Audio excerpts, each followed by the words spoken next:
تست. جيب اليوم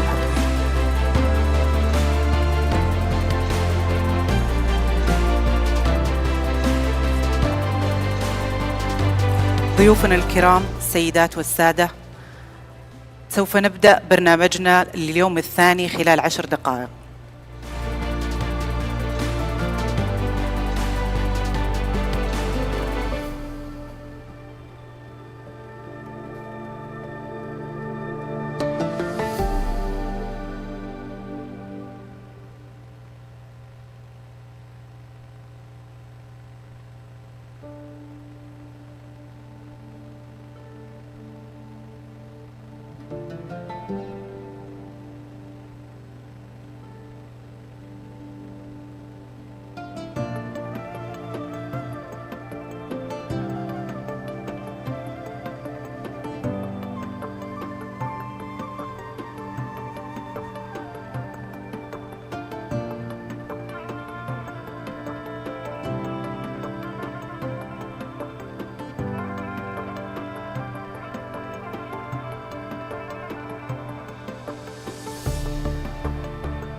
Good morning, distinguished guests, colleagues,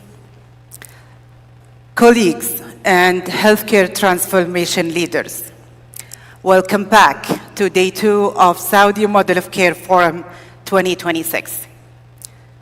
Last evening, honoring ceremony was a powerful reminder of why this work matters.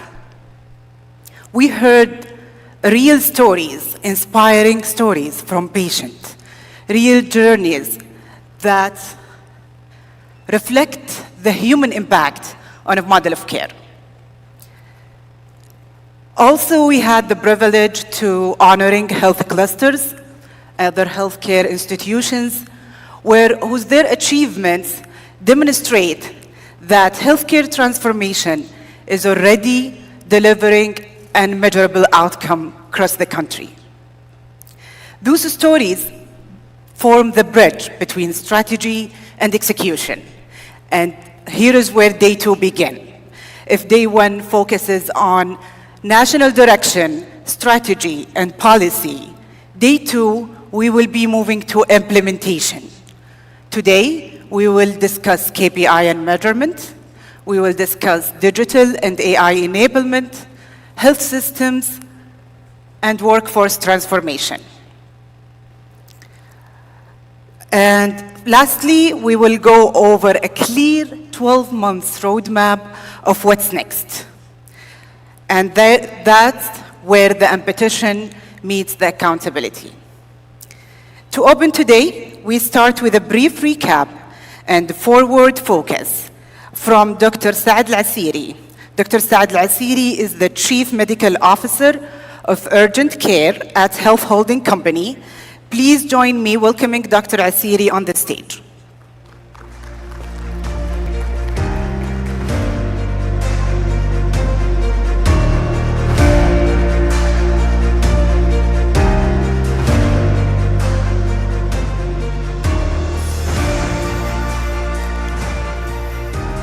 Assalamu alaikum. Ladies and gentlemen, good morning. It is a beautiful morning. We are welcoming you on the second day of Saudi Model of Care Forum. Yesterday, it was really amazing day, great day. I learned a lot and I enjoyed it, and I hope actually you enjoyed it. And today we're going to continue our journey. Yesterday, we had actually more than 14 amazing, distinguished topics. More than 22 world-class speakers, panelists. And we discussed actually a lot of distinguished topics in healthcare system in many different ways.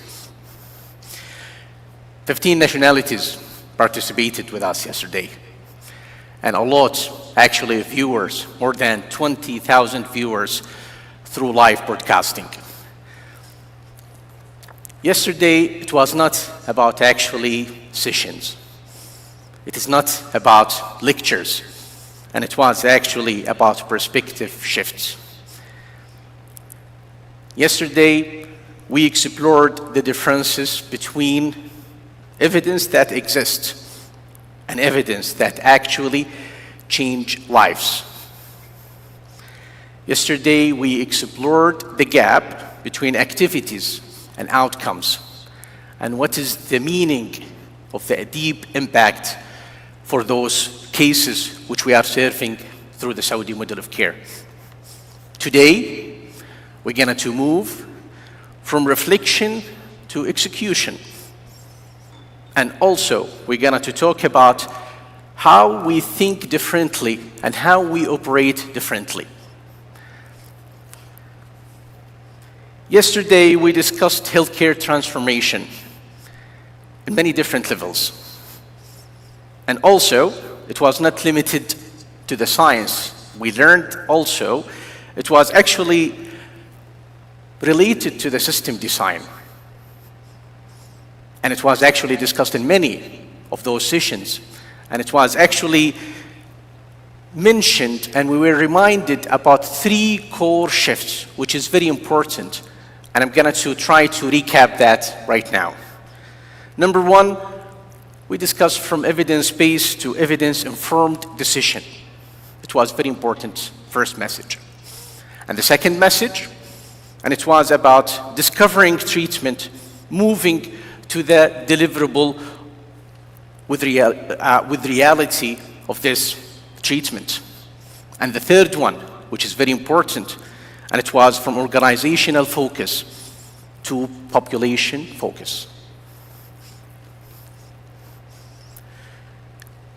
Yesterday, in many sessions, we were reminded about we don't need better medicine, but actually we need a better system to deliver this medicine. And it was a very important message. I learned a lot from that.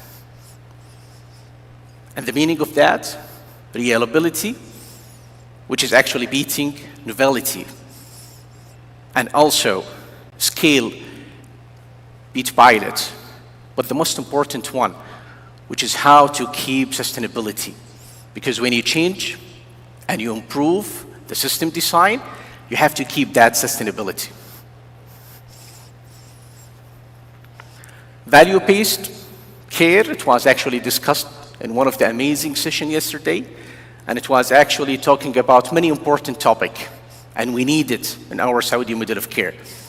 And it was actually more value-based care need actually better alignment, better measurement, and pathways need to be aligned. It is all about outcome. It is not about activity. Leadership session and strategy was very excellent session yesterday, and we learned from that many messages. And the most important one, in my opinion, it was about outcome. Don't happen accidentally. And because of that, the reflection in that session, it was about governance, and it was about accountability, ownership, and integration. We moved forward in the journey yesterday for a different session, and we talked about the transformation, and we mentioned many important messages. Why the transformation matter? What principles guide us?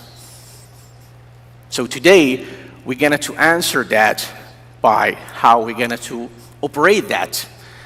And to operate it, we need actually 4 to 5 important things we're going to discuss it today. Number 1, which is learning systems. Number 2, the KPIs and the tiered KPI. Number 3, we're going to talk about the workforce. And the fourth one, which is actually the digitalization of the ecosystem. And the last one, the implementation process. How we standardize that, how we're going to work as a team. This is what we're going to reflect on it today. And our focus today on those 4 important dimensions through our distinguished speakers, we're going to go in details of these 4 important dimensions which I mentioned. Today we're going to talk about innovation with reality. Our clusters, they're going to show you many important innovations today on the stage here. Please don't miss it. They're going to show you the transformation is real, transformation with innovation in action. And it is actually a very important session. Moving forward to conclude at the end of the day, the coming 12 months, what is the roadmap regarding the transformation? How are we going to move forward together? So yesterday, we challenged assumptions, and also today we're going to talk about how we build the capability. Yesterday we asked, are we designing the right system? And today we're going to ask how we can run it. And to run it, we need 4 things, which is very important. Number 1, alignment. Number 2, integration. Number 3, measurement. And the fourth one, ownership. So please, let's move forward together with the Saudi model of care. Thank you so much.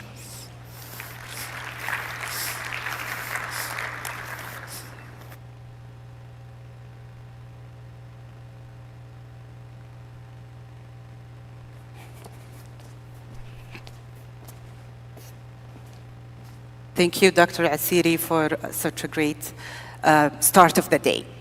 Our first session for today will explore how real-time data enable proactive public health management. Joining us are Dr. Bernardo Pizzo, Senior Director at Mass General Brigham, whose work focuses on learning health systems and population risk. Also, Dr. Saad Al-Battal, Chief Medical Officer of Chronic Disease at Health Holding Company, connecting analytics to frontliners, chronic care delivery. This session will be moderated by Dr. Ahmed Al-Ammar. Dr. Al-Ammar is the Executive Director of Live Well at MOH. He's also founder and the CEO of WASFA Agency. Dr. Al-Ammar is a public health physician and influencer recognized for his focuses on health awareness, lifestyle management, and public health education. With that, I will leave it to Dr. Al-Ammar to lead the discussion.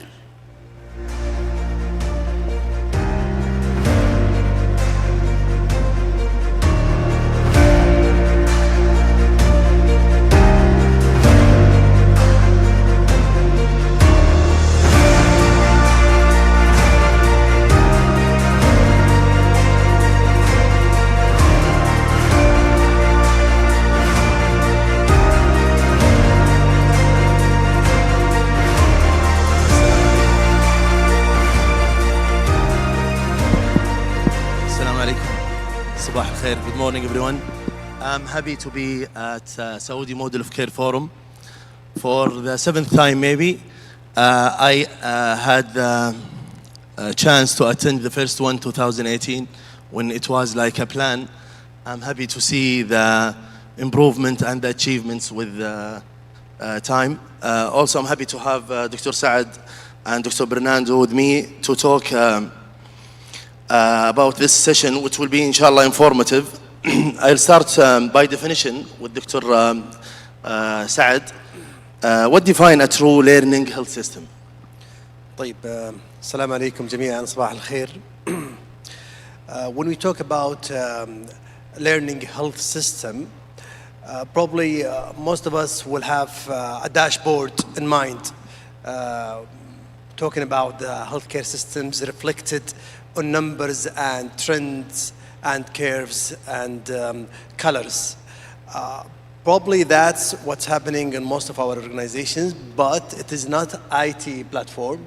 It's more like a continuous operating model that use data to give you better insight, that give you better decision, lead to good outcomes.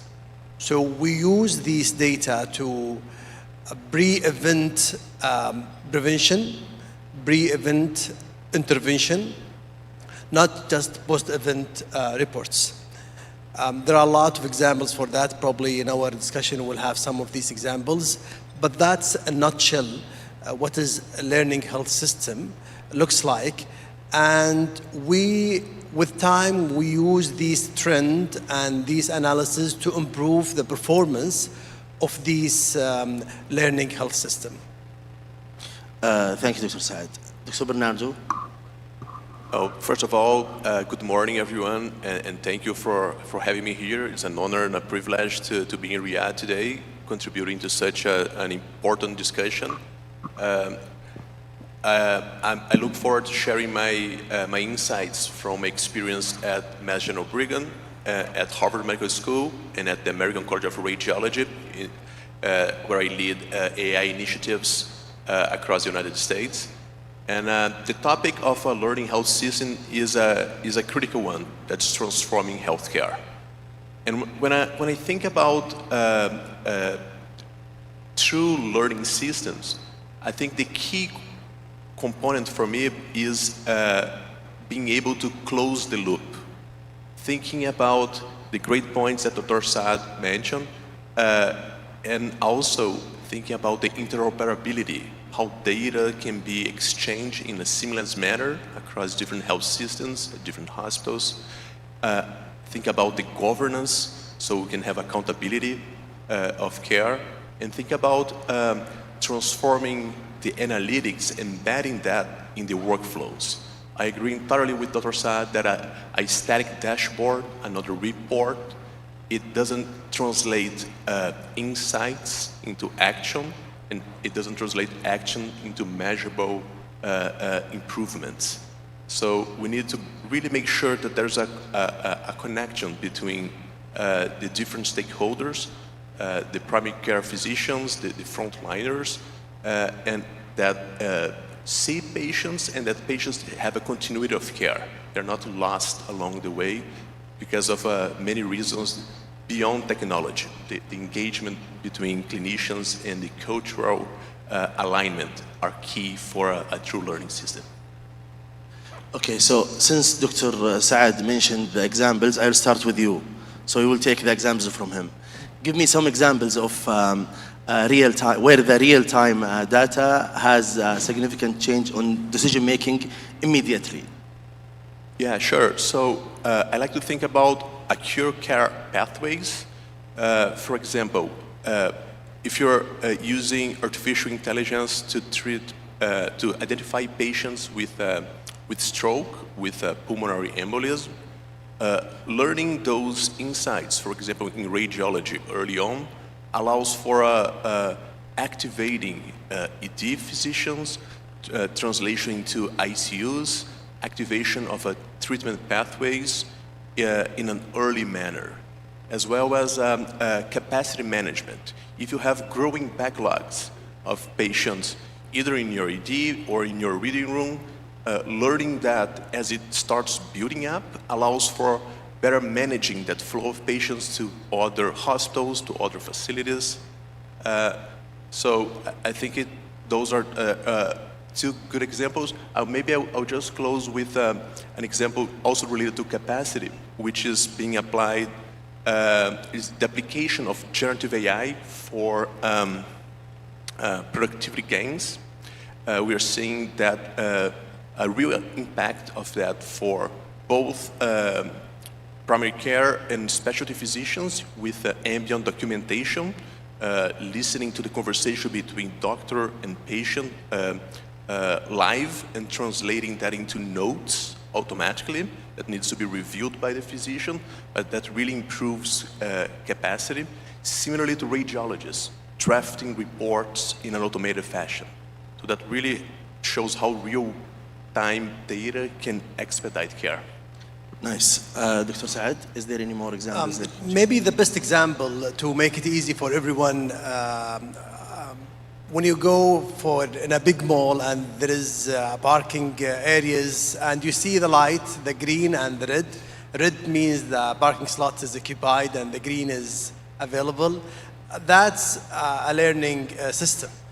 Instead of taking the whole way to see whether there is a park or not, you just eyeball it and you make a decision. Simply, that's the principle. In ICU, when the nurse look after 4 patients and eyeball the vital signs, that's an immediate decision based on eyeballing basically the colors and the numbers. Some of these decisions not necessarily to be immediate, like workloads, the peak of patients coming to the ER. If you notice that in certain ERs, the peak of patients comes at the night or the weekend, you might reallocate some of the resources based on the peak time. The same thing applied in primary healthcare centers. Bed capacity, as Dr. Bernardo mentioned. So many examples already happening. We are using a learning health system. I like the lights example. So we are exposing real lifetime data every day. I'll continue with Dr. Saad. Regarding the type of real-time data, is there any type of real-time data that is more valuable in proactive risk management? Yes, intervention, there is 2 types. Either high volume, and you need to address it, not necessarily to be very quick, but you need to address it, or high risk, maybe not high volume, but high risk, you need to be vigilant and aware about it. And here's the accuracy of data is important. In the high volume, low risk, probably you wouldn't wait for very accurate data. once you have trending flags, impressions, probably you would act by nudging, notifications, a phone call. But in high risk, you need to have an accurate, because these interventions usually costly, and probably it's irreversible. Like admitting patients in ICU. You need to be very vigilant and aware about your criteria to take a decisions. So it's depend on what you are measuring, and it depend on the operational model that you are looking after. Dr. Bernardo, based on your experience, we are talking about real-time data and the value of it. Where do the system fails to take these data into actions? Yeah, that's a great question. I think the main goal of having a real-time data is to enable a health system to move from reactive to proactive. So in order to make that possible, data interoperability is a key component. So if you have silos of data, if information is not transferred from the frontliners to specialty care, to ICU, to subsequent downstream care pathways, there's a clear point of failure. I think having ownership of the real-time data is key. If insights are gained, because with the massive amount of data that we are being exposed every day, these new technologies, such as foundation models with generative AI, they allow us to better understand patterns, the weak signals, and early identify risks, detection of potential diagnosis. But if that's not followed, if there's no continuity of care, that's the first point of failure. So accountability, governance with real ownership of that subsequent step of care are key to avoid those gaps in patient care. Nice. Here we have a say here in our country. When we receive a request and we ask when you want to deliver the due date, the deadline, they say yesterday, not today. So my question is, Dr. Saad, the systems, how can they manage the speed versus accuracy in decision making? Excellent. Probably the problem that we have, or the issue that we have, is not the lack of data. Data is there everywhere, and not necessarily when we talk about operational model to have AI with operating models and integrated system and population health management tools all available. You can start that with your basically 18 patients who visit you in the clinic. You can generate data and basically make decisions based on trending in their hemoglobin A1C, or changing in their CBCs. All of these, you are using it on daily basis to make decisions. Accuracy is important when there is high risk, high cost. You need to be accurate because your decision probably could be irreversible. So a surgeon in the OR, he needs to be very accurate in his cut because that has consequences. But the speed probably would be in the issues where you have high volume but low risk. Like when you have basically patients with CGM and blood sugar is around 150 or 160, we will send him a message by AI or by the system that telling him your blood sugar trending high and just take care of it. So the volume with the accuracy has to do with the cost and irreversibility. Do you have any input, Dr. Bernardo, regarding the speed versus accuracy? Because I think this is an important question.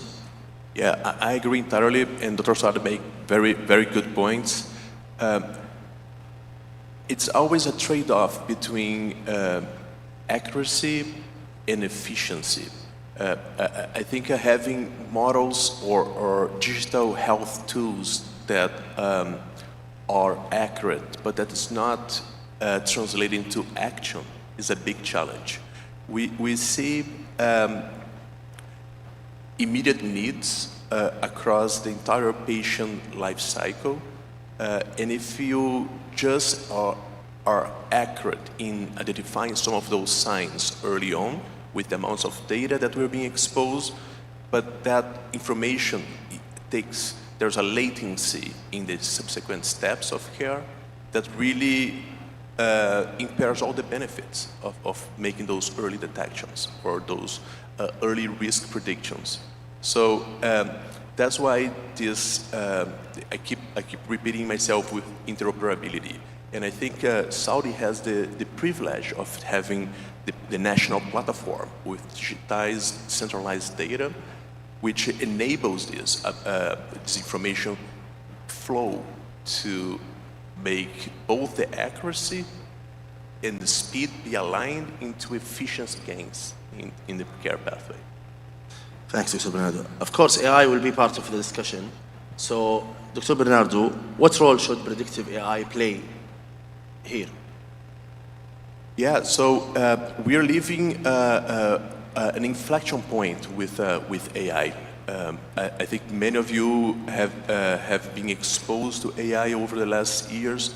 I personally have focused my career for the last 10 years developing, validating, and implementing AI solutions at Mass General Brigham. This experience has taught me that there are several steps that are often not cared as much as they should. AI is a very powerful tool as long as you make sure that it's validated with your own data. That there's a lot of fragility. Many of these AI tools are very brittle. They are trained with some specific data trends that not necessarily generalize to your local settings. So ensuring that those tools work with your data, your subpopulation, is key to really enabling its power, and not just testing it once before you use it, but continuously assessing its performance through post-market deployment. So both at this early stage of predicting risks, if a patient based on vital signs, based on lab values, based on imaging findings on opportunistic screening, that those weak signals can be detected early with high accuracy and with the speed be passed along the care pathway, and actions can be taken in early detection of disease and treatment recommendations, but only to augment the physician. I think that's the key point. I think these systems are becoming better in all these different points of the patient journey, but only to enhance how physicians with the human in the loop can make better clinical decisions. I think that's the key component that I believe where AI can help us the most. Allow me to add. Well, I would complement that. Now we are moving from generative AI to cognitive AI. And I think that's another dimension of AI. I agree with Dr. Bernardo that the AI would amplify our decisions, speed up the process, but wouldn't basically replace the judgment. Because finally we have to take decisions based on these trending. But I think investing in AI in this process would shorten a lot of process and generate more data that you could take better decisions But the important thing is you have to validate these conclusions and these results before basically step up to the patient's process in terms of management. There is a huge future for AI, and I think we are in an era of cognitive AI rather than generative AI. Nice. Dr. Bernardo, how can the national health system become learning engines based on your experience? You are leading the American radiology department, so you had different experiences also. From your point of view, how can the national health system work as a learning engine? I think that's a critical point for transforming healthcare, because as I mentioned, the national system in Saudi is very well positioned to have a holistic view of care. And that's a real challenge we have in most parts of the world. From my experience in the United States, there is a growing trend where the insights from local systems, local health systems, are being aggregated at a national level. And I'll use a concrete example from the American College of Radiology. We have the first AI registry across the United States that allows for the monitoring of AI tools being used in the radiology workflow. And that is only possible because the American College of Radiology has connections to 40,000 different sites across the country. But not all the information is shared in the way that the Saudi's vision is accomplishing. Only small fragments of the information of patients' radiology data are transmitted to the ACR's infrastructure, where we apply large language models and assess the concordance rate between AI and the specialists, and allow the local hospitals to know the performance of AI tools that are being used in their practice, how much different models, how much the physicians agree with the different models in dashboards. Those dashboards allow also for comparison with sites with similar characteristics, like primary, tertiary care, rural, urban, and so forth, and allows for a higher level governance, and where, for example, the regulators, the FDA in the United States, can look for ongoing performance of those tools. And in fact, that's changing how AI is being regulated in the United States. There's an open petition right now, and there is a very high chance that it will change from this pre-market authorization of AI, where it's tested only once and then released for clinical use, and change towards this ongoing monitoring, so you can make sure that those tools are performant over time. So Saudi is able to do that, not just for radiology, not just for this specific subset of the healthcare, but it can do that across the entire patient life cycle. So I think the ability to assess real-time data insights from local sites and aggregate that at a national level is an extremely powerful position that can enable not just better care at the local facilities, but better governance across the country to enable this innovation that's coming. Dr. Saad, every transformation has its opportunities. For Saudi transformation, health transformation, and you are part of it, where do you see the opportunities? Well, I think the opportunity has been mentioned by His Excellency in terms of healthcare systems. AI physician and AI health coach, and utilize all of these tools to help the healthcare system to excel itself and improve its outcomes. Another examples of opportunities, now we are working on diabetic command centers, while AI being embedded on the readings of beneficiaries who used continuous glucose monitor, CGM. Another example is Nafis. Now in Saudi Arabia, all the healthcare systems are connected in one platform. And from that platform, we can generate a lot of data that help us to target vulnerable or high-risk beneficiaries while they are at homes. We have Sahati, and all our beneficiaries use that platform for different reasons. We have digital twin. Our beneficiaries can assess their risk for diabetes or cardiovascular by going through these platforms. The governmental mindset is to that directions. The North Star is clear to everyone. We need to think in each organization how to use the tools available to basically push the operating model to be more conclusive and more comprehensive to all our beneficiaries.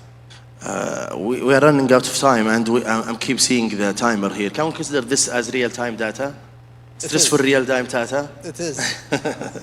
طيب, I will take home messages from Dr. Bernardo and Dr. Saad. So, Dr. Bernardo. Yeah, I think the key takeaway from my perspective is that it's a timing of change, and the ability to close the loop with the amount of information that we have available today, better analyzed by these new tools with foundation models, the cognitive AI that Dr. Saad highlighted, is changing, is enabling a change in care, which was not possible a few years ago. But it's an effort that takes integration, it takes governance, it takes accountability, and it takes this approach where stakeholders are included in the discussion.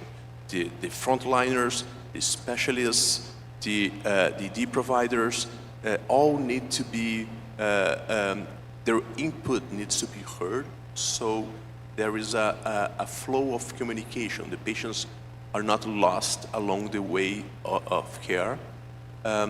And this is a special moment because, as I mentioned, we are at an inflection point. I've been living and breathing AI for the past 10 years, and the technology has reached a point where it can really help with our two major concerns in healthcare. One is the rising costs and the challenges with reimbursement, especially in the United States. And the two is the supply and demand challenge we have.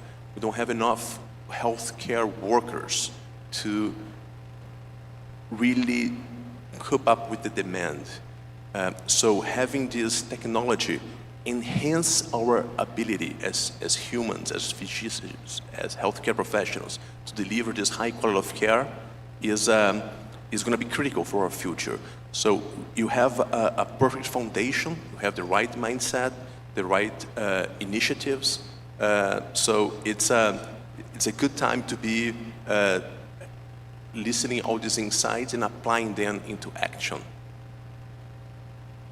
And I would add, I would encourage everyone in this room, from a CEO to a healthcare worker in your department, to think what kind of learning health system that you might apply to make your department, your organization, your institutions perform better and excel itself. There are a lot of ideas, a lot of gaps. Probably no one think about it. Maybe you are the one who should think about it and bring that idea to your department and hopefully apply that, and more beneficiaries benefit from your initiative. Thank you. Thank you, Dr. Bernardo. Thank you, Dr. Saad. I hope we delivered an informative session. Thank you. ما في questions, huh? No questions. Okay, we're not receiving questions. Thank you.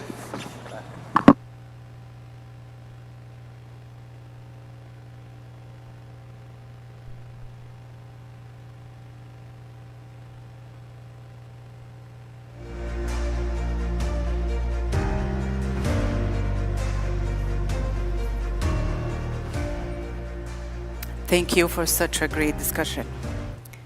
In a complex healthcare, the challenges are not the lack of KPIs, but a lack of alignment. Our next panel will explore how a tiered KPI framework can transform a fragmented measurement into an integrated performance system, linking strategy to execution and indicator to outcome. And for such a discussion, we are joined by Ms. Nicole Keefe. Ms. Keefe is the Vice President of Operations at Mass General Brigham, a leader in translating strategy into operational performance. Joining her is Dr. Barbara Hacken, Health Advisory Consultant and former Deputy CEO of NHS England. Moderating this important discussion is Dr. Abdulaziz Zahrani. Dr. Zahrani is the Vice President of Center of Excellence at Health Holding Company, bringing a national perspective on performance and accountability. With that, Dr. Zahrani, I would like to invite you and the team on the stage to take the lead.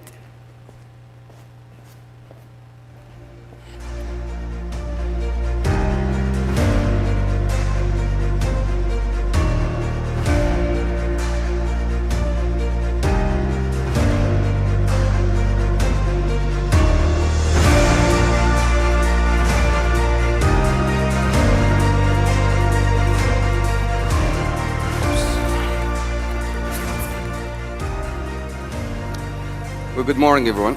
Assalamu alaikum wa rahmatullahi wa barakatuh. Sabahkum al khair jami'an. I think all healthcare systems across the globe, they are designed for one mission: to save every possible life.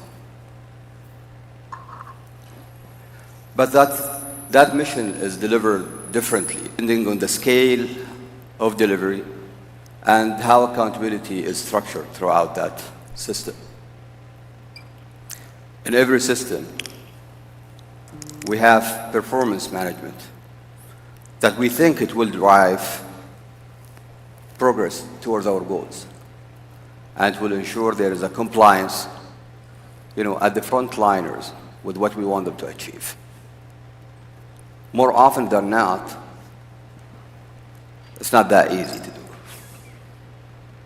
And today, we're very fortunate to have two healthcare leaders who present two different systems. Dr. Barbara, presenting the NHS system, a national system that look at the whole population, where population management, incentives, and preventing harm is the primary goal of that system. And Nicole, VP of Operation at Mass General Brigham, an enterprise healthcare delivery system that looks into how actionable the care is. How can we move fast? How can we cascade the accountability towards our beneficiaries through a cascaded KPI system? Today, we would like to talk about the gap between what the vision is and what the frontliners, do on every day-to-day basis. With that, I'd like to start with Barbara. At your scale, how does being accountable for saving lives, actually mean for you? What does that mean? Thank you, and morning, everybody, and nice to be with you today again. That's a really good question. How do you translate from national to local?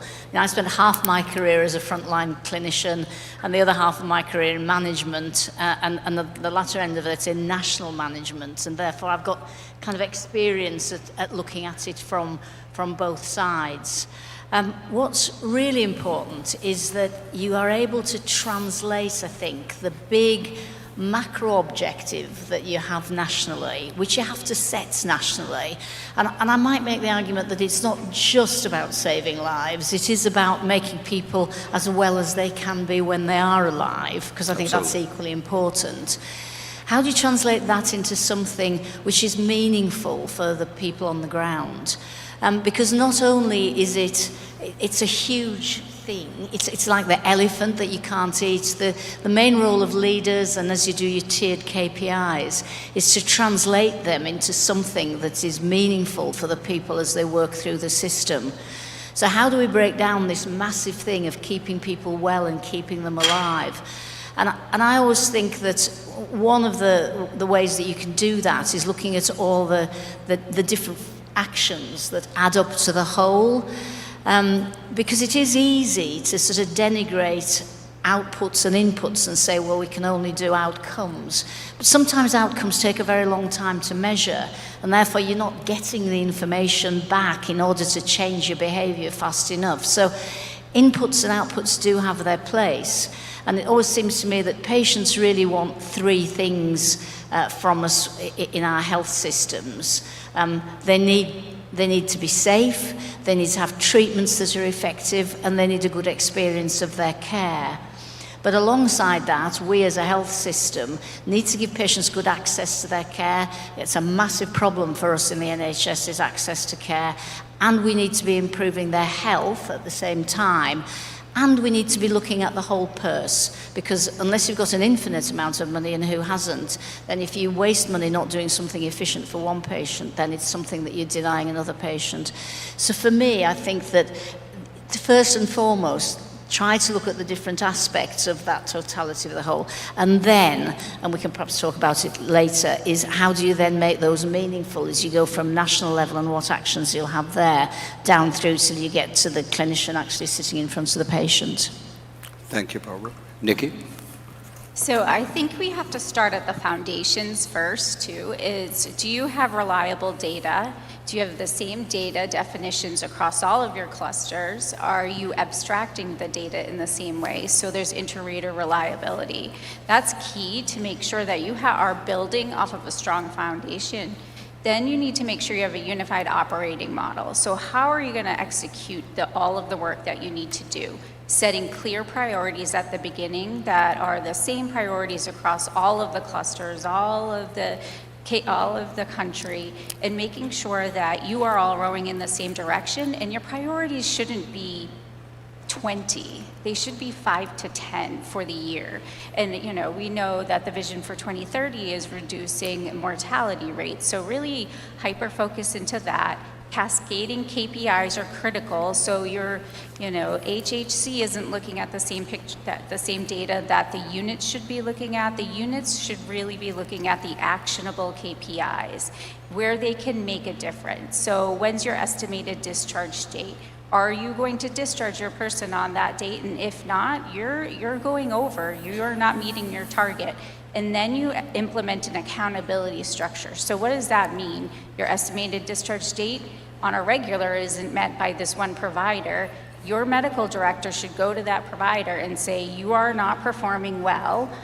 I think an incentive model sometimes is helpful, whether it's an annual bonus, something like that.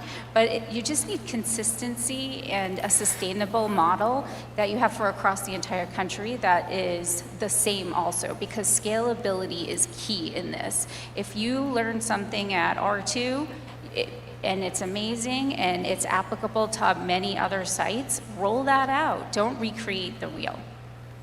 So I think we have a lot of trimming to do. We have 109 KPIs now. So going back to you, Nikki, translating these high-level priorities to the frontliners, where did they break the most? Breaking these high priorities to the frontliners, where did they break the most? Yeah. So it's if the KPIs are down at the unit level and there's an expectation from a level above, and they're not lining up. They have to line up. So if your highest goal is to reduce the mortality rate of your moms and babies, the units need to have metrics that are actionable, and if they're not, it doesn't make sense to them. You want to do length of stay, O to E, on a unit, it's not actionable. They have no idea what to do with that, so it doesn't make sense to them. Instead, do the estimated discharge date, because that is tangible to them. They can work towards something. So I think if the metrics are coming down or KPIs are coming down top without having a conversation with the people doing the work, that can be troublesome, and that can cause a significant challenge and barrier to actually improving the outcomes. Barbara, from your experience, where does that break? This translation from a national level, priorities to the development or the delivery of care at the frontliners. Well, I'd echo a lot of what Nikki said, and is that it has to translate into something that the individual is doing. It can't be so meaningless. But one of the things that we haven't really talked about, we think a lot about, is what are the KPIs? And I think sometimes the breakdown is how do you affect the KPIs? Right. So it's really important to describe what good looks like. And what good looks like can be what is the outcome, longer life, better health, or good, you may have decided on a measure which will contribute to that, and that is the definition of good. But I think in all health systems, particularly, well, we all have complex health systems. I think that one of the advantages we have in the NHS is it is a single national system, and we have access to data comparing every component and every part of that health system, whether it's the commissioner end or the provider end. But once you've got that data, and once you've decided what do you want people to do, what does good look like, often people then struggle to say, well, how are we going to incentivize that? And I think a lot of the breakdown comes in what is the incentivization. Now, for some, the incentivization is financial, and some models of care have very significant financial incentivization at all levels. For some, it's the threat, if you don't do your job well, what will happen to you? But I think you can have a range of KPIs as long as they're used properly, and a small number are used in that performance management way. And actually, one of the biggest strengths, I think, that stops breakdown is when you use it for peer pressure and use it for demonstrating and empowering people, because for the most part, people are in health services to do the right thing. So for the most part, I think, if you can demonstrate what you should be doing, then I think that's half the battle. Thank you very much. I think Barbara will stay with you for a bit. In the NHS system, there are kind of two levels. The GPs as, private independent practitioners, and the healthcare system at the secondary and tertiary levels. They do have different accountability measures and mechanisms. How did that help or harm the NHS? Well, we have a lot of trouble, as I said yesterday, of integrating those two parts of the system, and I think that is a real problem for us. I think in terms of performance measures, what we really struggle to do is incentivize our general practice to do the right proactive things. We, in the NHS, probably have a view, I'm not suggesting it's right or wrong, that incentivizing clinicians directly financially is not the right way. We kind of have this feeling altruistically the clinicians should be there simply for the good of the patient. And the slight difference to the way we do performance management, all our consultants, our specialists, our hospital doctors, they're all employed. And therefore, they don't get incentivization financially. That's why our peer pressure and benchmarking is so important for them. The organization is incentivized, but it's then up to the leaders of those organizations to translate to their clinical staff. Whereas because our general practices are small businesses, then for a lot of our performance indicators, we can incentivize them as a business to put in place the measures that will get the outcomes. So we have, most of our general practitioners are paid, the most of the income that our frontline GPs get is on the basis of having a patient registered with them for a year and doing everything that is needed for the health and well-being of that patient.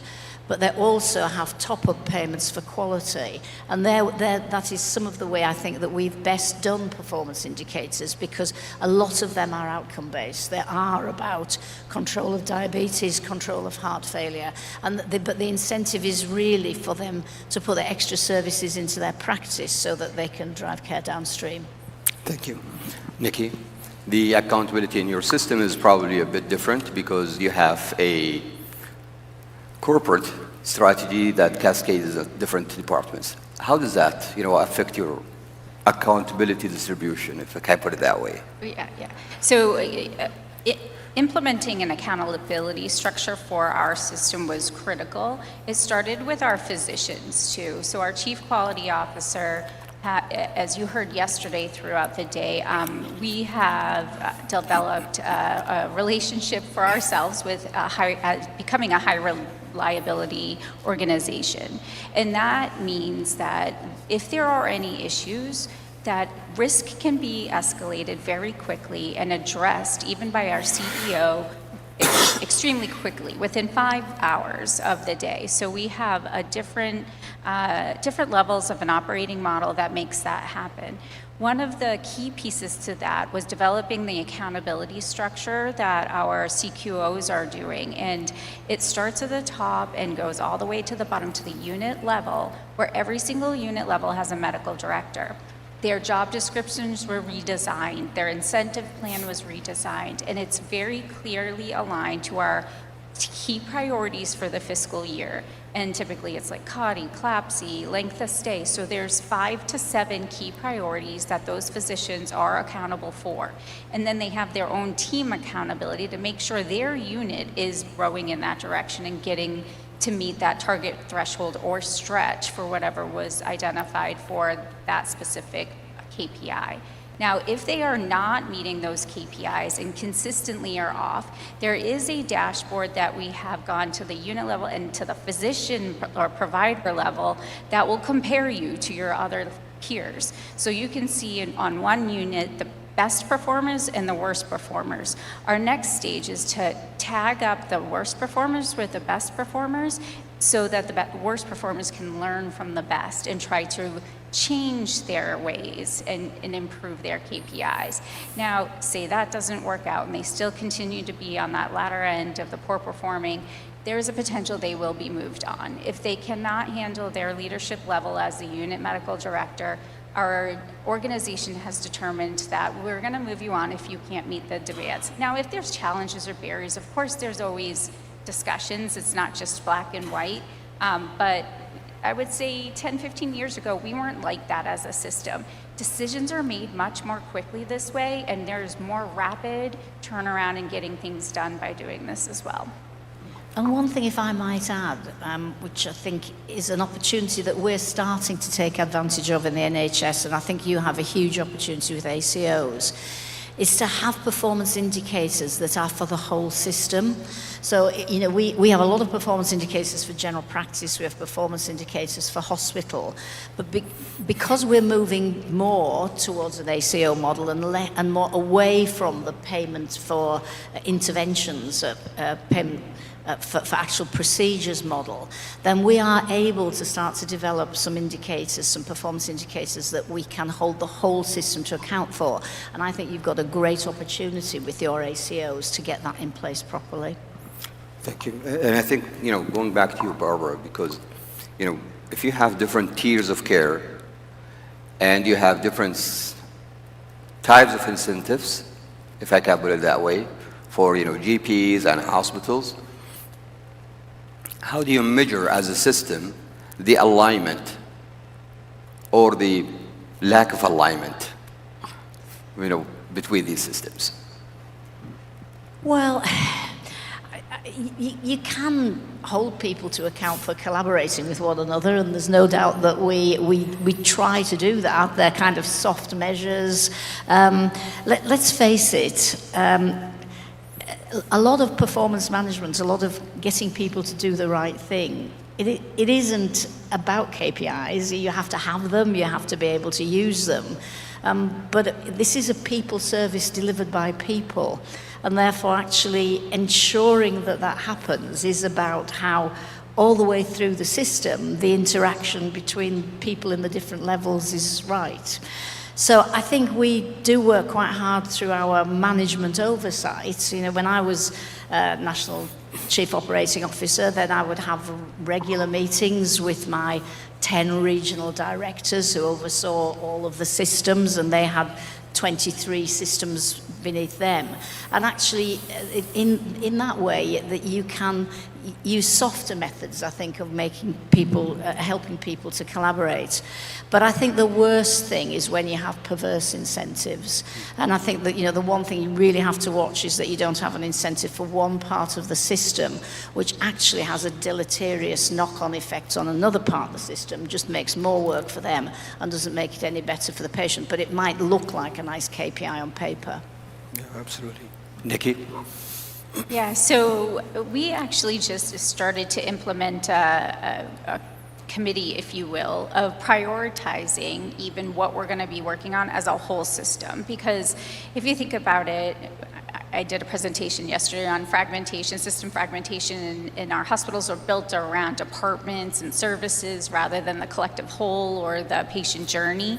And what we're noticing is all of our departments across our system have their own priorities, right? And that's okay. But we do have to have a unified single priority and goal that we're going to work on at least year to year to make sure that we are improving outcomes and access. If you continue to work in a fragmented way, I think the needle doesn't move as fast as you want it to, or at all. You have to have a coordinated, integrated way of doing this, so we are all doing it the same way. So that committee is going to be identifying the top 3 to 5 priorities that we're going to be working on, and everything cascades down from there. One of our biggest issues right now is data and analytics demand management. So now we have gotten our entire system very used to being a data-driven organization. Everybody wants data, and they want every single piece of data they can possibly get at. But the question is, what are you going to use the data for? Are you going to use it for performance measurement? Are you going to use it for operations in your business? Are you going to use it to just check on your financials? And is it actionable? So we're really trying to get more rigorous around who's using what data and how does it align with our priorities. If it doesn't align with our priorities, you might get punted to the back, or we say from a data and analytics perspective, you can wait for us or you can go create a spreadsheet. Because we also recognize that KPIs are more meaningful for, I would say, driving the system to success. But the organizations and the departments and the clinical services still need to manage their patients and their teams. So they still will have different metrics or KPIs over on the other side that may not be part of a tiered KPI process or model, and that's okay. But just know everything should align and cascade all the way down. Excellent. So, you know, we know attention is finite. And today we have cluster CEOs, leaders from, you know, different parts of the healthcare system. So which KPIs deserves their attention? What matters most? What should be their, you know, worries, if I can put it that way? Yeah, and it goes back to that prioritizing, right? You can't boil the ocean. Right now we are in a state where we're like, everybody, just put your pens down, put your KPI pens down. We're going to figure out what our priorities are, which we have. It's our Vizient composite scorecard. It has several different measures. There's about 7 of them, 7 KPIs for our highest level at our system level. And it's around, length of stay to ODE, readmission rate, mortality. Then it comes down to, the middle level or the bottom level of the KPIs. What we need to make sure is that all of the KPIs or metrics that we're identifying are being cascaded exactly down that waterfall. So you're not going to have a unit that's looking at completely something different. It has to be aligned to your system priorities and have a cascading effect. Excellent. And Barbara, you used to be the Deputy Chief Executive for NHS. What used to keep you up at night? Which KPIs were, your nightmares? If you can focus on, a few ones, what were they? So, I think, unfortunately, in the NHS, our biggest problem is access to services because we don't have enough money to buy all the services that are needed for the patients. And because of that, the things that keep us awake at night and our KPIs are somewhat skewed. Again, I think our health system is remarkably good at safety and clinical effectiveness, and we're improving on patient experience. So although those were really the foremost in my mind, I wouldn't underestimate in the UK the pressure from the politicians about access and waiting times. Is really, really, really strong. And again, another example of how it can go wrong. If you design all your KPIs top down, and they not only don't mean anything to the front line, but the front line determinedly is not going to put them into place for you, it can have a really bad impact. And the one I will always remember is that nationally it was decided that one big problem was people were saying they were taking too long. They couldn't get an appointment with their GP quickly. So a clever, sort of politically driven and otherwise KPI was, right, all GPs have to see any patient that rings up and wants to see them within 24 hours. Now, the frontline had no ownership of this. So again, when you're making KPIs, how do you work out with the people who are going to deliver them? They had no ownership of this. And the GPs immediately went, right, if that's what you're going to tell us to do, if we have to have appointments within 24 hours, we're going to switch off our appointment system for everything beyond 24 hours. They couldn't turn anybody away. Our rules say that our GPs have to see everybody. But what they say is, if I fill my appointment up for a week or a fortnight or even 3 or 4 days in advance, I won't have enough appointments left on the day. So we moved from a system where, yes, it could be slightly difficult to get an appointment quickly, but one where people who wanted a routine appointment slightly further down the line could, at a time that was convenient to them, could easily manage to do that. So the chaos of everybody being told, if you want any appointment, you have to ring up at 8 a.m. in the morning to then get into and we'll book you into the system on the same day. So KPIs can have enormously bad impacts. So my closing question is this. When the middle layer KPIs fail, who gets, who owns that failure? Is it the system? Is it the management? Is it the frontliners? And how should we act? So that's your accountability structure. So that's why it's key foundationally to have those fundamentals in place before you really launch a large new campaign if it's something that you're going to be doing differently. So in our accountability structure at Mass General Brigham, it starts with the medical directors on the unit. There's also nurse directors if it's a nursing indicator, or if it's more of a physician-related indicator, it's the physician's. Length of stay is a combined one. So the accountability starts there. If they are not meeting their KPIs or their metrics, and it's been about 2 months, that group goes to report to what we call our patient care performance management team, who meet monthly on a regular basis, and it's around their clinical service. So if this is an HVI or a heart vascular unit, they will go to their HVI, they will share where they are sitting within their KPIs to our CMO, our COO, and several other leaders, so the HVI top doc and the top nurse. And they're basically there to share why they can't meet it and all the challenges or barriers.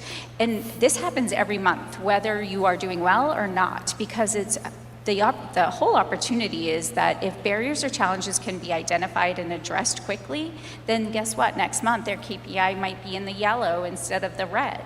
So we have those true escalation paths that follow along the path of the accountability structure, because we don't think it's just one person's job to do this. It's all of ours, and that's how it will cascade up and down bidirectionally. Barbara, in a minute, how do you respond to that? I think lots of what you say about making sure it's within the system, I think there is a big difference between the way you manage the very clinical performance indicators and the more administrative process indicators, which are equally important. If patients can't get access to healthcare, if people don't have the right information to deal with the patients, all of that's really important.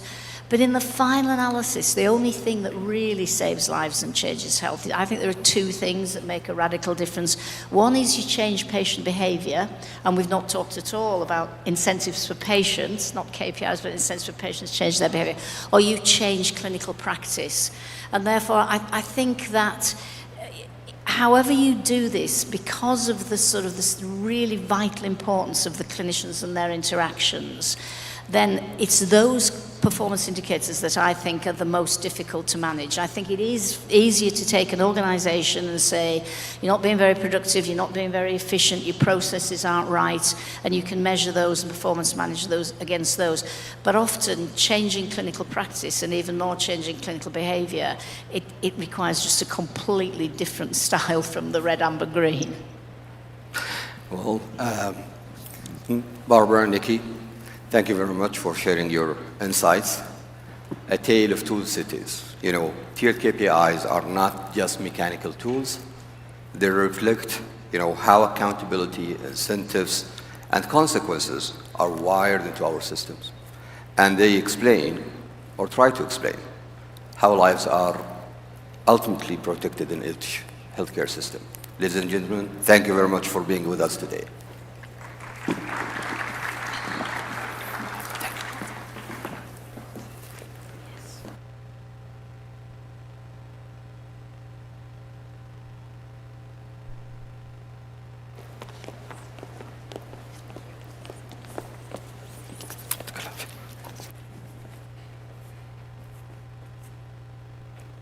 Thank you for our greatest panelist for shedding the lights on the importance of alignment and incentives model on the performance measurements. Nowadays, and while the digital solution evolve and advance, the challenges become in integration. And that's what our next panel will focus on, the solving IT integration challenges. How to build connected digital ecosystem that enable the model of care and support clinicians.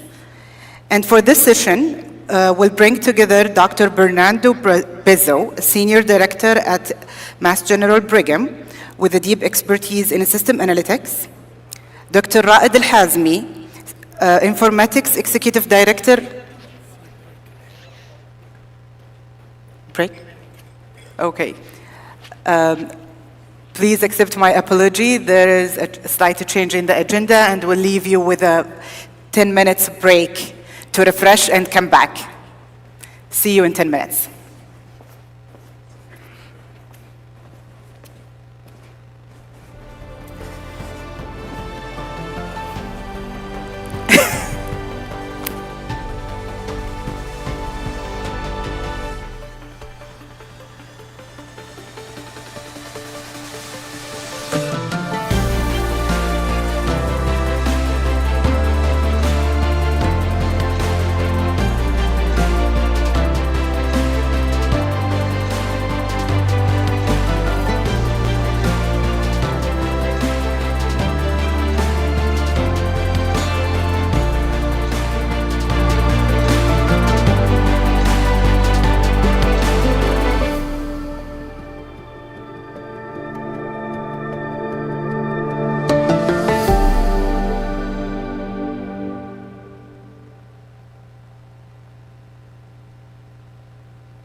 حضورنا الكريم، نأمل منكم العودة إلى مقاعدكم حيث سنستأنف برنامجنا العلمي خلال دقائق. شكرا لكم.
Welcome back. Hope you had a refreshing break. Our next panel focuses on solving the IT integration challenges. How to build connected digital ecosystem that enable the model of care, support the clinician, and allow data to move seamlessly across the system. This session will bring together Dr. Bernardo Pizzo, Senior Director at Mass General Brigham with a deep expertise in system analytics. Also joining us, Dr. Ra'ed Al-Hazmi, Informatic Executive Director at Ministry of National Guard Health Affairs. And this discussion will be led and moderated by Dr. Talal Al-Malki, CEO of Taif Health Cluster. Dr. Al-Malki, I will hand it over to you to lead the discussion.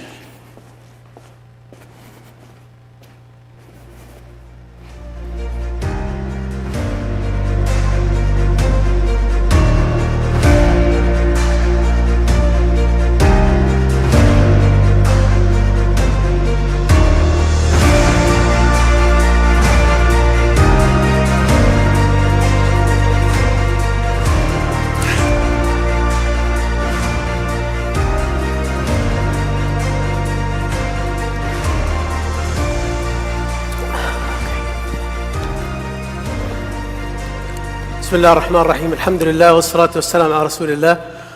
Good morning everybody. This session is a little bit different session from the previous and the coming sessions. It will be tackling issues in immediate relationship to the frontliners. So the name of the game, the name of this session, the frontline and the frontliners. And nothing better than having two experts in the field, in the IT in general, but one of them is a clinician, Bernardo. He is a radiologist by profession, but he spent the last 10 years tackling AI issues in his area, and he has a lot of innovations in the field. Some of it has been approved by the FDA, and it's in effect and in action. On the other hand, we have a national digital guru or expert, Ra'ed Al-Hazmi, who is coming from the National Guard. Yesterday you heard him, and I myself enjoyed his talk, and I'm looking forward listening to both this morning. As I said, the name of the game is Frontline. I spend the next 30 minutes, plus minus, speaking about the frontline and the frontliners, being the primary care is the foundation of our healthcare system.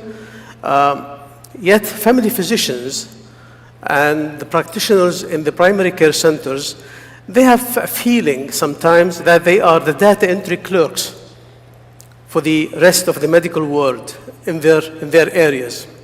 We want this morning discuss how AI and the integrated system can give us or give the frontliners the time to actually look at their patients and not to look at the screens as much as possible. We are going to tackle these issues in 5 themes. The first theme is we call it the black hole.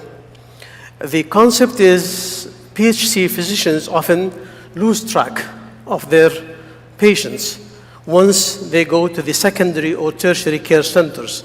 And there's no 360 cycle that they come back to them at the end of the day when they finish their surgeries and so on. Dr. Al-Hazmi, for a family physician, the biggest gap is knowing what happened to their patients in a specialized hospital when they come back. How do we move from technical interoperability to a shared longitudinal record that feels like one continuous story? Assalamu alaikum, sabahkum Allah bil khair, and good morning to all of you. And thank you so much, Professor Al-Malki, for the generous introduction, although I don't deserve most of it. That's a very important question, which talks about the continuity of care in the end. And you really can't achieve continuity of care effectively without continuity of documentation, obviously.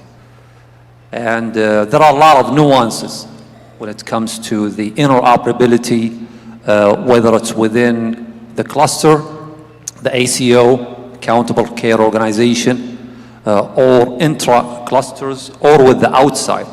So there are levels of interoperabilities that you want to achieve for each and every situation.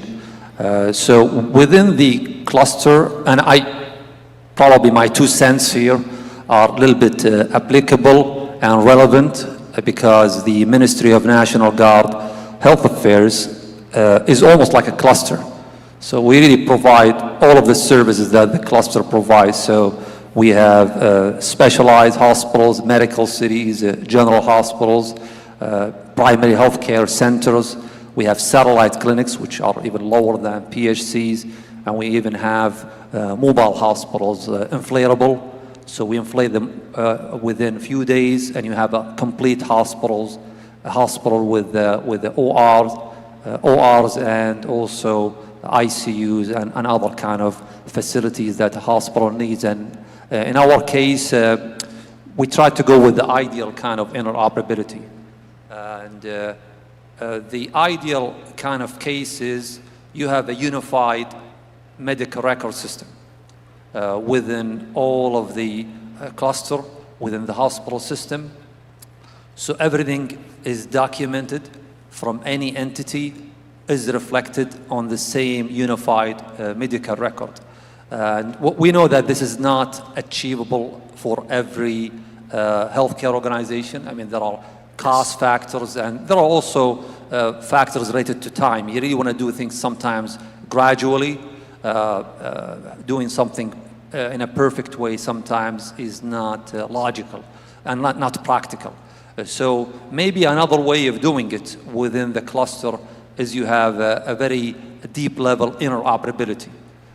So if you have multiple electronic medical record systems within the hospital system, you use an interoperability standard that is common in the healthcare sector. It's called Health Level 7.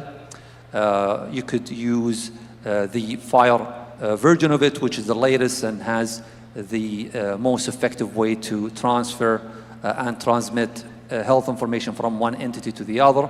Or you might opt with what they call CCD, Continuity of Care Document, which could be a lower level than what you might aim for.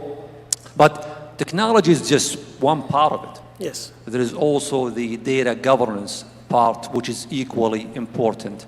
So if you, for example, you have referred a patient from a PHC to a hospital for an inpatient kind of service, and the discharge summary hasn't been finalized by the hospital for an extended period of time.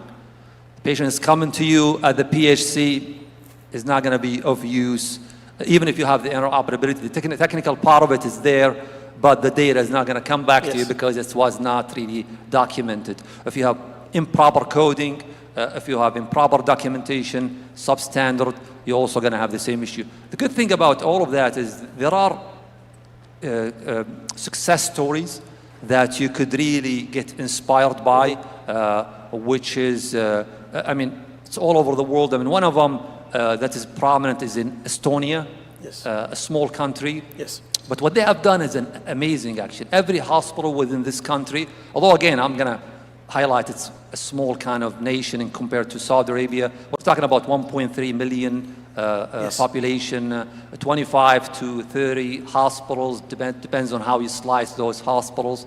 But again, those are equivalent to a cluster. Yes. And they have every patient, when they go to any entity, their clinical information is stored in a longitudinal medical record that all of the other entities have access to. So again, it depends on the situation. There are varieties of options. Yes. But we agree that having a unified system, HIS, and a longitudinal line of communication between primary, secondary, tertiary is essential to have a successful journey for the patient from the primary to secondary and tertiary and come back to the primary. Definitely, Professor Al-Malki. I mean, you can't, again, achieve proper continuity of care without continuity of documentation. Bernardo, your patient has been admitted to the hospital. He spent almost 3 weeks there and then transferred to the primary care centers.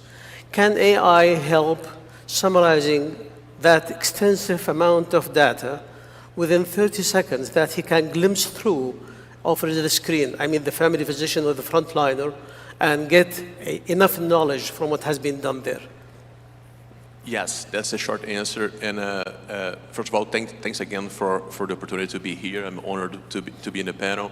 And I agree with Dr. Rayad's point about the interoperability, about the quality of data that enables what you just asked, Dr. Talal, the ability to apply this innovative technology, like generative AI tools that can summarize medical information, but there are key considerations that need to be taken into account. These tools, they are enabling processing data in a way that wasn't able before with the prior technology, but it's not perfect yet. So it's very important to have methods to ensure that the results of these tools are of high quality, meaning validating these tools in a very strict manner, in a systematic approach. And the way we do this at Mass General Brigham is using a platform we developed called the AI Arena that allows for this type of clinical tasks, like summarizing the EHR, to be vetted by experts using diverse populations, diverse type of technical parameters, if it's a lab data, imaging data, pathology, and so forth, in a way that whenever that data is being consumed, summarized by the frontliners, the primary care physicians or subspecialties, they have a high degree of confidence on the quality of the information they're receiving. And then, of course, it won't be perfect. So the training of those end users about the strengths and weaknesses of those systems is critical. So they avoid what we call the automation bias, that you accept that information without a critical judgment if it's correct. So if you know the AI tool tends to omit some information consistently for some type of patients, or hallucinate, create information for different types of clinical data, having that knowledge a priori helps you with that critical judgment to review that information and safely act on it. Excellent. Yeah. Thank you. Just a follow-up question on the same thing. Nationally, do you feel that AI will be of help in the next 5 to 10 years in the same story, summarizing that extensive data to something very small on the screen for the primary care center physician to be able to read and get some kind of knowledge out of it, nationally? For sure. Nationally, I mean, we have the National Platform for Health and Information Exchange Service, NAFIS, here in Saudi Arabia. It was launched originally by the CHI, and then was adopted by the Saudi Health Council for the health information part of it. And many organizations nowadays are part of this platform for sharing data among all of the organizations within the kingdom. And if you look into the data within the platform, it's a lot of data. And one of the issues that I believe AI could help a lot with is the normalization of the data, and maybe standardization of the data. It's impossible for a nation of 500 plus hospitals. Some of them are private, some of them are governmental, and even governmental, they have multiple entities that they refer to, and they have certain kind of standards that they follow, maybe different than the others. It is really next to impossible and impractical to say, okay, everyone is going to standardize how you document and how you push the data to an NAFIS.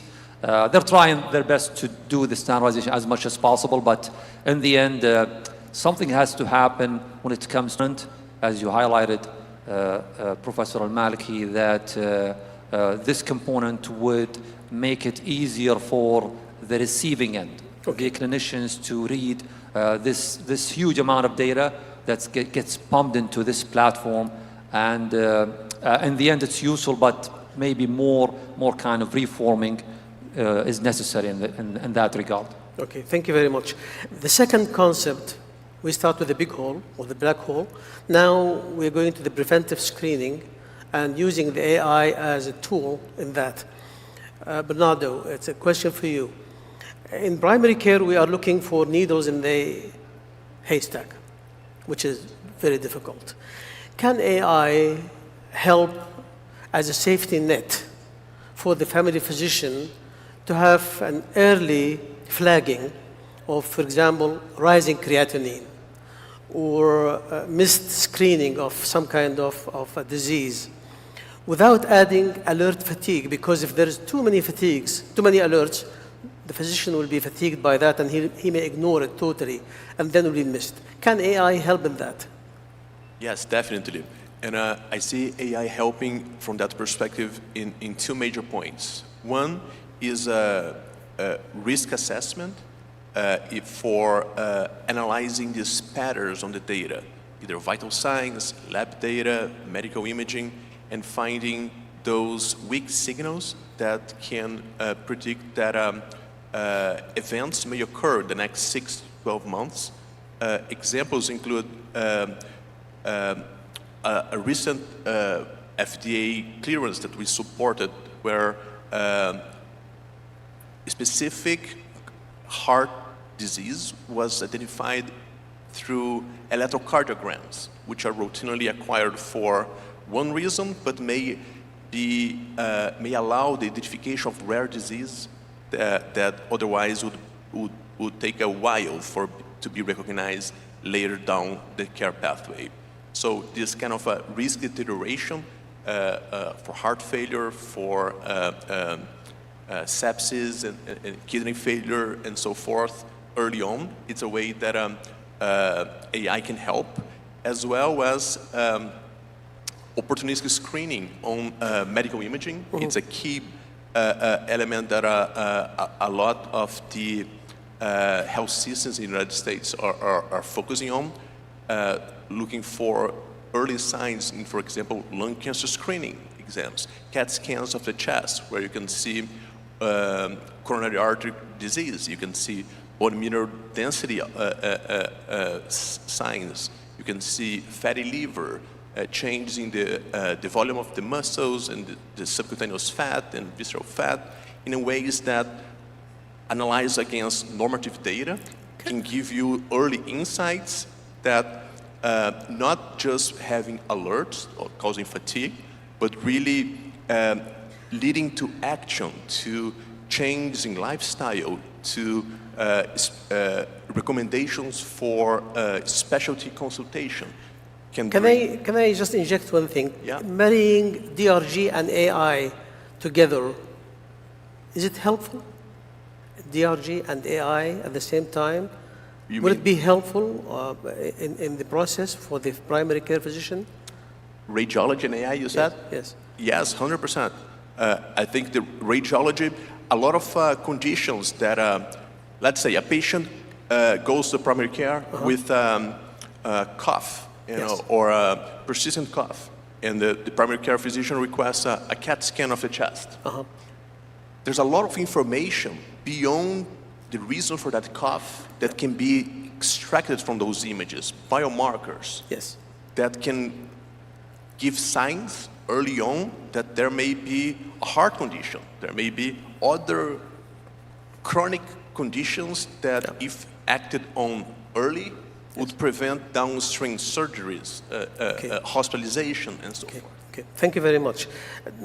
Dr. Al-Hazmi, when we deploy these tools on national scale,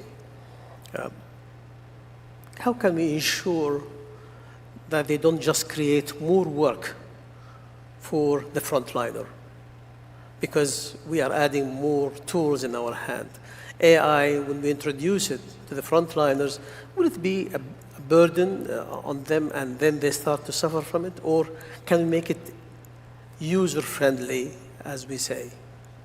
Well, it depends, Professor Al-Malki, on how you deploy it. It could be either a burden or it could be an enable and a very helpful tool.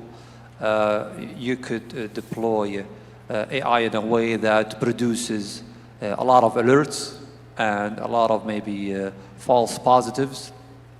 And in the end, you're going to consume more time than the situation where you didn't have that tool. But what's most important is you try to implement these kind of powerful tools with cautious. I mean, there is a reason why we still slap emerging on AI and other kind of technologies because they are emerging. They are new technologies. There are a lot of side effects. I mean, I'm borrowing the medical term that we don't know about. I mean, the AMA, the American Medical Association, was very concerned about AI since the beginning, obviously. So they have published a couple of literatures and guidelines and white papers. One of them was published in 2023, and they highlighted what you need really to follow to end up with a safe, effective AI. And one of the areas which is really important, actually, that's usually overlooked is the AI explainability. Excellent.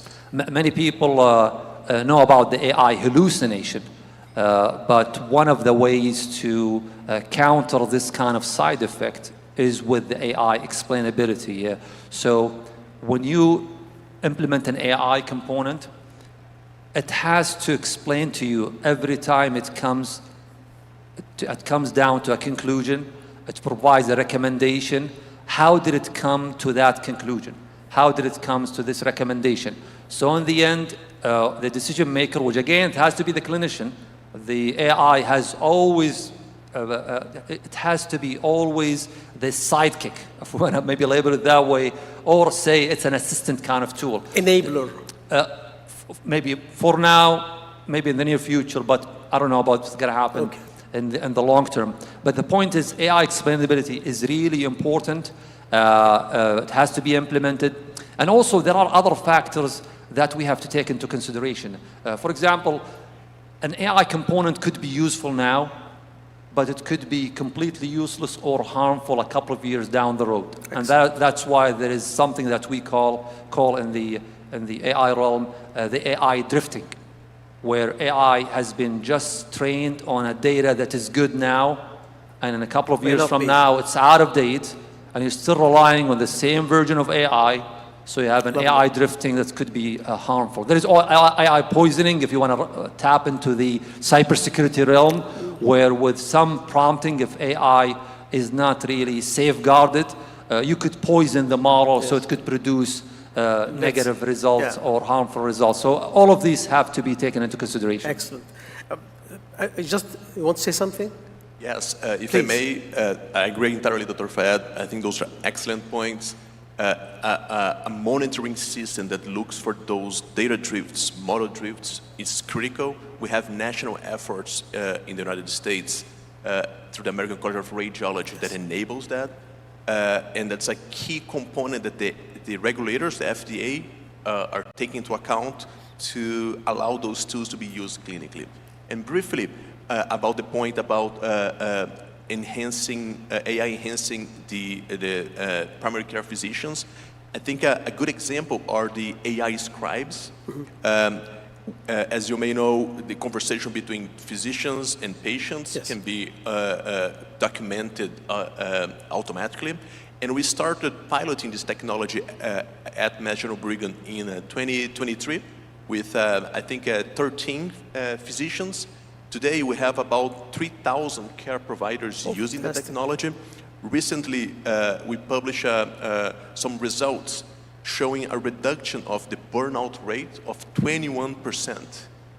So in these times where we have an imbalance between supply and demand of workforce, of healthcare professionals, retention of the joy of working medicine is being crushed with the volume of the growing population. Having this technology really helping that physicians and care providers can focus on what they are trained for, looking patients on the eyes, treating them with their knowledge, and not just spending so much time with administrative tasks. Excellent. Thank you very much. This takes me to the third point, or the third concept, which is the digital triage. And that's a bit critical. It's a very rich area for discussion, agreements and disagreements. Who owns it? Let's just a scenario. The AI decided that this patient has to be managed in a way where the physician, suggested, but the physician did not agree. He thinks, no, I'll go my way. Who owns that? Who will take precedence? Who will take the lead? In general, we agree that it's the physician. But sometimes the AI, as a tool, is a bit clever to find areas that is hidden or blind for the physician. And how to go between these two ideas? Who owns the digital triage? It's a question for both. Yeah, I'm happy to Please. start. It's a very interesting question and a challenging one. I think it boils down to liability. Who's responsible for the patient? And the practice of medicine today, the physician taking care of the patient is responsible for that patient's life. So AI is seen as an augmentation of the physician.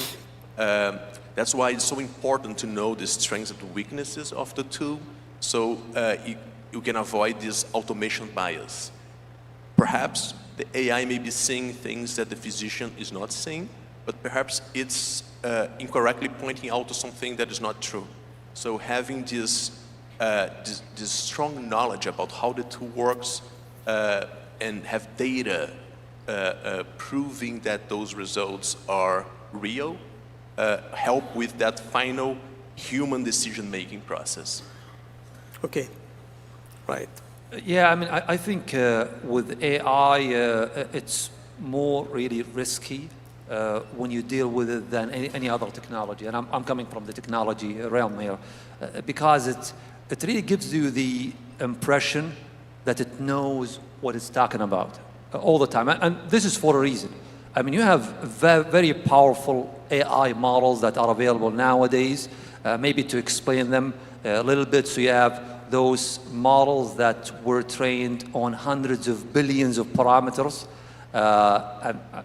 Meta is now working on 1 trillion parameter nowadays. And when we talk about parameters, we're talking about each and every type of data. So patient name, by the way, is one parameter. Patient date of birth is another parameter. The A1C is another parameter. So think about 400 billion parameters that this one model has been trained on, which is probably large portion of the internet and the publications and the books. So when it provides results to the users, in many cases it's very impressive, to the point where you reach the level of over-reliance. Yes. And that's really the risk, where the risk comes. So if you don't really take it with a grain of salt all of the time when you deal with the results, you're going to rely on some AI hallucinations. Yes. And unfortunately, hopefully it's not going to happen. You're going to inflict harm to the patient. So again, until we reach a point where we have AI models that don't have all of these issues, and AI becomes more mature to the point that you could give it a little bit more independence, which is probably not in the foreseeable future, you cannot really leave it as a decision maker. So again, it's an assistant tool, has always to be an assistant tool, not a decision maker. And again, this has to be part of the policy. There should be an audit when it comes to this kind of checkpoint that you have to put. Always the provider is the liable, as Dr. Bernardo said. It's not the AI model, or the medical liability is going to be on the provider. Otherwise, again, major negative consequences are going to happen in the end. The audience, there is plenty of frontliners sitting amongst them. They are hearing us, and there is plenty of in-depth discussions. But at the end of the day, they need simple solutions. They don't need fancy solutions. And they want to use it in a simple way, in a fast way. The question is for both of you. How can we make it simple? Bernardo.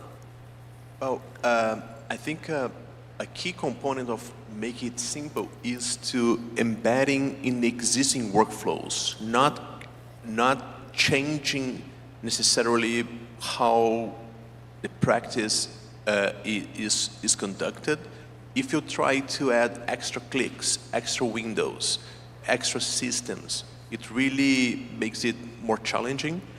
But now, if this technology can be embedded into how we are used to practice medicine, by listening to the conversation, by summarizing the chart, and by making that information readily available, by following up on the referrals that were made, by connecting the dots and making sure the loop is closed, by having this with support of additional staff, because if we only think that the primary care physician can be on top of all the different aspects in isolation, is really challenging.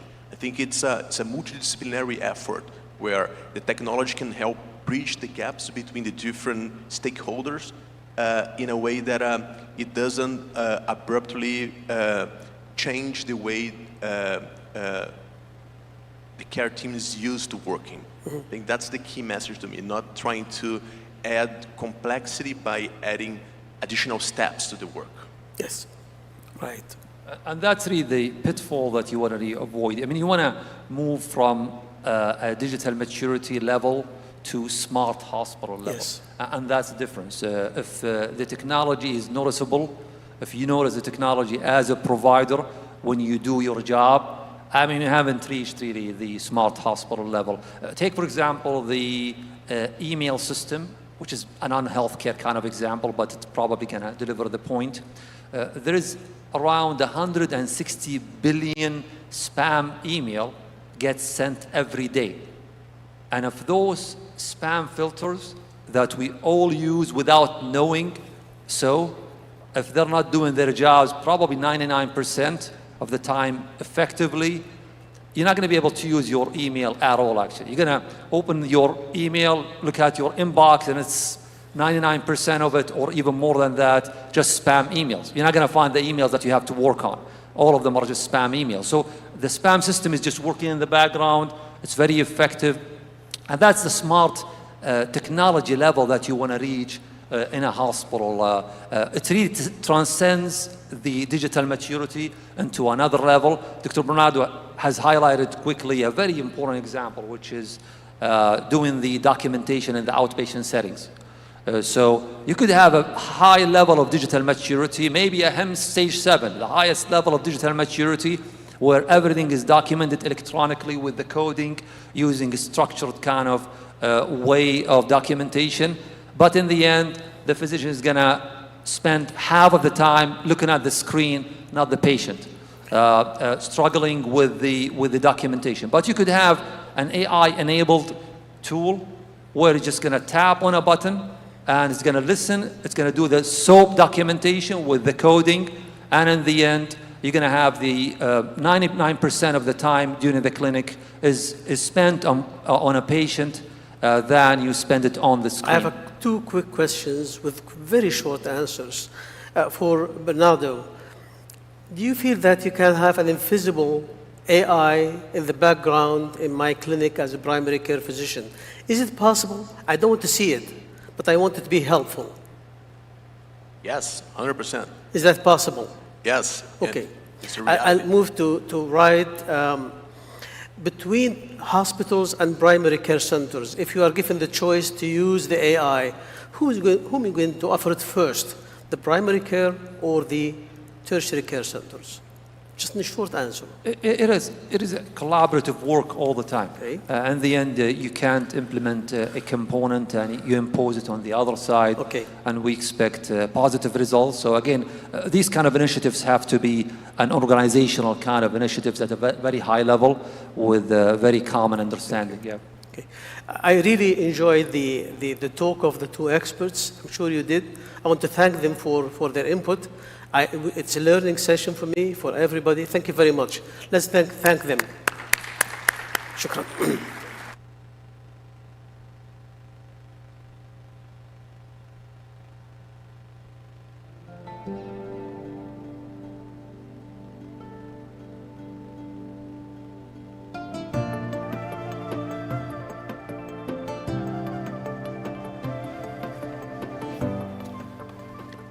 Thank you for the panelists for such a valuable discussion.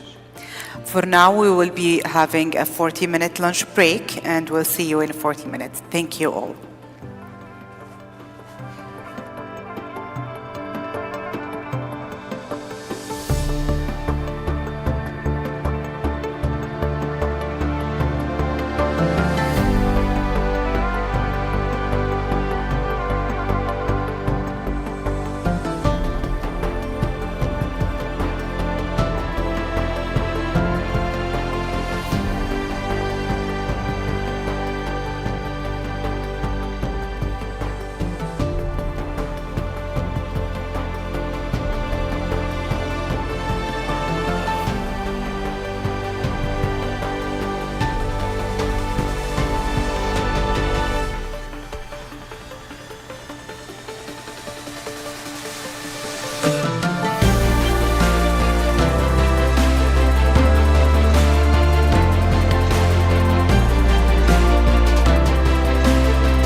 ضيوفنا الأعزاء، سوف نستأنف برنامجنا العلمي خلال دقائق.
Distinguished guests, welcome back.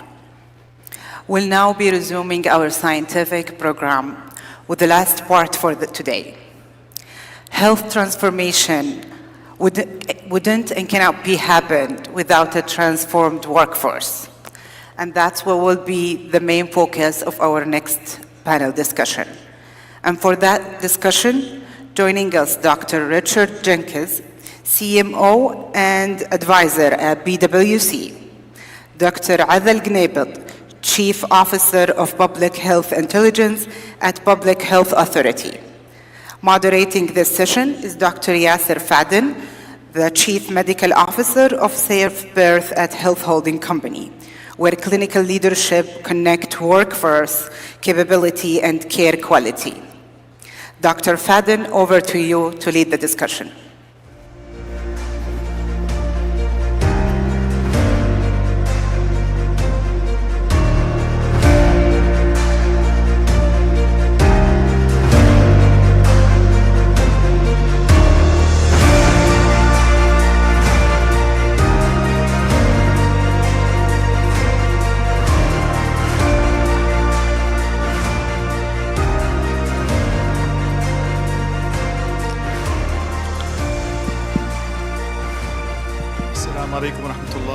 Good afternoon, ladies and gentlemen, and welcome to this afternoon's session.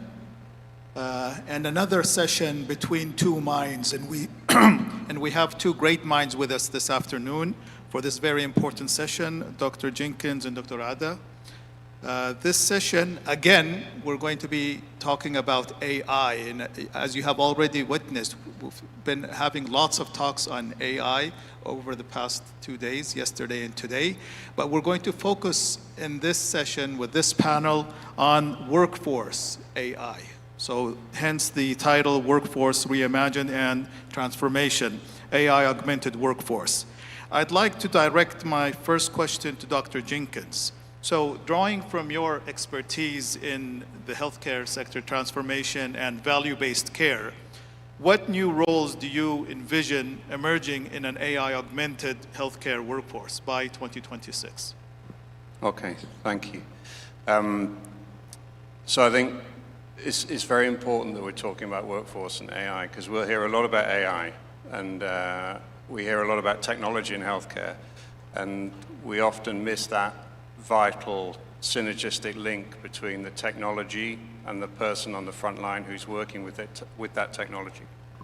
And as AI comes in, I think there's two types of new roles. I think there will be new roles that are novel, and then there'll be the evolution of what, as clinicians, as other healthcare professionals, we're currently doing as AI changes our workflow, changes our patterns of behavior, and changes how we interact with technology in the health system.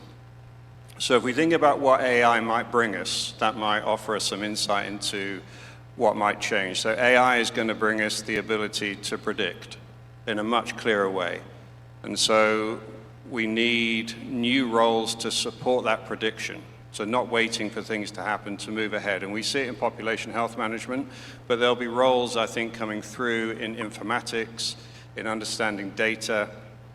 I'm sure we'll hear more about epidemiology and the data, but clinicians we need to have a cohort of clinicians who are expert in informatics, in technology, and in AI. So they can support in things like training, in adoption, in writing code, and in particular making sure that the technologists don't go and run this alone. This has to be a combination of technologists with people who understand how healthcare works, and that's predominantly the healthcare professionals. So there'll be some new roles. They will require regulatory foresight from people like the Saudi Commission. How do we license? How do we design these roles? They will require training in academia, in the medical schools, in the postgraduate. Do we have boards that include informatics in the future? So I think those are the new roles. For most people, what we'll see is an evolution of their current role as AI changes the way we work, and it will change the way we work. This isn't a might it change, it will change.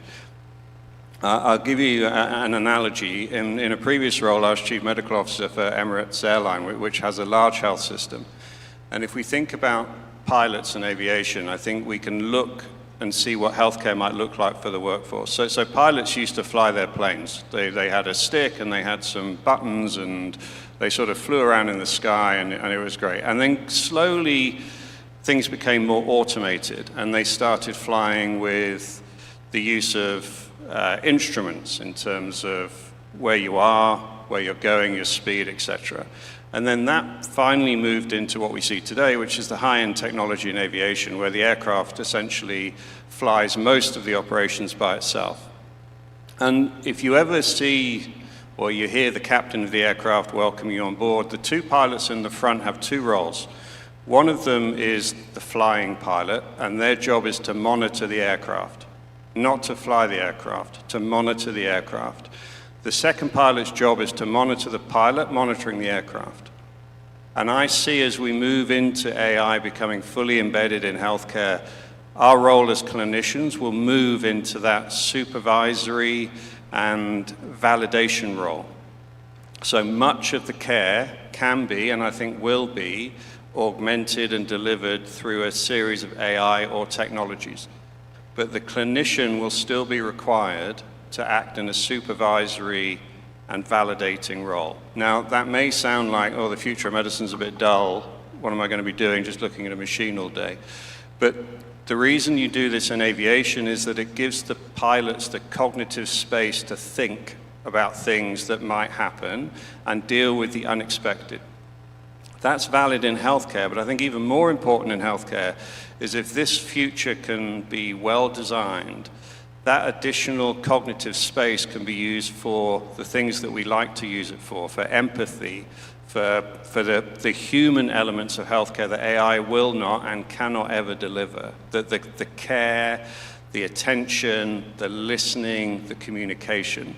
So I think if you look at it positively, I think we will have new roles that will support adoption, implementation, and the further advancement of AI in all healthcare professionals, not just doctors. I think we'll see certainly nurses, pharmacists across the board will come through and have roles in this.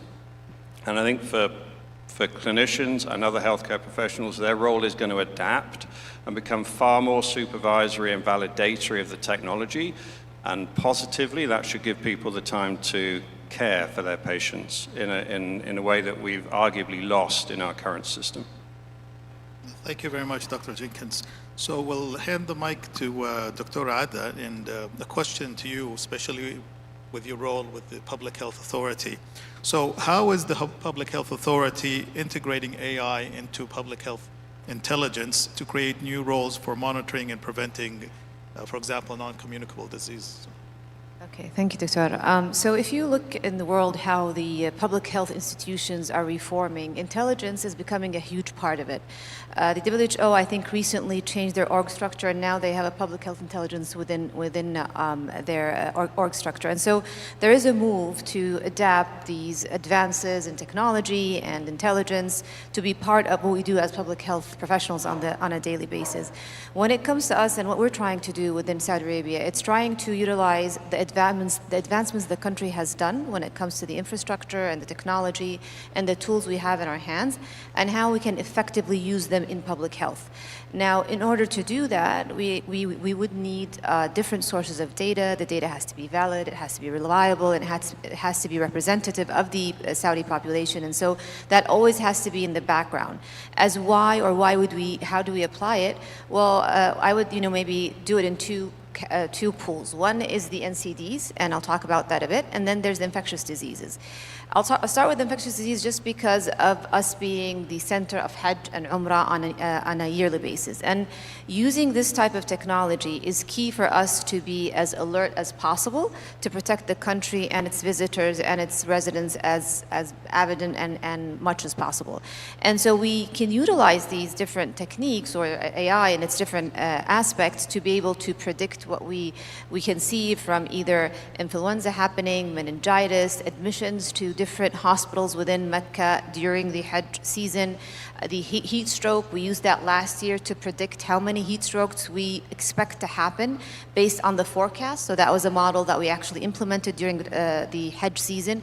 We also, for example, used where are sources of water, and how does that correlate with heat strokes, and if we need to modify that to be able to prevent them or reduce them, and how can we predict that admissions that may happen because of heat stroke. So that's an example that we use in infectious diseases, as well as when it comes to being alert in systems to be able to detect trends that may happen.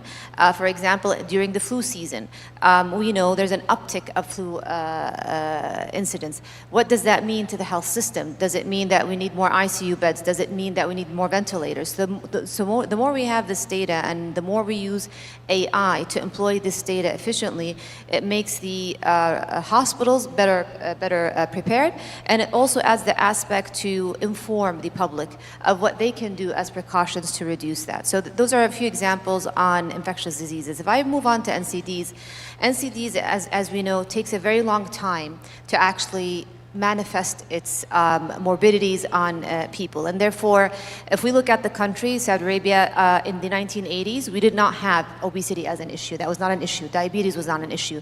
But if we look today, that has changed drastically. It took us a couple of decades to have issues that the developed world has been facing decades ago and that they've been working against. And so we are now trying to work against time to be able to not only estimate today what does this affect us when it comes to diabetes, obesity, hypertension, but also how do we expect those trends to change? Now, another changing factor in the country is our population.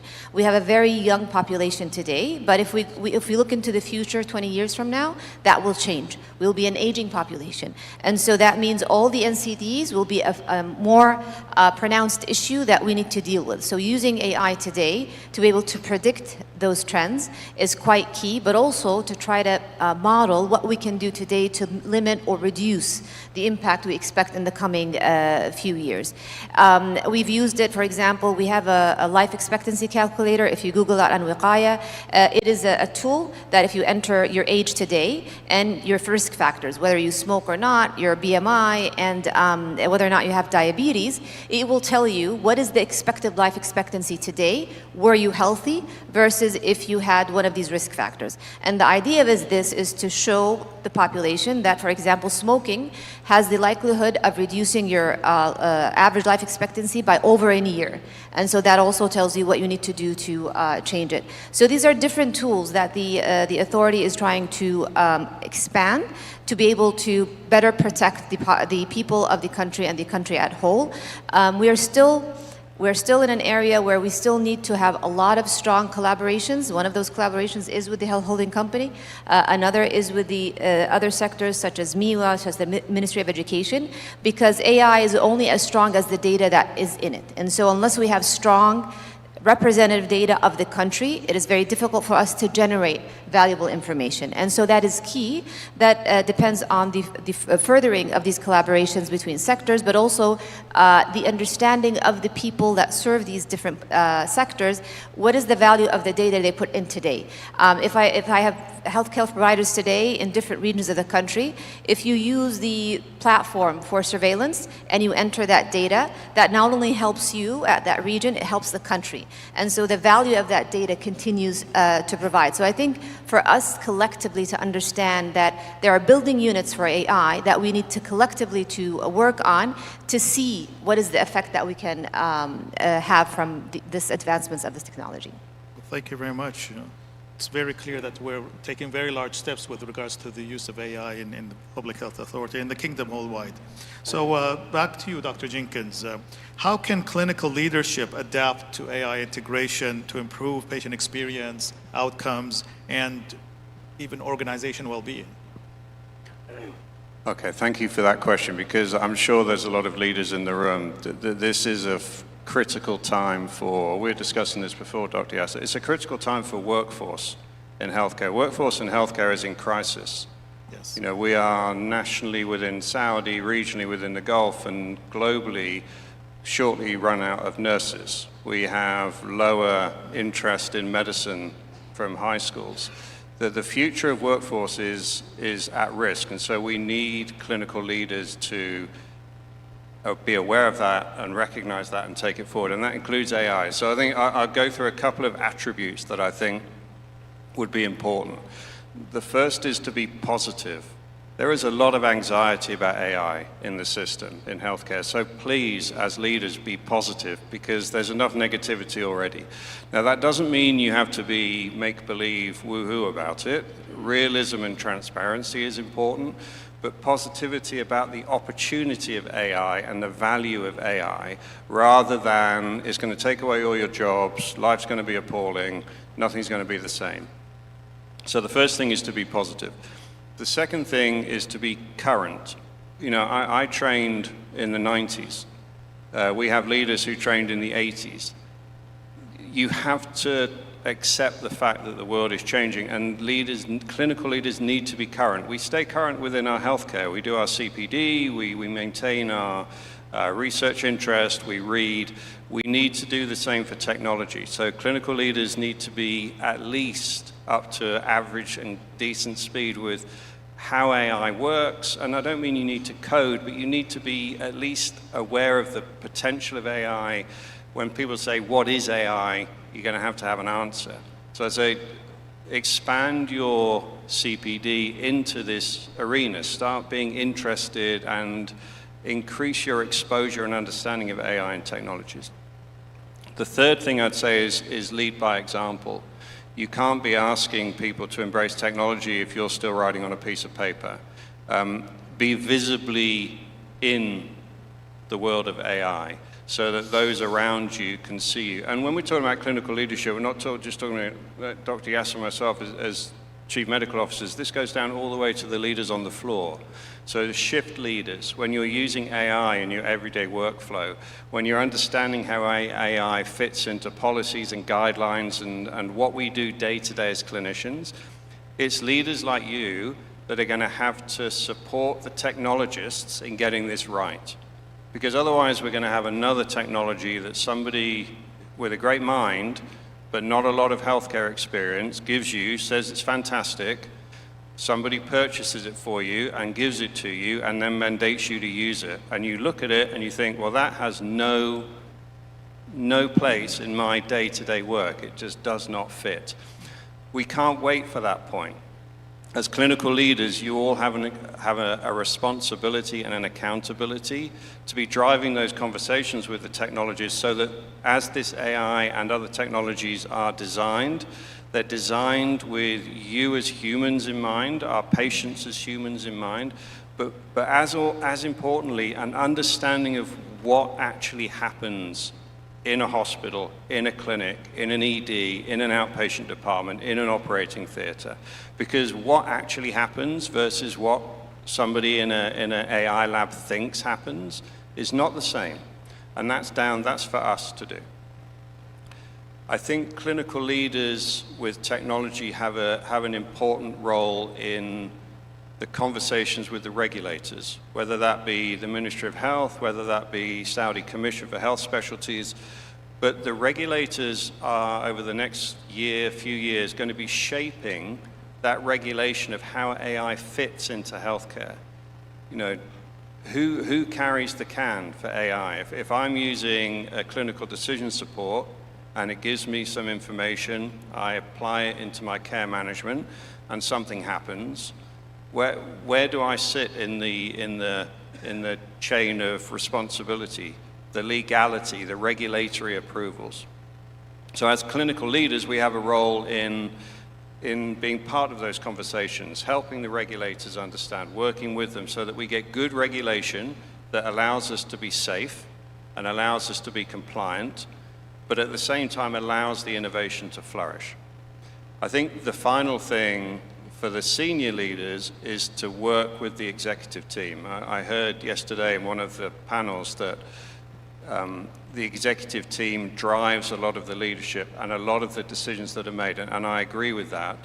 And they're going to have competing interests. They will have financial pressures. They will have regulatory pressures. They'll have ministerial health holding pressures.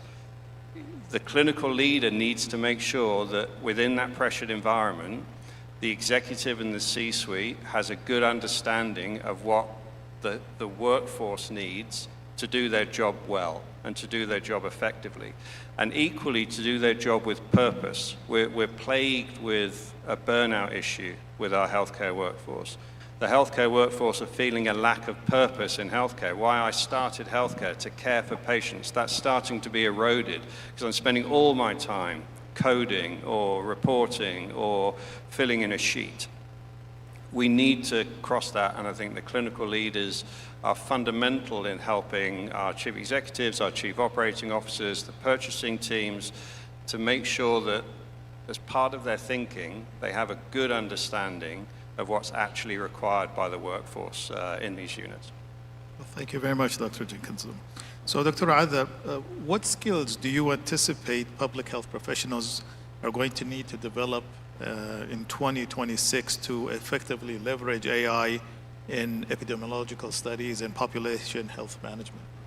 Okay, thank you. That's an important question. So you hear a lot of kind of names thrown out: IT, data scientist, public health professional, epidemiologist, biostatistician, and I think sometimes our accurate understanding of these may be a bit not that accurate. I think, first of all, whether you're a public health care provider or a healthcare provider, I would advise being data literate. What does that mean?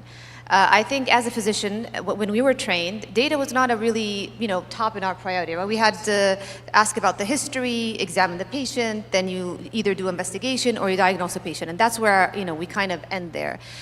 When you shift, and I shifted to epidemiology, it was a very kind of different way of looking at it. And I was told by our professors that the physicians are the most difficult people to do epidemiology because they think very differently. We have one patient, our target is to make that patient feel better. But when you look about public health, it's more about the people, it's about the population. So it's a very different perspective.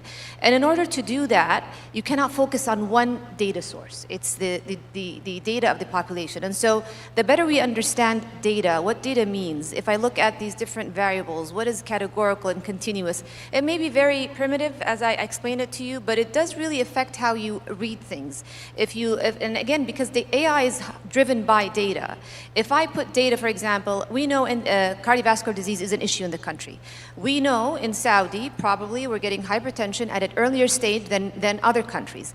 But how do we know that? If I don't have data points from Saudis, I'm not able to get that information, right?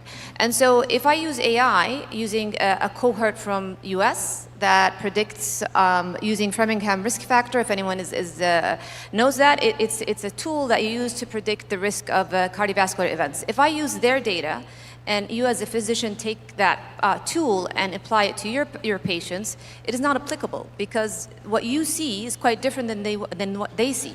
And understanding those differences when you look at the data is key. And so I think data literacy is key. Understanding, as Professor Jenkins mentioned, what is the concept of AI? What does it do? I think be positive, I agree, but also inquisitive.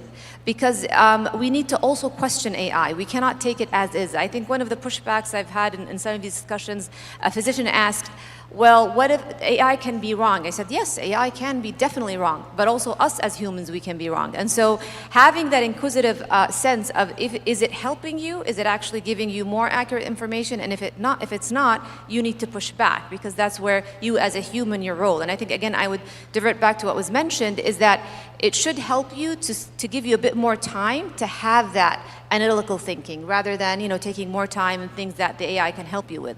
But it should not, and I believe it will not, replace the role of a public health professional or a clinician. It should be an added tool. It should not be something that replaces the human brain. That's in my opinion. And so data literacy, understanding what is AI, the basic concept of it. I think also understanding the governance and ethics of it, that's key because, as I said, it uses a lot of data, so we need to also always remember this is from humans, so there's a lot of ethics behind it. So making sure we are protecting that is also needs to be, because now as we advance into using data, everyone wants data to do AI or others, right? But we also have to be very, if we're guarding that data, yes, we want to push that forward, but we need to also remember this is valuable human data for patients. And so we shouldn't take it lightly that this is, it doesn't have its specific protection and other HIPAA regulations that may affect the usability. All right, thank you, Dr. Ada. So Dr. Jenkins, how can the workforce regulation be reviewed to enable and ensure that there's safe engagement with AI? To ensure that there's safe engagement with AI? Yeah, I think we work in a safety-sensitive, heavily regulated industry, and this is a new technology that's coming in. So I think, to your point, Doctor, there is a delicate balance between regulation that ensures that whatever we bring in is safe, we do no harm, it maintains at least and ideally improves quality, and should reduce costs, so we get this value proposition. Now, that's one side, and it's easy to do that. It's easy to come and say, you've got to be very safe, you've got to be this, you've got to be that. But the risk is you stifle the innovation and the inquiry that's so vital for us, just in medicine. Medicine's a science. Science is about exploration and finding new things.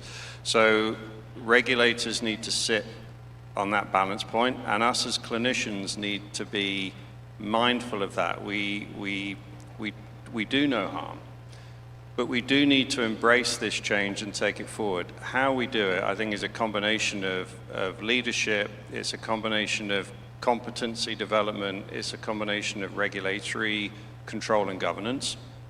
I think just finally, it's so important that when we talk about AI in healthcare, we don't just talk about capability and competence in terms of, can I use the AI and is the AI going to do what I want it to do? We have to look at those human factors that you mentioned. The big one is trust. Can I trust the AI as a healthcare professional? Is the AI transparent? If it makes a decision, can I see how it's made that decision? And can I challenge that decision? What happens if I do challenge that decision? So I think these softer human components are things that are sometimes forgotten when we bring in a technology, but we really do need to focus on that. How do we ensure people trust it? How do we ensure people feel confident with it? How do we ensure it's transparent, that we understand the evidence, which we should be demanding in healthcare, but without restricting the ability to innovate and essentially drive forward, which is what we all need to do. Thank you. So Dr. Ada, in your work on longevity and premature mortality, how might AI transform workforce capabilities in designing and implementing large-scale public health interventions here in Saudi Arabia?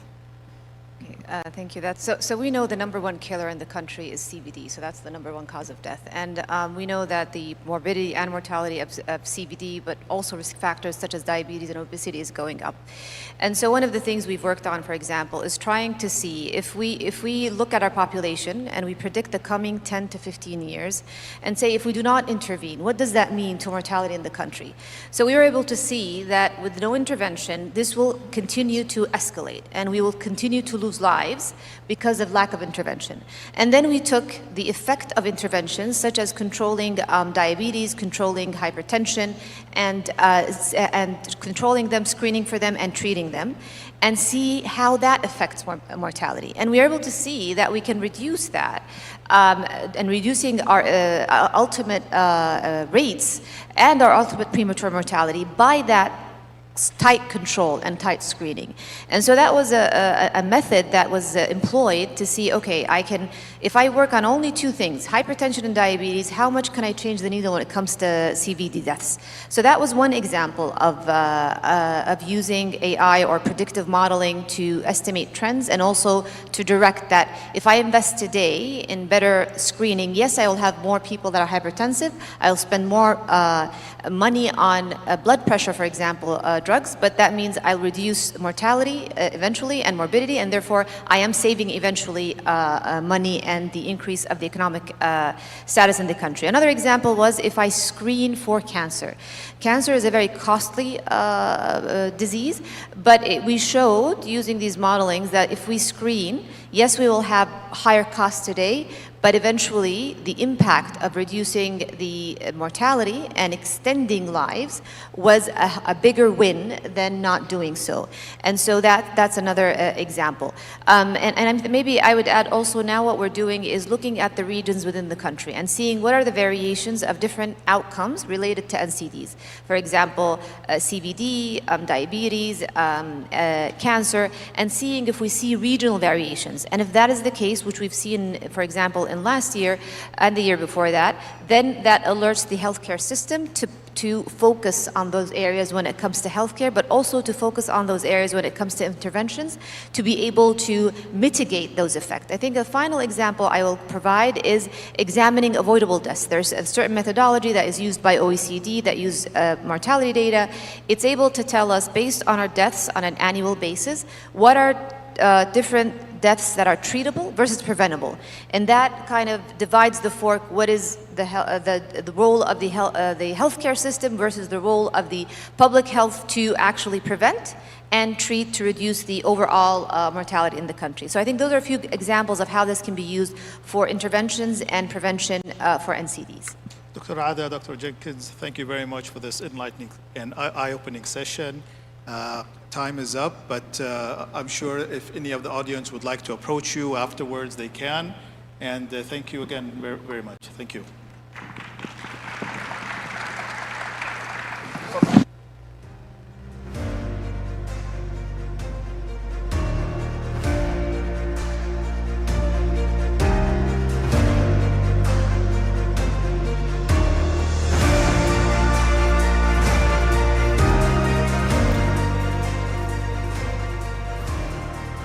Thank you for this session. Next, we will be exploring the role of clinical decision support system in modern healthcare. And for that, we are pleased to welcome Dr. Yasser Sheikh, clinical consultant at Rابط, who will discuss how clinical decision support system supporting evidence-based medicine, consistent and high-quality care. Please joining me, welcome Dr. Sheikh on the stage.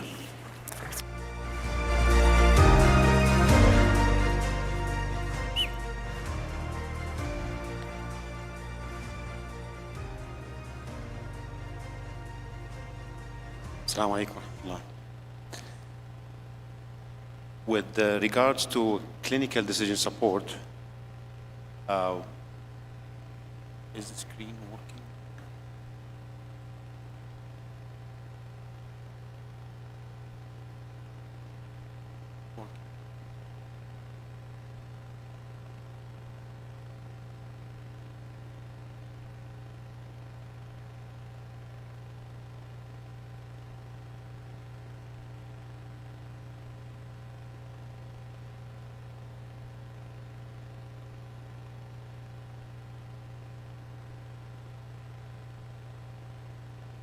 Okay, so with regards to the clinical decision support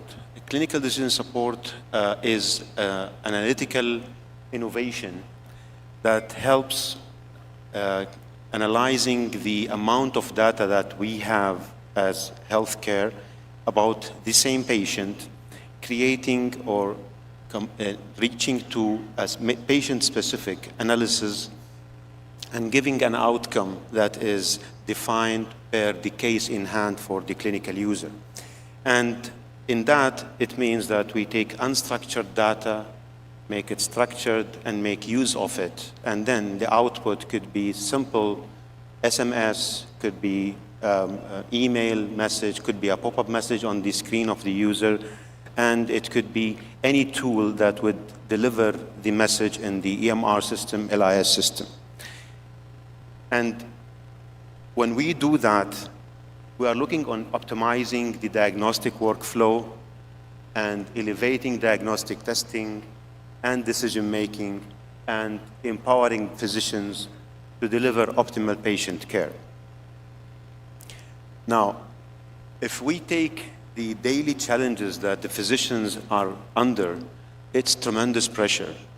Number of patients is just simple one of it, but number of medications, number of diseases, number of investigations that they need to go for, and all the data that generates from all those plus the history of the patient, previous medications, current scenarios of current diseases, if there is any chronic issues. All those are challenges they face daily with each and every patient. So definitely they need help and they would value the help. The amount of data generated annually is huge in healthcare. It's 50 petabytes. That's 10 to the power of 15 annually. And you can imagine that that amount of data is a gold mine. But are we using it really? Statistically, less than 3% of that is used. So 97% of the data generated is unused, simply cannot be used because it requires some help to be used. So if we go step back with the clinicians, they don't get that much of training on reading the data of the lab. But if they approach the lab, where, by the way, 60 to 70% of the data is generated, they get help and they value the help. But that is if they approach. How can we make that data nearer to them or easier for them to access? AI, is it the solution? Yes. We've heard about different talks on AI and other solutions that utilize technology, but keep in mind that it is a tool. It is a tool. It's as good as we use it in a good way, in a structured way. So if we look into the levels of AI in daily activities, it's very simple. We use it almost everywhere, rule-based. Simple email filter of spam is an AI because simply it can do the job without the interference of the human. A simple mobile opening by face recognition is another example of daily AI that we use. It's a simple thing. But it's not only on that. Assistive intelligence can help with very simple things like Siri.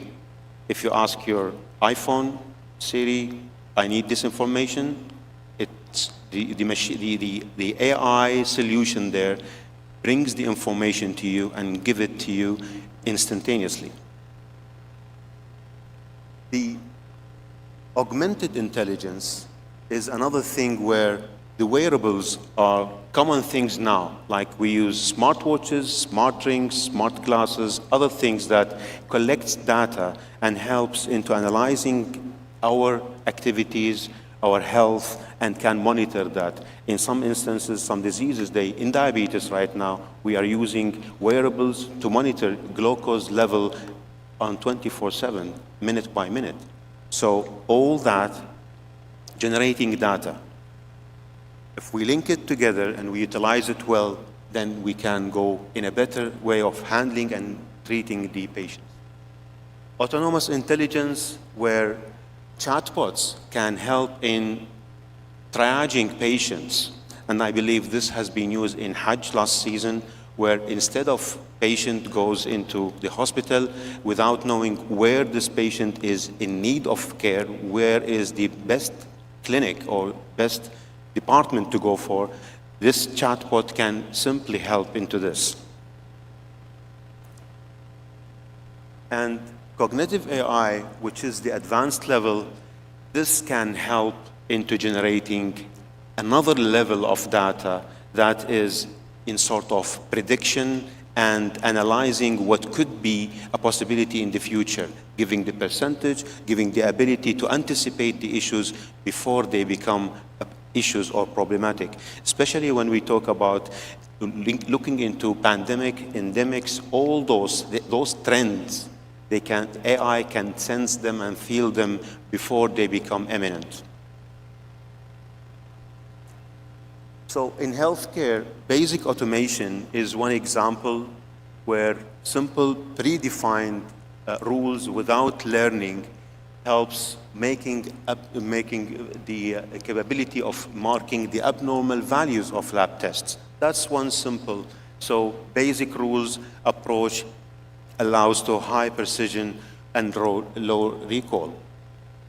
The assisted intelligence example would be recommendations or automation, where it helps into reducing the load on manpower and at the same time allowing the recommendation to help on advancing into the process in a well-informed manner and controlled. In that, we guarantee the compliance of the users and standardization of the service delivered. On the augmented intelligence, we enhance human decision-making with predictive analysis and insights based on the available data and the informations the AI can collect from different sources. That would help a lot in taking action for the next steps.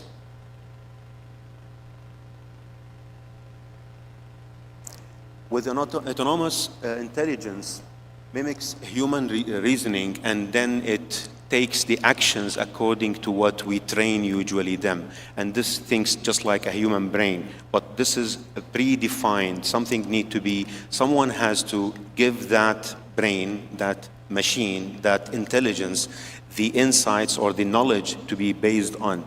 We don't want to rely on AI in health, because technically AI, if it's uncontrolled, if the base of the information or source of information is unknown, or we don't know how it analyzes the data and how it produces the outcome, then we cannot really depend on it.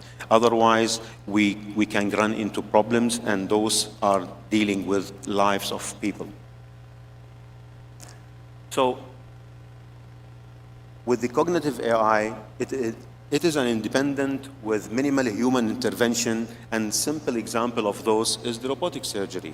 With robotic surgery, the robot can perform the surgery without the interference or minimal interference of the surgeon, who could be far away distance.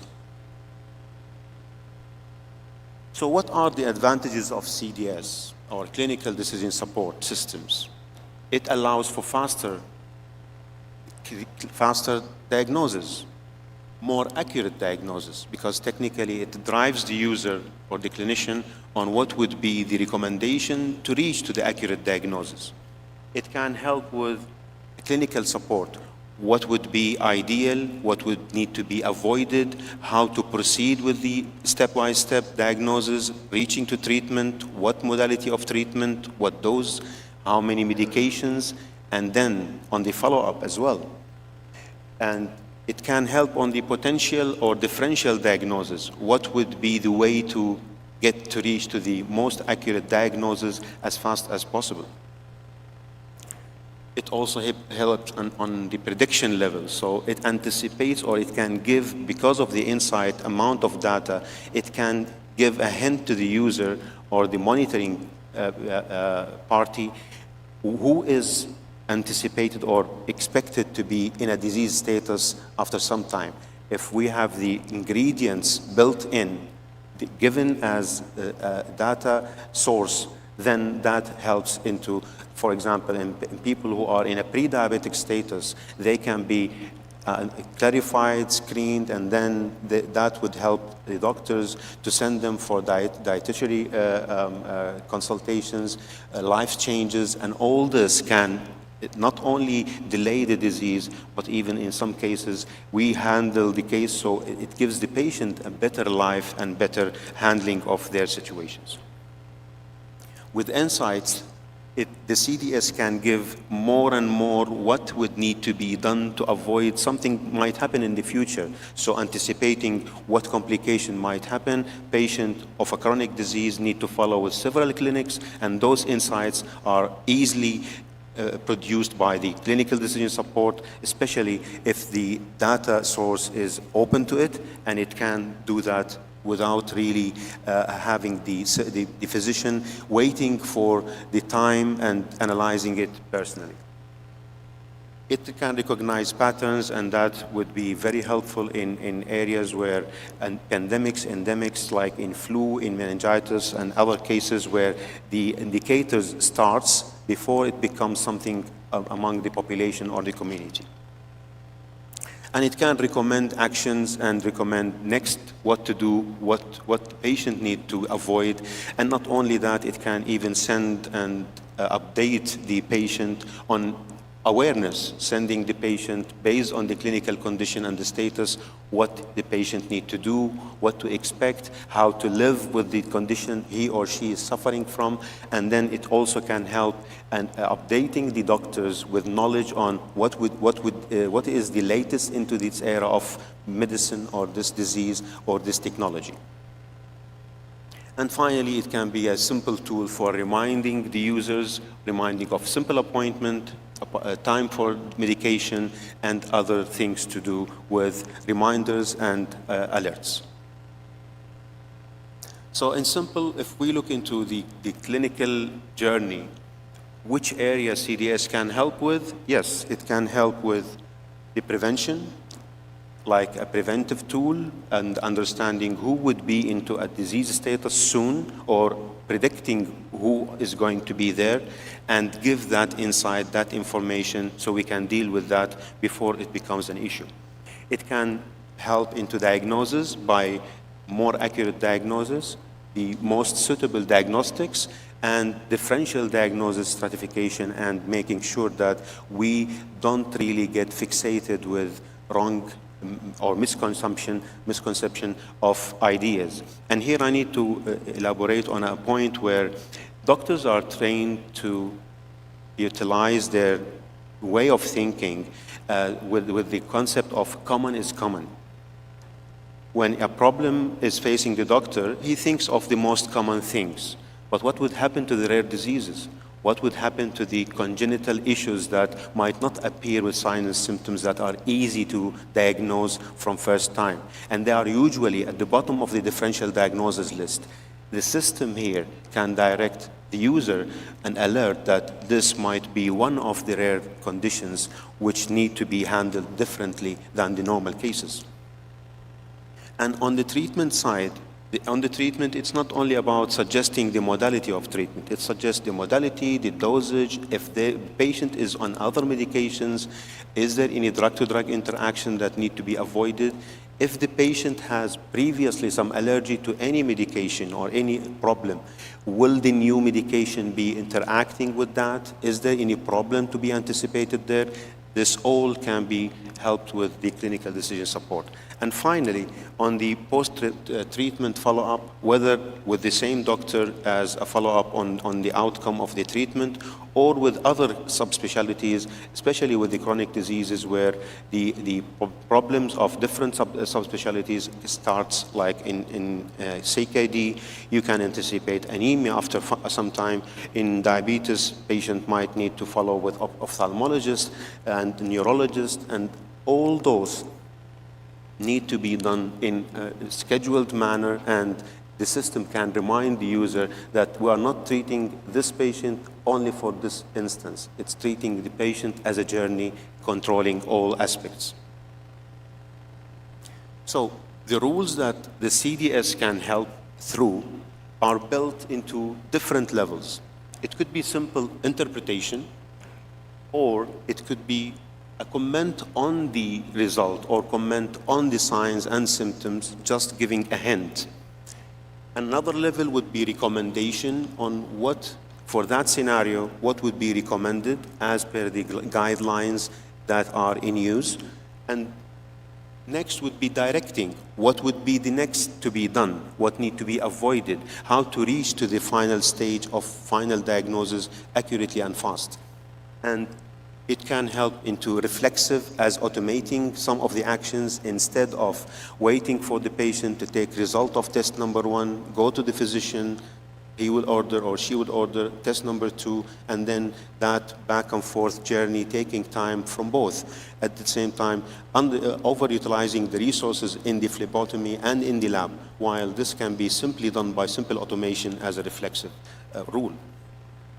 And finally, we know that in the practice, because of the accessibility of the informations, sometimes we might have underutilization and sometimes we have overutilization, where actually the issue is rationalizing the the utilization of the resources available.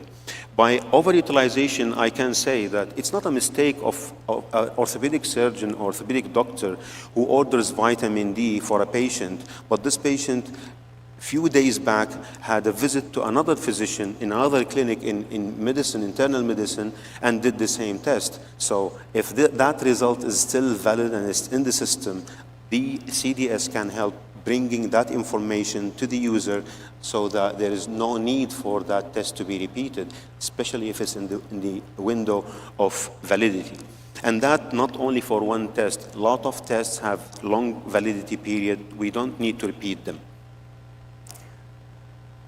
So in simple, the categories or the areas that CDS can help with are in three main categories. In the clinical side, where it improves patient outcome, early diagnosis, accurate diagnosis, reducing the admission, and decreasing mortality and morbidity. While on the operational, although the title is clinical decision support, but it's not only on the clinical practice, it's how we perform that. And so on the operational side, where it increases the operational performance, it improves clinical pathway, adherence and efficiency, it guarantees compliance with the guidelines, and standardization of the practice itself and the service. And definitely if we guarantee category number 1 and category number 2 between clinical and operational, definitely that would have an impact on the financial outcome, where it reduces the time, which is money for patient, for their daily work, for doctors, for the healthcare system, and for the resources that are utilized. What could be the guidelines? The guidelines could be anything that the hospital or the entity is looking for. It could be a local guideline, it could be an international guideline, it could be special protocol for special cases. Any guideline, the system can adapt to and use those guidelines to create the rules that would help the users in the practice. So AI supports better decisions, improves efficiency, enhances human expertise, and helping deliver smarter, faster, and more accurate outcome. Now, I think the last thing we need to, again, emphasize on, will AI replace humans? No. AI, in this scenario, is a tool. Let's use it to the best of the humanity. Thank you very much.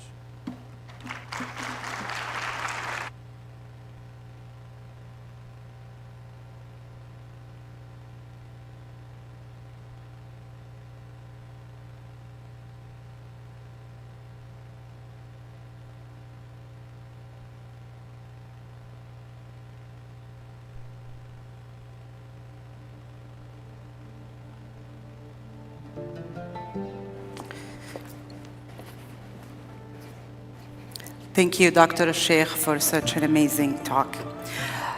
Our distinguished guest, we will be have a break now for 10 minutes. Please be back in 10 minutes.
welcome back.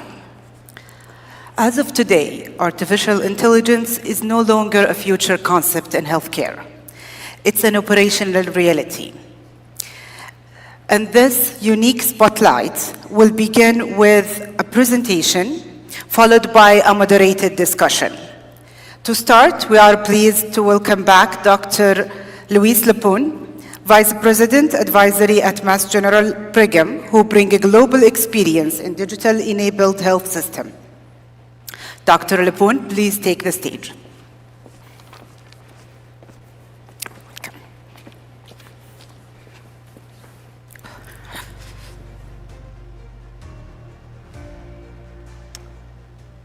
Salam alaikum, and good afternoon to everyone. It's a pleasure and an honor to be back on the stage. Hopefully, I can share with you some insights, some learning lessons that I have had over the past, I would say, year or two. We heard a previous speaker, Dr. Jenkins, talking about the frontline workforce and its commitment to artificial intelligence. My presentation is going to be how do we as leaders approach the implementation of artificial intelligence in our model of care, our healthcare systems. And it's a process. We're not there yet. So today, what I'm going to do is I'm going to share with you some of our lessons learned at Mass General Brigham. Some of them may be applicable to your environment, some others may be not applicable. But together, and discussing the opportunities, I think that we're going to get to where we need to go. As I was introduced, I am Vice President for Mass General Brigham International, and I'm also Emergency Medicine faculty at the Enterprise Emergency Medicine Department at Mass General Brigham and the Harvard School of Medicine. I have had the honor to be involved in the model of care in the kingdom for the last, I would say, almost 10 years. It's been a long journey. And I would like to start by saying congratulations. You're getting there. Closer and closer. But don't forget, it's not a sprint, it's a marathon run. The heavy lift comes next, and you will hear about some of that heavy lifting at the end of the session today. I have nothing to disclose, and I would like to acknowledge my colleague, Dr. Esther Kim, who is the head of Emerging Technologies and Solutions for Mass General Brigham, who has actually led the development of the content for this presentation and has helped us all leaders at Mass General Brigham get ourselves educated on how to implement artificial intelligence in a sensitive and safe way at our organization. And why does AI matters? I don't think this is, hold on. Why does AI matters in healthcare? Do we agree that it has a role?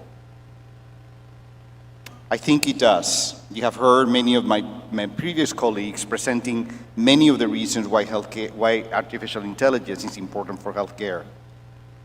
But we need guidance.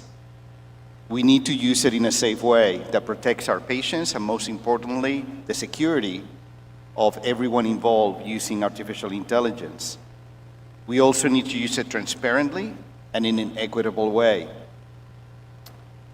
So the leaders that are sitting out there, myself, all together, we need to figure out how we launch these programs in our organizations.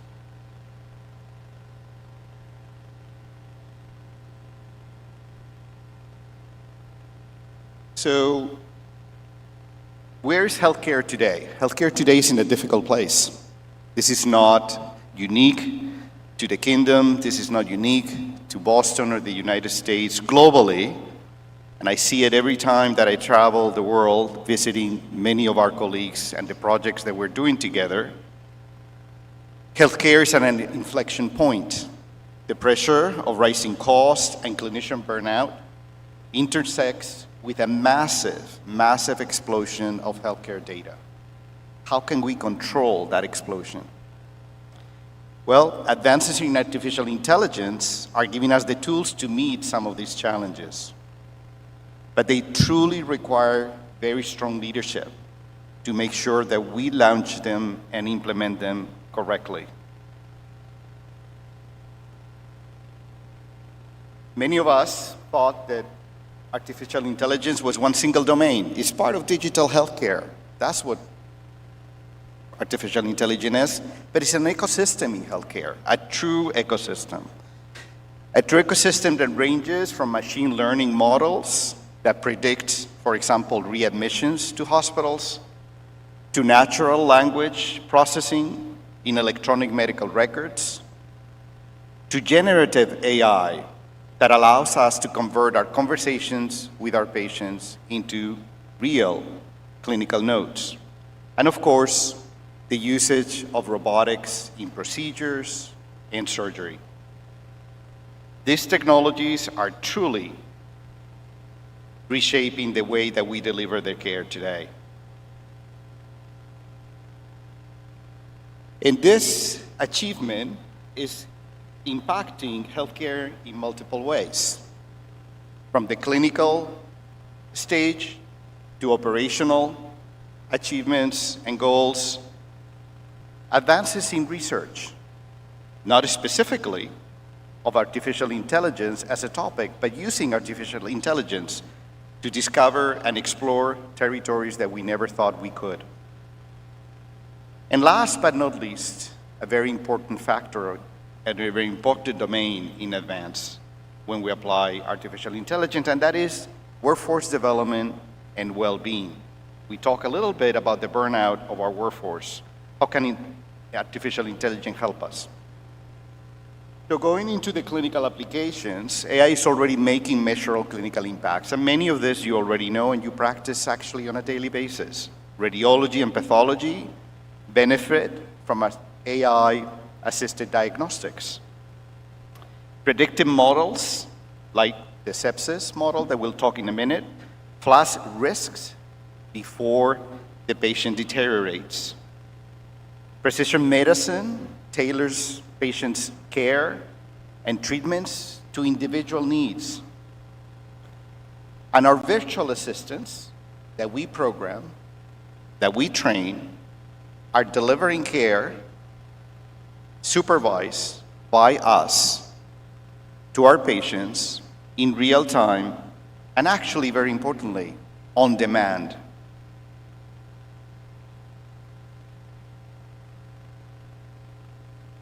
The sepsis prediction artificial intelligence model, when implemented well, can alert clinicians earlier about the presence of sepsis, can also reduce ICU stays, and ultimately, and most importantly, can actually save lives by improving outcomes. However, the implementation of artificial intelligence in clinical programs needs to be done very carefully with change management and ultimately the buy-in of us clinicians. We heard that in a previous presentation. Do we trust AI?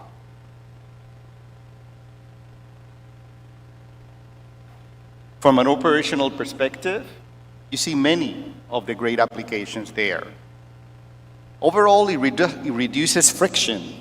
It makes our systems more agile, more dynamic, ready to change when the opportunity and the challenges arise.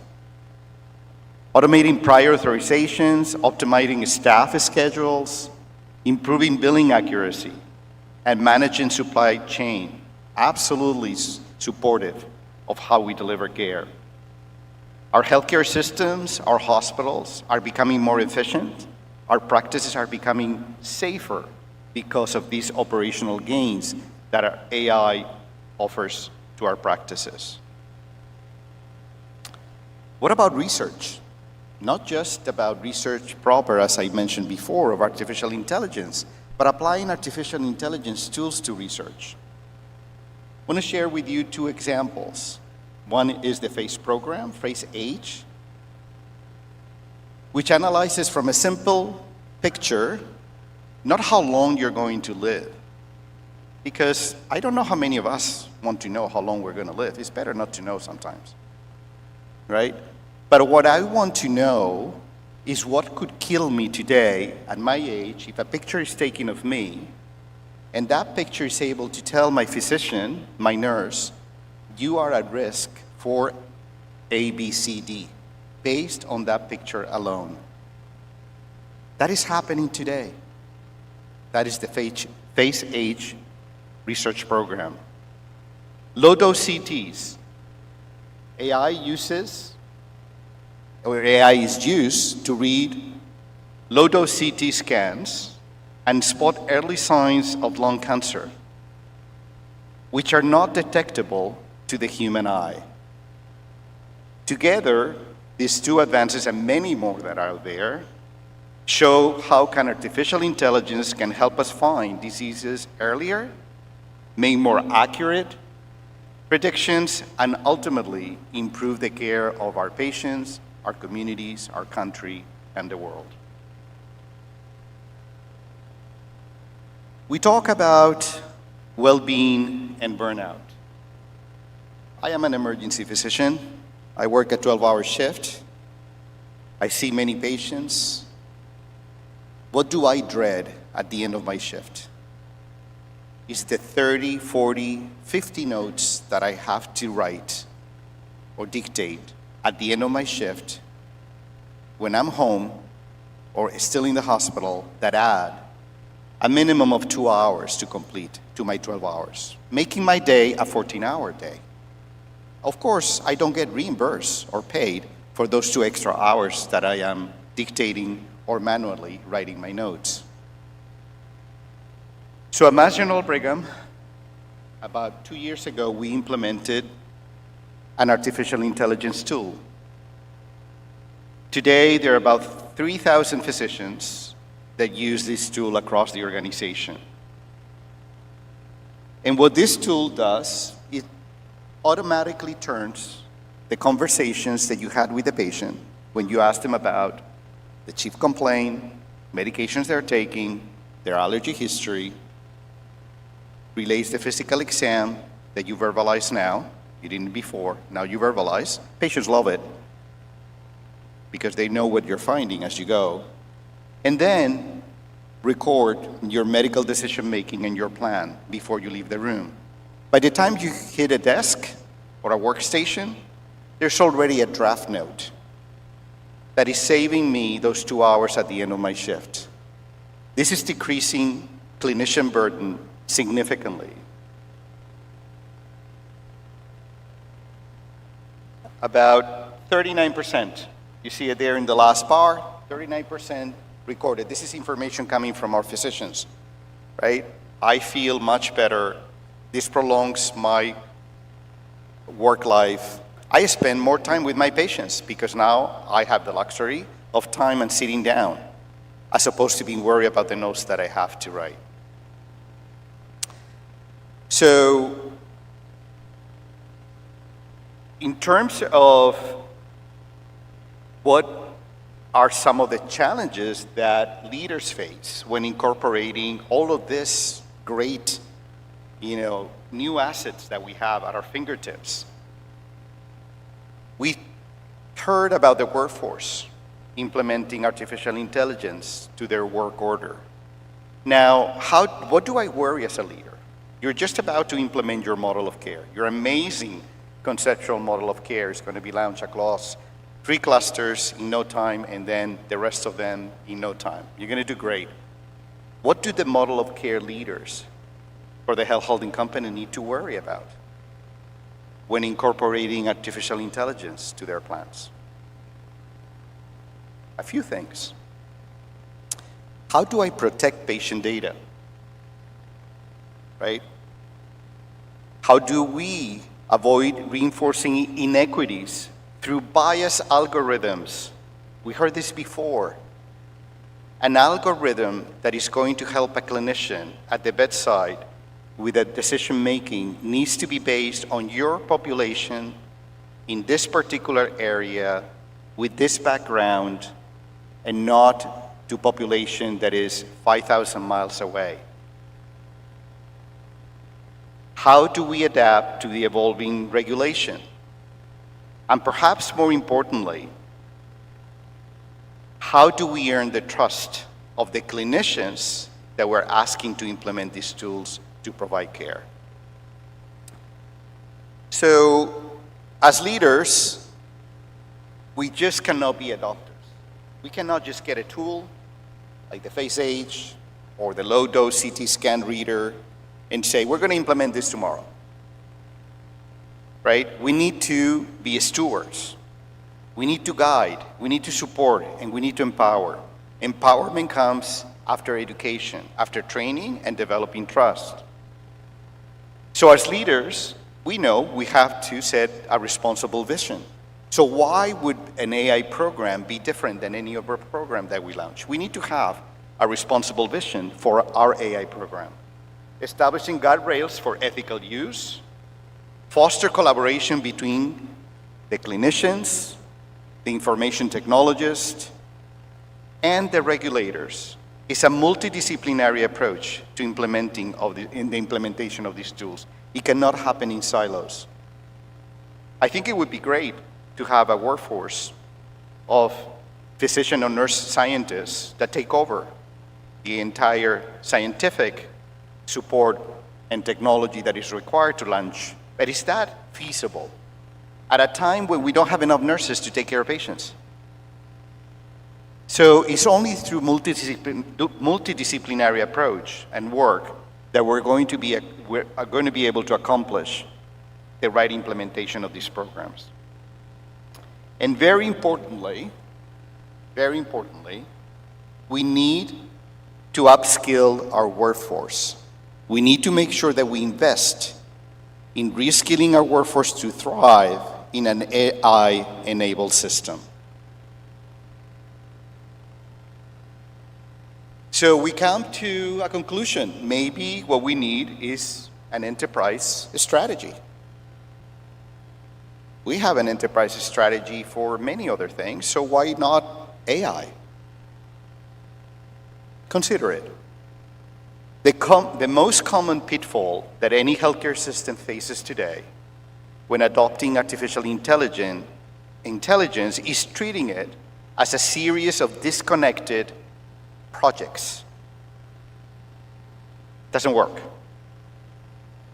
When you should be taking this from an enterprise level. Successful organizations avoid this by aligning artificial intelligence efforts with their vision for the organization, system-level goals, and establishing a strong governance.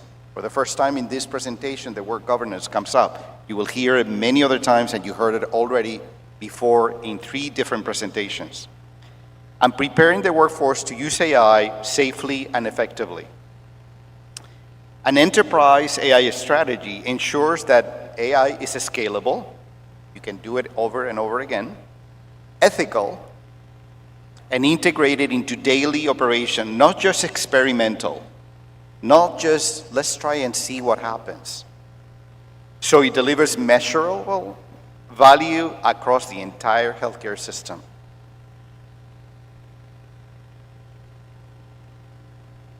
This slide shows the framework that guides how Mass General Brigham, not the only way, there are many out there, just an example, that defines how we approach our program, our strategy on AI, and how we roll out our programs. We use the term artificial intelligence very broadly, not exclusive, but inclusive. And it includes machine learning, deep learning, generative AI, and the use of robotics for any kind of procedure or surgery, all integrated under our digital strategy for improving healthcare outcomes. The goal of this framework is very simple. Create a unified, responsible structure for how we evaluate and design the deploying AI across the system. It ensures that we are incorporating innovation with clinical needs, systems goals, governance standards, and our commitment to a safe, equitable implementation of the program. A lot of very technical words in that approach. We could spend hours just on this slide.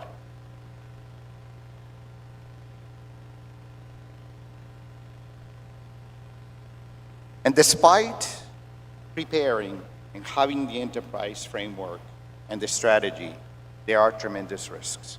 We heard about some of those risks in earlier presentations. First is technology itself. We need solid, reliable systems to support our artificial intelligence program. If the foundation is not strong, the tool can make mistakes that can impact negatively patient care. Second is the organization. So from technology, we're going to the organization itself. We need clear rules, ongoing checks, and basic training so people know how to use the tools. This is what also helps develop trust and buy-in from the clinician workforce. And third is the real-world workflow. It's great to have the concept. It's great to have the tool. Let's put that tool to work and see what happens. What happens in daily tasks, patient care, scheduling, supply chain, other paperwork. Here, in this area of the real world, problems can spread incredibly fast. And if roles aren't clear, or if automation goes too far, we have a big, big problem. So what keeps AI safe is very, very simple. It's clear rules, good processes, and the proper training for our people, our workforce. Therefore, the concept of an AI center of excellence is very helpful. We have many centers of excellence in our healthcare systems. Why not one for AI? One that supports the teams, creates standards, and makes sure everyone feels confident in the tools that we're using. And if we thought we were done, I have some news for you. No, we're not. This is a continuous assessment process. So we first created, we identify the risks, we overcome the risk and the challenges, we create opportunities, we train everyone, and what do we do next? Forget about it? No. That center of excellence is about not just deploying and building a model, but it's also a requirement to a structured end-to-end comprehensive life cycle framework that evaluates your program on a constant basis. The framework ensures that every solution we implement is well governed, clinically relevant, and continuously monitored for safety and performance. This approach allows us to scale artificial intelligence across the system in a consistent and accountable way with equity.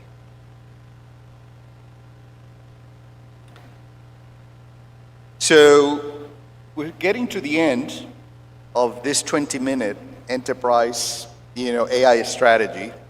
We could spend hours. And I want to call a few things to action. What do leaders need? First, we need to balance innovation with responsibility.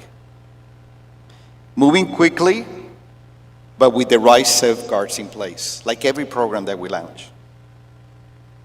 We also need to lead with transparency and build trust across our teams and our healthcare system, expanding to our communities. Driving meaningful artificial intelligence adoption means focusing on outcomes, improving patient care ultimately, our operations, and supporting our clinicians, the workforce. At the same time, we need to encourage our teams to experiment, to innovate within those guardrails. do it in a safe way so that we can continue our advances. And finally, which is what we're doing here at this moment in time, establish those global partnerships that are going to allow us to progress even more rapidly than if we were to tackle this issue alone and learn from each other and each other's lessons learned.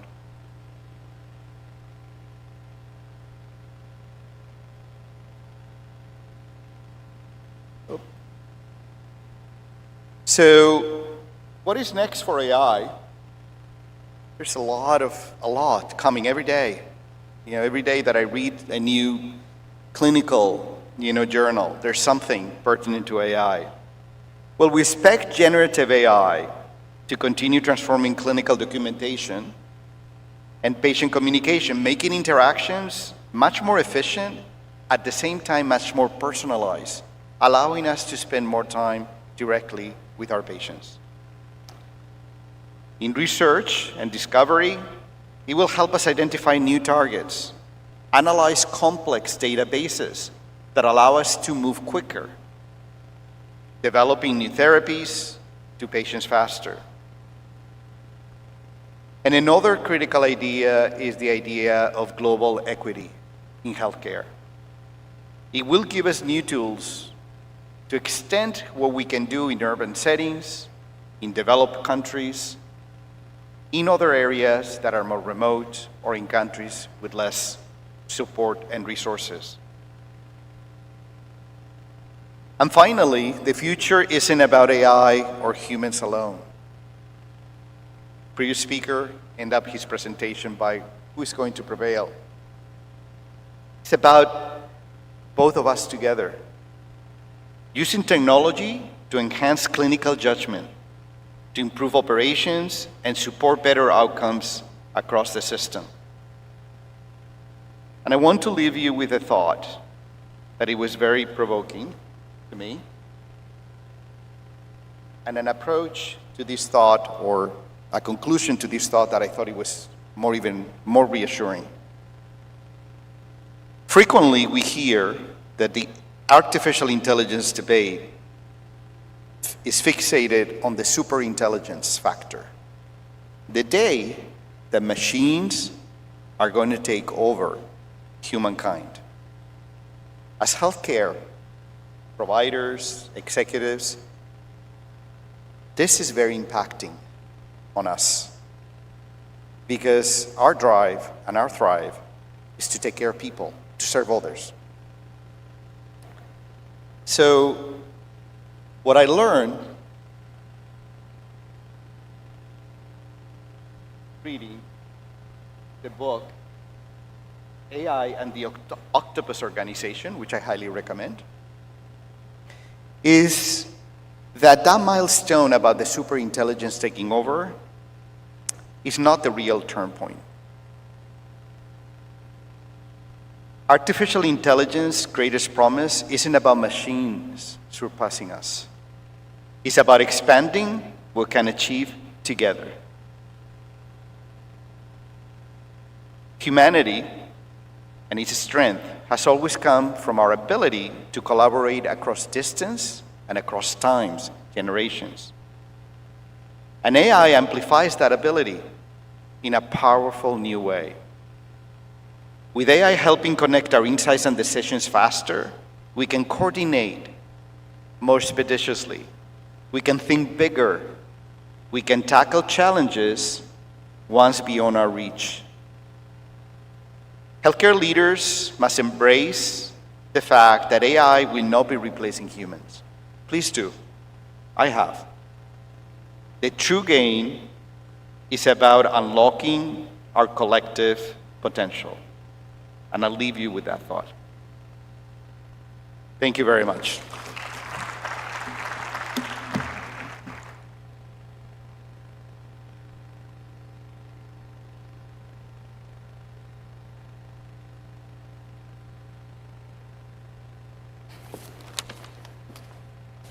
Thank you, Dr. Lapon, for such an amazing, insightful presentation. AI is still a hot topic, and to continue this discussion, we would like to welcome you back on the stage. And joining you for this discussion is Dr. Abdullah bin Khamis, Chief Technology Officer and the Chief Data and AI Officer at CNHI, leading National AI and Health Intelligence Innovation. Moderating this session is Dr. Ahmed bin Ahmed, Chief Medical Officer of Palliative Care, bringing a strong clinical perspective to digital transformation. Dr. bin Ahmed, over to you. Assalamu alaikum. Allah hayyahum. Ladies and gentlemen, good afternoon and welcome. This session brings together leadership and advance the AI. We are going to discuss how digital transformation reshape our care pathways. From automation today to AI tomorrow, we are fortunate, we are happy to have both speakers with us, offering strategic and technical insights. Thank you for joining us. Thank you, Dr. Luis, for the nice presentation. It covers a lot of prepared questions, and but let me start with Dr. Abdullah bin Khamis. Dr. Abdullah, from a national data and AI standpoint, what are the top data gaps that limit moving from automation to true AI in clinical pathways? Bismillah ar-Rahman ar-Rahim. First of all, thank you very much, Dr. Ahmed, for having me here. And thank you, Dr. Luis, for the excellent presentation. The data gaps that we have usually in the health ecosystem is actually comes from different reasons, okay? First of all is that the data exists with different places in isolated islands, it's like silos, okay?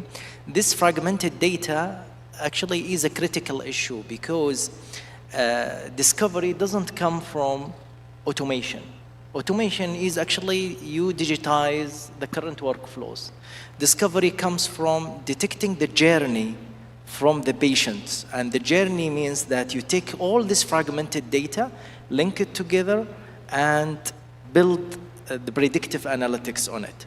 So I think one of the critical gaps that need to be addressed these days is how to combine all this fragmented data in building the patient journey, and then the AI systems can be built on that. This is, I think, a main reason for this gap. A second one, the data existence, even if it is in a journey, is necessary, but definitely not sufficient. You need to ensure the data is complete and of high quality, okay? Because AI systems are fulfilled by data, and junk in means junk out, okay? You cannot run predictive analytics with high accuracy that clinicians can trust unless and until that you apply a very strict quality assurance and data completeness strategy. So I think this is one of the gaps that need everyone working in the health industry, especially in the data and AI, need to ensure that the data need to follow a very stringent approach for its completeness and its quality.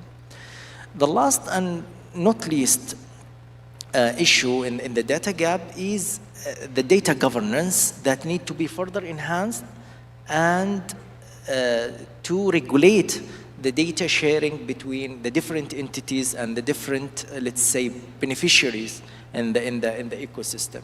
So a clear data governance that need to be adopted by all the entities and all the people working in the health industry will give a clear clue for everyone about which data that can be taken in the analysis, which data that can be let's say hidden because it violates the privacy issue, and which data can be used in research. And these things will help to make the data available in an open manner to everyone working in the health industry. Thank you, Dr. Abdullah. Dr. Luis, in your opinion, what is the most pitfall health system face when adapting AI?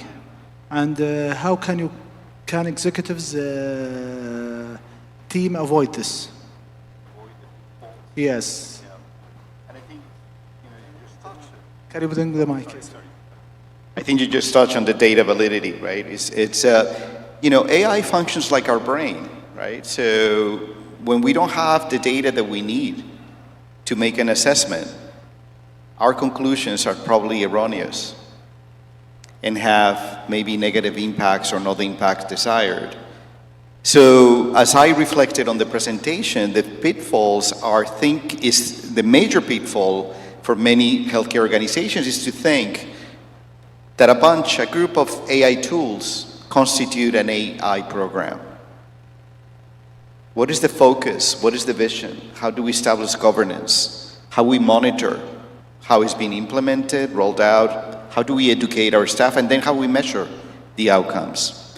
So I think taking this different approach of a strategic framework development first, focused and aligned with the organizational goals is absolutely critical for any artificial intelligence program. In terms of the risk, the pitfalls, if the data is not valid, that is the technology side, right? So I completely agree. The data should be mapped following the patient journey at all levels.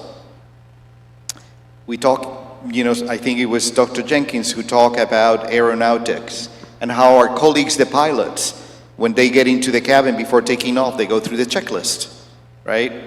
So why don't we map our interventions and our patient journeys the same way so we don't miss anything? And then create data that reflects those touch points that we can then use to create the software, the platforms that our artificial intelligence tools are going to use. That is one of the major pitfalls. The data is not valid. Therefore, the tool is not going to work. Then if the tool is not equitable, if the tool is not adapted to the environment, we're going to have the same problem. If I want to use a prediction clinical decision-making tool in Riyadh today based on an algorithm that was created in New York, how reliable is that going to be? Are our populations the same? Do they have the same risk factors at different ages? We don't know. Someone needs to govern how these AI tools are developed and then implemented. Without that, the tool may make decisions that are not accurate, could be erroneous, and could have a negative impact on the patient. And then is the front end, the people that are using the tool. What is the feedback that we're getting from them? We're educating them first, hopefully, but then what is the feedback that we're receiving back from them? Is it working? Are they seeing anomalies? Is it reliable? Are they trusting the tool? So to me, again, it's technology, is the organizational approach to the usage of artificial intelligence programs, and thirdly, very importantly, listening to those that use the tools. Are they working or not? Thank you, Dr. Lewis. This will take us to the second question. It's about the frontline clinician. Yes.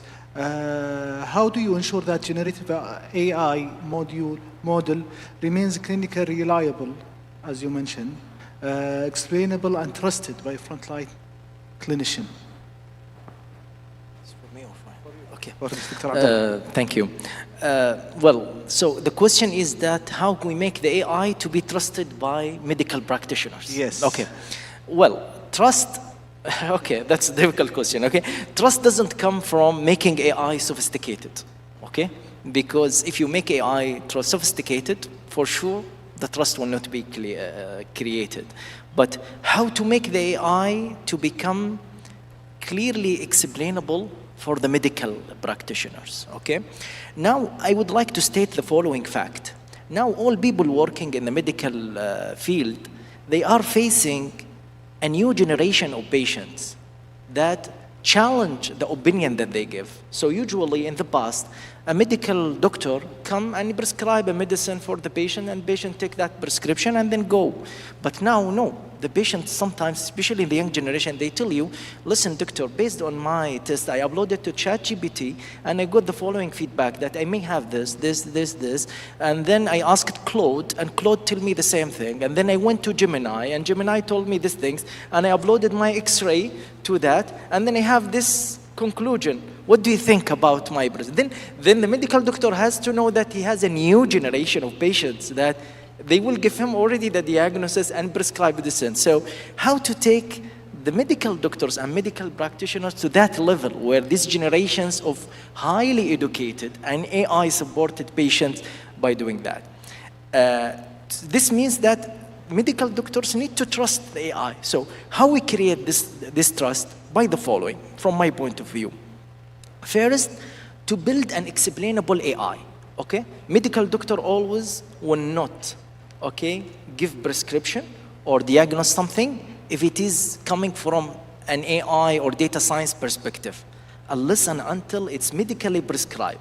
So ensuring that the AI is explainable is, I think, one thing that we need to ensure that it is enabled in the generative AI or an AI, all AI framework. This is one thing. Second thing, ensuring that there is an audit on the AI itself. And now people are no longer speaking about generative AI, but they are speaking about generative AI that monitors another generative AI.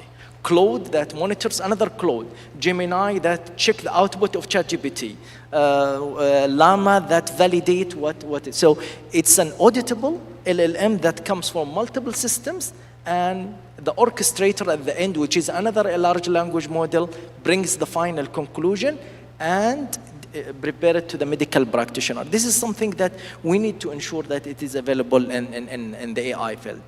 A third factor, which is the ability for the review from the medical practitioner, because always the final say has to become from a medical practitioner, because always hallucinations is an issue that comes always with AI. Okay, yes, AI improving, but always there is a hallucination part, there is, let's say, a bias, there is an error rate. So the final say need to be for the medical doctor, but augmented by the technology. And last but not least, there should be another AI that creates audit for all that ecosystem. So I expect AI to run in future, like multiple LLMs, everyone audited, and with explainable AI and a review for a doctor, but there is another AI that detects any anomaly in that system and alert the medical practitioner for that. I think with this ecosystem, a trusted AI will help always future generations of medical practitioners. Thank you, Dr. Abdullah.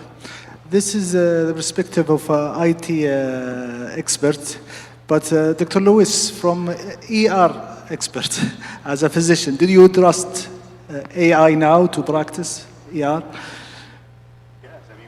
We have multiple tools at our fingertips in our emergency departments that enable us to make decisions faster, but also predict deterioration in patients. For example, the sepsis algorithm is a very popular, tool that we have. Initially, there was that, best practice alert popping up in front of you when you're working or dictating or checking on labs for a patient. And it was kind of why are you bothering me with an alert? I'm too busy, right?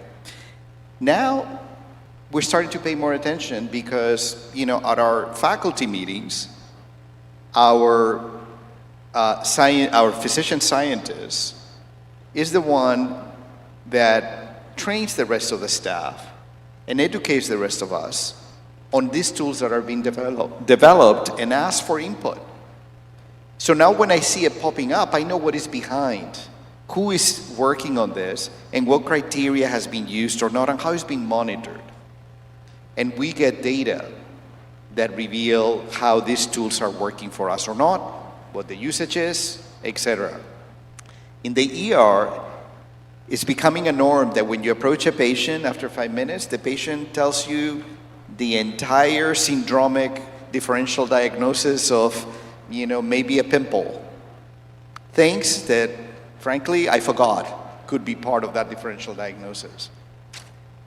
And I always sit down and listen, don't, disregard. They're vested in their care, they want to be healthy and safe. But at the end, I always have the same question. When you check ChatGPT or you check Gemini or you check anything else, did they tell you at the end what their recommendations were? No. They told me what could be going wrong, but they didn't tell me how to get treated. I said, well, maybe I can benefit from all that list of differential diagnosis entries, and what I could contribute now is making a decision based on my training on what could be the best option for you in your case at this time and at your age and in your situation. And usually that conversation goes well. It's acknowledging that the tool exists, acknowledging that I use it, acknowledging that the patient can also use their own tool. But at the end, there needs to be a conversation on how we put all of this together for the benefit and for the best outcome of the healthcare need. And it's usually working well. Usually, not always, but in most instances. Thank you, Dr. Lewis. Dr. Abdullah, in your experience, what distinguishes organizations to achieve measurable outcome improvement with AI from those that see only efficiency gain? Yes, in your experience, what distinguishes organizations that achieve measurable outcome improvement, yes, with AI, measurable outcome improvement with AI, from those who only see efficiency gains? Well, okay. Well, this question can be answered from different perspectives, okay? But to achieve a measurable outcome, first of all, you need to, as we mentioned, to detect the patient journey so that you can know actually the entire journey for all the patient. This is one thing. To ensure that the data is ready so that you ensure that the outcome is ready. Second, you have to design your KPIs, okay, that you will ensure that the health outcome is maximized, okay? And those KPIs have been to be designed carefully to reflect the interventions that you will use will affect the people's life. Third, you have to build with AI, okay, a simulation engine that will take the data from the patient journey and the KPIs and calculate it and then simulate what's the interventions that you can design it and will yield you the maximum yield in terms of health outcome or efficiency or multiple things. Because at the end of the day, there are endless opportunities for improvement, okay? And then you say, which kind of intervention that I will need to do in order to optimize the outcome in the patient. So which one I should do? Shall I just prevent these things or do that thing, then these things? Running a simulation engine that will run all these scenarios is something that you can do, and all these simulations will measure these KPIs and tell you what's the 80-20 approach. For example, if you will do this intervention, you will achieve the 80% improvement in the health outcome and all these things. And currently in CNHI, as a national payer, we are designing such engine where the interventions are simulated in advanced AI platform where we take all these health outcome KPIs with the patient journey data that we try to aggregate from different platforms and design the interventions with our clinicians and experts in planning what's the best intervention that we can, let's say, design the incentives based on in this intervention. Seems promising, huh? Dr. Lewis, we can conclude with one question with you. Which AI capability over the next 3 to 5 years do you believe will have the greatest impact in reducing preventable mortality? Yeah.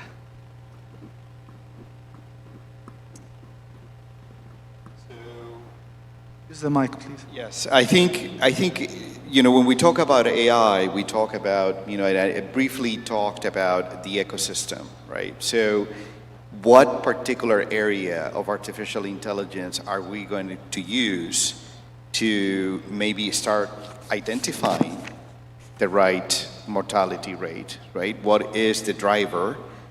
And then how we measure that driver correctly. Is the data valid? So again, it's going back to let's assess the technology that supports the tool that we're going to use. And then when we implement a tool, could that be an electronic medical record intervention? Could that be a predictive model intervention like the sepsis one? Then how are we going to measure the outcomes and if they're different or not from what we had been obtaining before? We need to understand that AI is not therapeutic. It doesn't cure. It's a tool to help us cure. So it can help us identify what is killing. It can help us measure accurately what is killing. And then they can help us identify how to predict maybe a higher risk than what we predicted. But at the end of the day, it's the clinical intervention. One versus another, maybe we can use a tool to determine what could be an outcome of one or using the other one.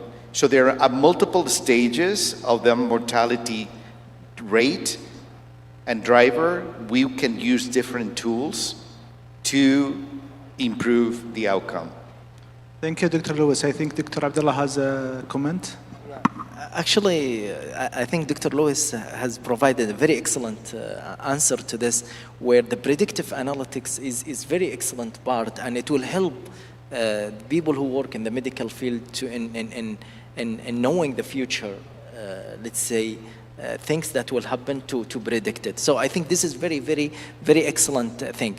What I want to add to what Dr. Lewis mentioned is that even the emerging technologies will help in reducing the mortality in future. And I need now to mention a few things, okay? Now we know this smart widgets that we have, okay, that are connected with the digital app. You know, most of us may use Whoops and Aura and all this application that detect, I mean, your things and maybe connect it with the digital app. The adoption of such things will help in developing risk scores that are connected with the digital twin. So I think the concept of digital twin will develop in the few years to the extent that it will be a companion for the person, and the person can know the issues that he may face even before he noticed that. So this is like Internet of Things, connected devices that connected to smart apps, and telling you with the digital twin that, listen, today your heart rate increased by that rate, your mood, you were stressed in that meeting, and you are in high hypertension when you spoke to that person. So it can help you actually in knowing things and discovering these habits before it happens. This is one thing. The last but not least, we have to know actually that there is a field, and Dr. Lewis has explained that in a very well manner in the presentation about the personalized medicine. In future, there will not be one drug that serves all patients. No.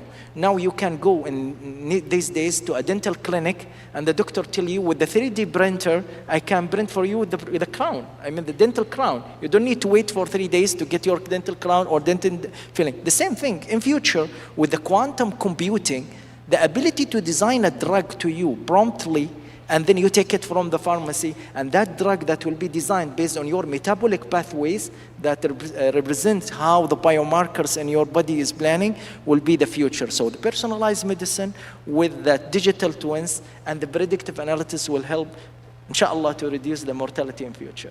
Inshallah. Thank you, Dr. Abdullah. The future is bright. Thank you, Dr. Lewis, for this great discussion. And we finalize to conclude with this session.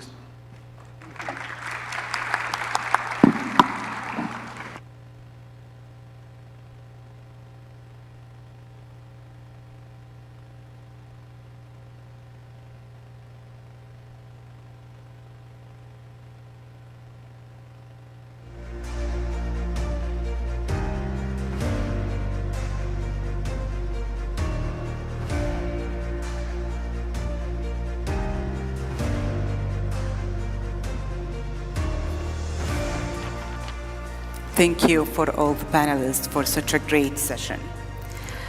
Next is one of the most practical sessions of the day. Today, clusters will present an implementation stories, from problem to intervention, and from KPI to impact and lesson learned. Please help me welcome from the clusters Dr. Ahmed Al-Malak from Hayel Health Cluster, Dr. Shadha Lafi from Najran Health Clusters, and Dr. Zahra Qaisi from Jeddah Forest Health Clusters. And the session will be moderated by Dr. Abdulaziz Al-Khaldi, CMO for Planned Care at Health Holding Company, ensuring the strong clinical and operation alignment. Dr. Abdulaziz, the floor is yours. Assalamu alaikum, massakum Allah bil khair jami'an.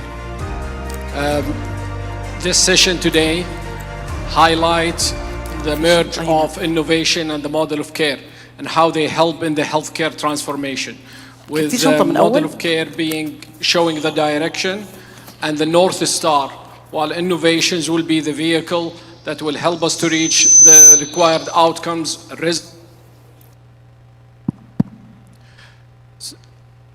Today, our three participants are from our clusters, our people, and they come with the three inventions that will participate in the Geneva exhibition for inventions. We're so happy that they share with us their innovation, and they will answer some of our questions. We start with Dr. Ahmed Al-Malak. Dr. Ahmed Al-Malak is a dentist by background, and he's also an expert on infection and prevention control. He will present to us his invention about an AI-enabled calculator for estimating the risk of infections in a hospital setting and a hospital-acquired infection. Dr. Ahmed.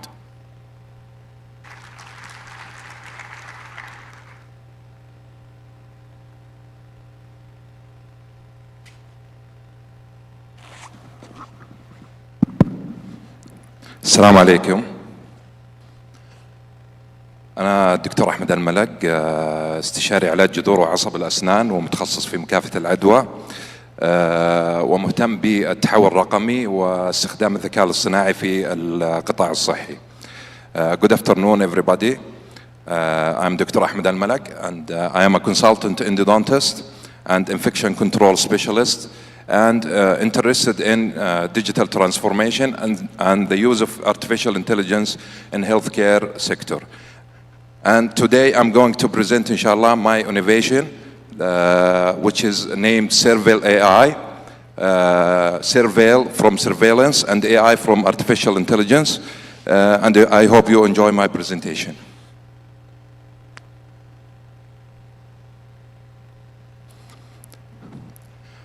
So, as an infection control coordinator or head of infection control, we have many challenges daily. We face many challenges. Like for the hospital-acquired infection calculation and surveillance, it's a very complex process to define and detect the hospital-acquired infection during daily routine and daily procedures. The challenge in infection control surveillance is the use of manual and paperwork. The paperwork and manual work take a long time, and sometimes it's not accurate. The slow process may extend to many hours to detect and reach an accurate diagnosis for hospital-acquired infection. Also, the high chance for having human error in diagnosis of hospital-acquired infection in such a critical field, which is infection control. So mainly the infection surveillance still relies heavily on manual calculation. Why this is a real healthcare challenge? The delayed infection control decision. Also, the increased workload on infection control team, direct impact on patient safety, and lack of standardized national decision-making tool. So we have a lot of challenge we facing as an infection control practitioner. So from those challenges that we face daily, the idea of Surveil AI calculator started. What the Surveil AI calculator will provide us It will provide automation of infection surveillance calculation. The automation will help us a lot, so it will reduce the time and the effort. The AI-driven analysis, it's integrated and based in MOH guidelines and the Public Health Authority وقاية. Also, it will provide instant and accurate standardized decision. So this will help us to face the challenge that I previously mentioned in infection control surveillance. What is the expected impact after implementation? We will have a significant reduction in workload. As we know, the workload will affect the important part of infection control, which is the human resources. So it will significantly reduce the workload on infection control team. Also, it will provide a faster and more consistent decision making across clinical and leadership levels. Also, it will improve the efficiency and resource utilization and patient safety outcomes. And important thing is the resources, which is optimized human resources and also the financial resources. This system is completely aligned, as I mentioned, with the MOH and Public Health Authority وقاية, so it's evidence-based system. And also, it supports the Saudi Vision 2030 and digital health transformation. And it's designed to have a future integration with the HIS system, the Hospital Information System, inshallah. We started already with Public Health Authority وقاية and with the IBC Case A. We started a prototype since 1 month, and we are getting the feedback from our colleague in infection control. We received a positive feedback, alhamdulillah, from our colleague, and we are trying to finalize this application to be, inshallah, published for all hospitals in Saudi Arabia. So every minute saved by intelligent systems is a moment gained for patient safety. Thank you so much. Thank you, Dr. Ahmed. Allah يعطيك العافية. Our next innovator will come from Najran Health Cluster, Dr. Shada. Dr. Shada is a dental background and also an expert in risk management and governance. And her innovation is for a platform that will be able to manage life-saving conditions and coordinate the time. Dr. Shada.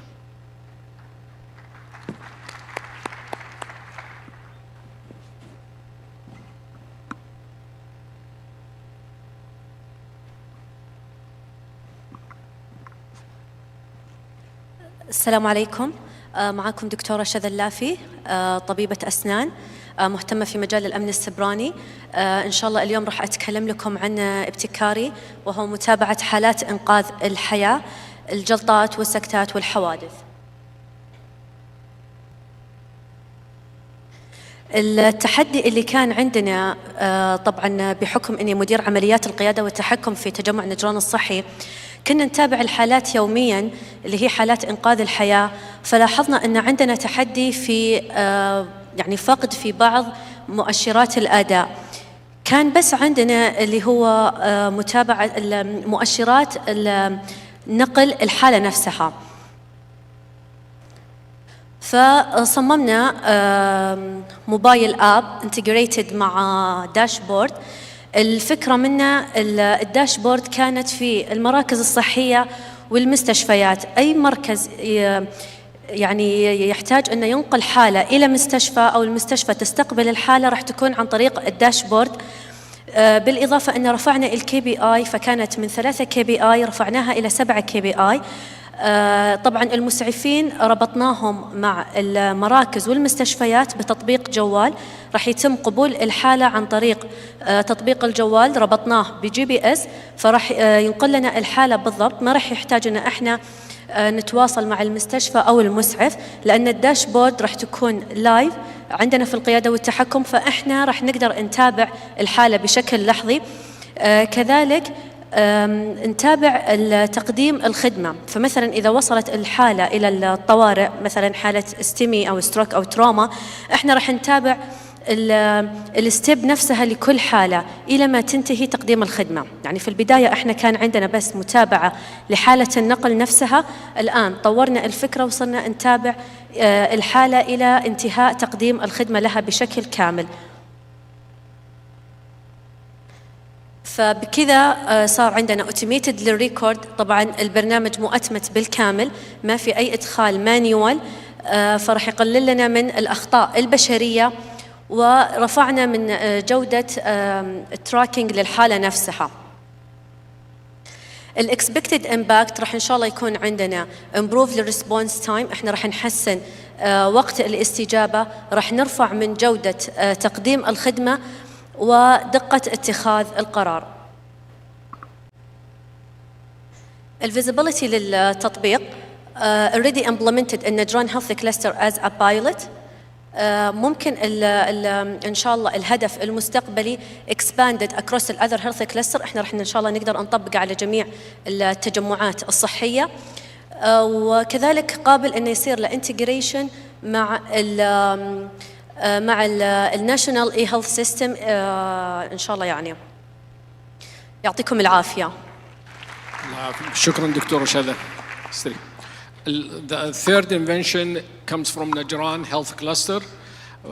With us is our colleague, Mrs. Zahra Qaisi, who's a nurse background, experienced in ICU nursing, and was involved with a lot of patients during the COVID. She came with an invention to predict early warning signs using sensors and AI to predict the risk of DVT. Mr. Zahra.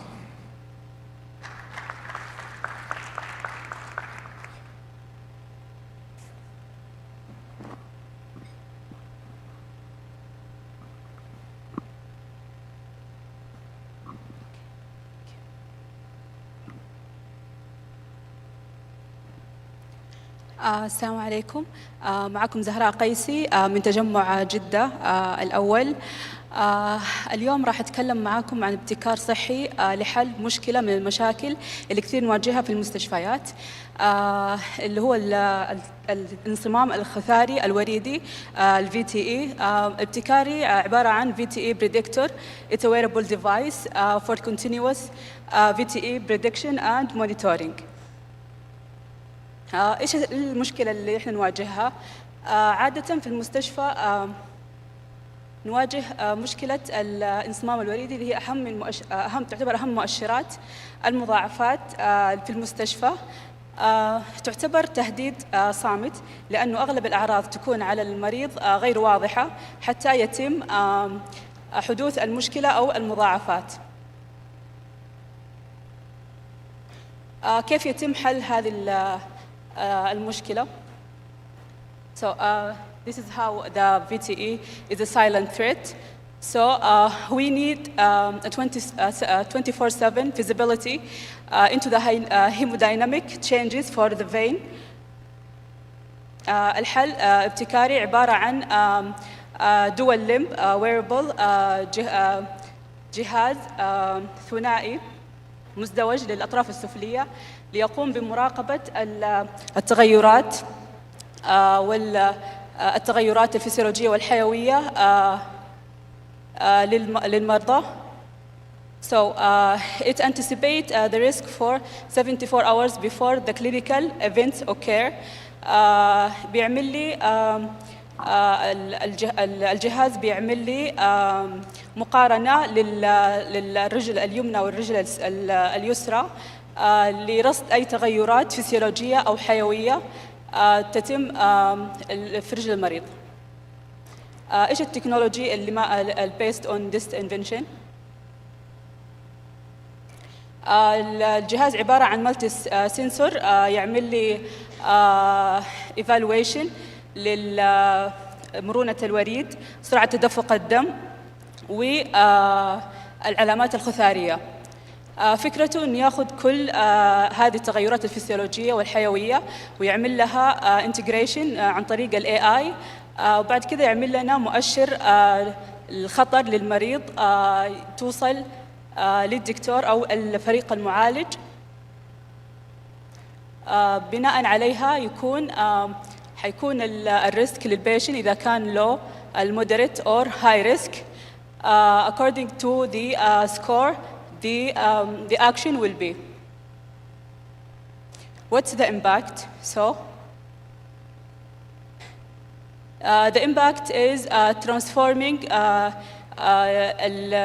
الكير, the VTE care, from being reactive, that mean احنا راح نسوي الكير للمريض بعد حدوث المشكلة والمضاعفات إلى predictive care اللي هي من إدارة الأزمات إلى حل إدارة المخاطر. شكرا. شكرا، الله يعطيك العافية. طيب, we'll take some discussion. Let me just correct, maybe I made a mistake. دكتور أحمد تجمع حائل كلاستر، دكتور شذا نجران هيلث كلاستر، ومسز زهرة جدة الأول، صح؟ الله يحييكم، يعطيكم العافية. طيب, أول شيء let me congratulate you on your inventions. Clearly dentists beat physicians in innovation in this session. Dr. Ahmed and Zahra, both of your innovation is in the prediction. So assessing risk and giving the physician that tool. So let me start with you, Dr. Ahmed. If I simplify it, your invention value comes from being automated and being based on the standard guidelines. So the standardization and automation, yes? How do you see it being used in daily practice? How would it change the patient's life? How it's going to add to the daily care? Thank you, Dr. Abdulaziz. I'm an infection control practitioner, and I work before in the infection control surveillance. I feel the challenge, the real challenge during the daily work, and I feel what the infection control practitioner need during his daily routine. So, as I mentioned in the presentation, the manual work, it's very complex, and the definitions also complex, and the automation will solve all this. We have to use this, as our colleague before, they mentioned about the AI. It's a tool that support the infection control practitioner, but the final decision is for the practitioner, but it's a very important tool. So the automation will help us as infection control practitioner to reduce the time for the detection of the hospital-acquired infection, also improve the accuracy of the decision. Excellent. الله يعطيك العافية. Dr. Shada, your innovation, in a simple term, it digitized. For example, you use the STEMI pathway. So you digitized it in a way that the healthcare workers involved with the patient care, now they have a device that will monitor the timing, so they will maintain that timing. It's easy to go back and analyze what's the actual performance of them. So how do you see, you implemented this already in Najran. How did it affect your outcomes since the implementation of this system? احنا لاحظنا في البداية ان قدرنا نقيس الحالة من يتم نقلها أو تشخيصها إلى أن يتم علاجها، فإحنا صرنا ما نحتاج أن إحنا نتواصل مع المستشفى أو النقل الطبي أو مثلا حتى الاستيمي تيم. إحنا خلاص عندنا الKPIs تتحدث تلقائي عندنا، فإحنا عارفين الستبس كاملة، فهذا يعني الشيء ساعدنا أن إحنا نشوف الحالة من تشخيصها إلى انتهاء الخدمة الطبية المقدمة لها، فساعدنا أن إحنا نشوف الخلل وين أو التأخير وين، سواء من مستشفى مستقبل أو ناقل أو النقل الطبي، ففادنا زدنا يعني قللنا من حالات الوفيات الحمد لله. There was a drop in the mortality. لأن إحنا رفعنا سرعة الاستجابة، يعني increase the response rate عندنا. Measuring the time interval and having a threshold in the system, did it help in keeping the people within the KPI that's pre-decided? So the timing, did it affect how people behave, and now they have monitoring for their time?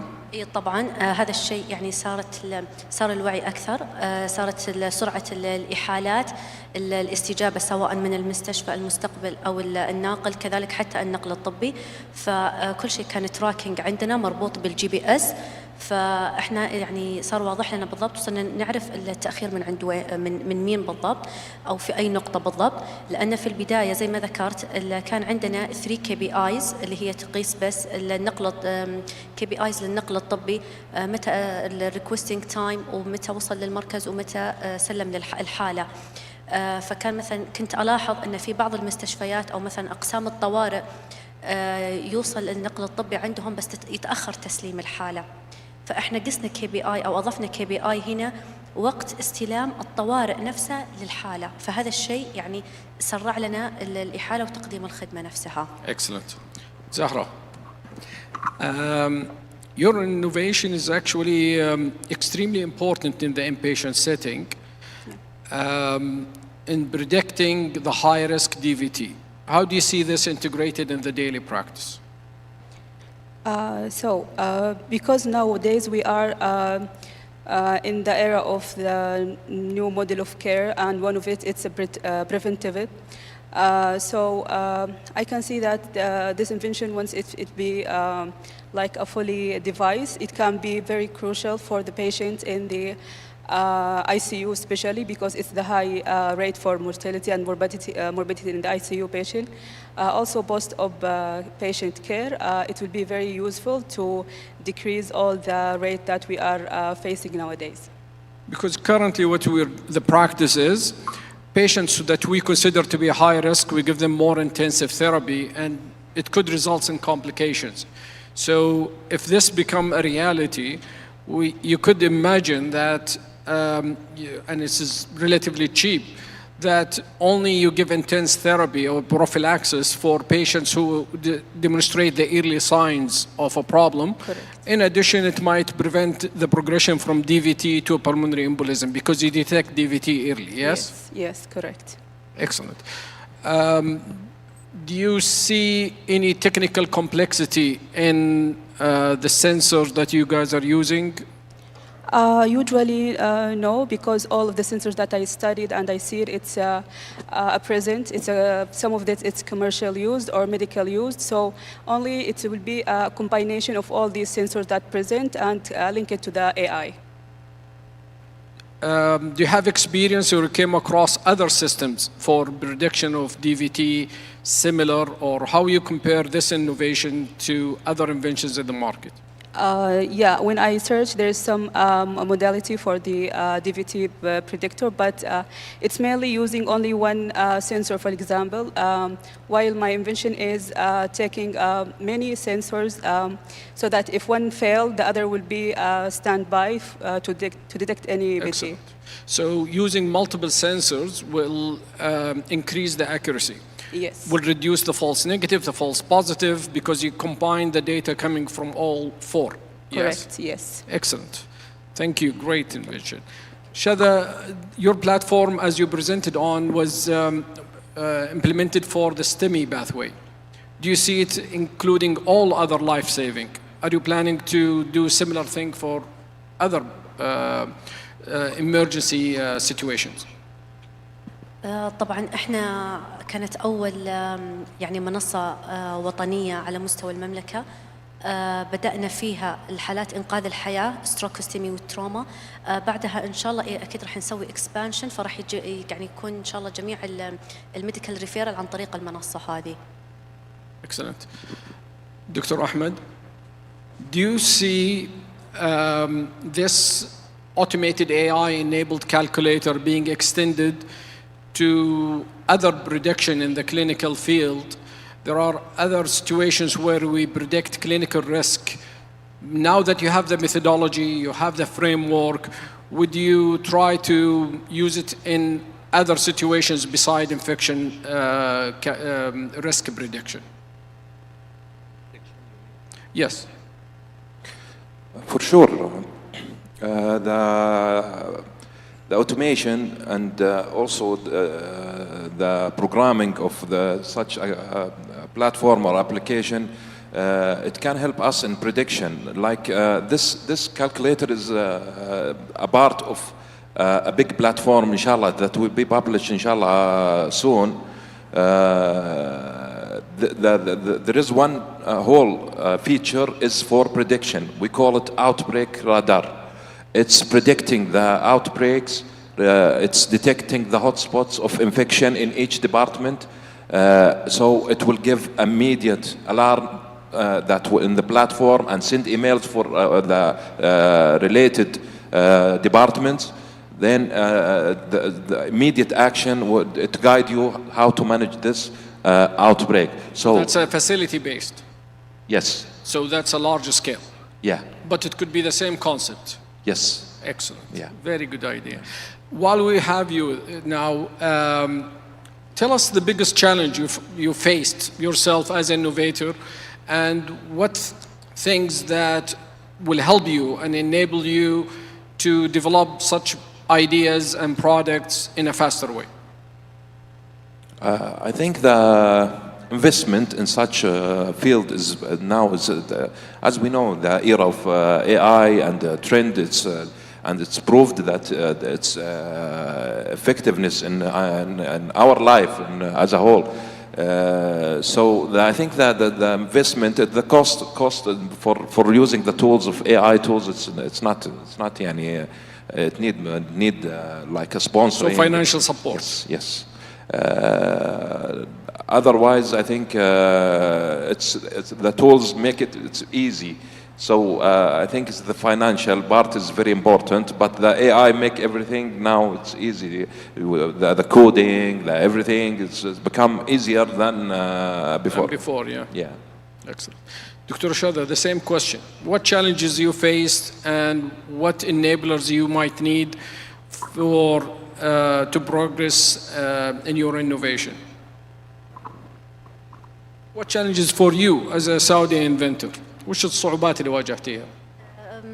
يعني وقت التطبيق كانت الأمور تمام، ممكن بس واجهنا بعض المشاكل في ربط السيرفر، بس يعني كتراكينج كانت الأمور تمام الحمد لله، ما واجهنا أي تحدي. ما واجهتوا أي تحدي؟ إيه يعني في متابعة الحالات كانت الأمور تمام. ممتاز. هذه النجران Health Cluster is quite supportive.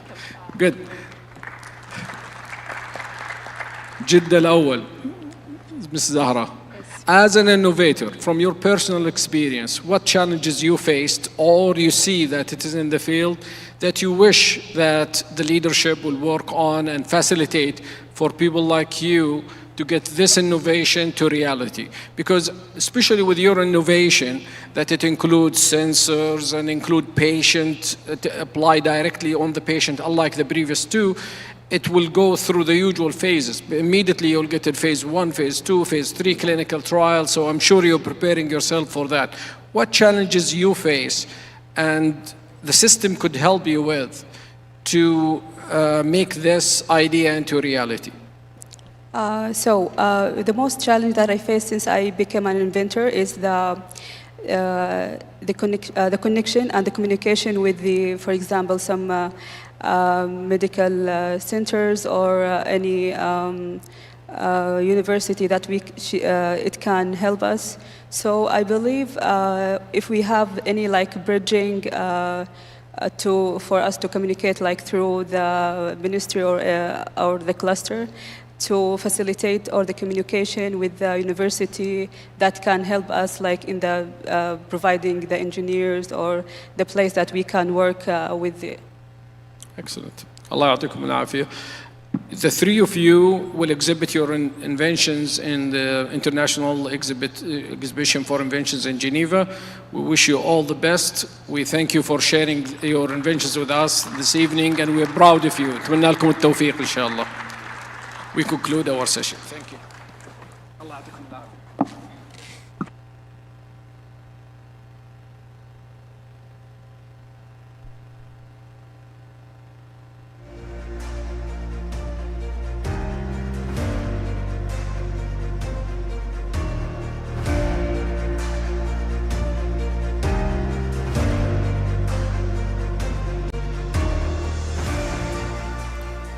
Thank you, Dr. Abdulaziz and the panelists.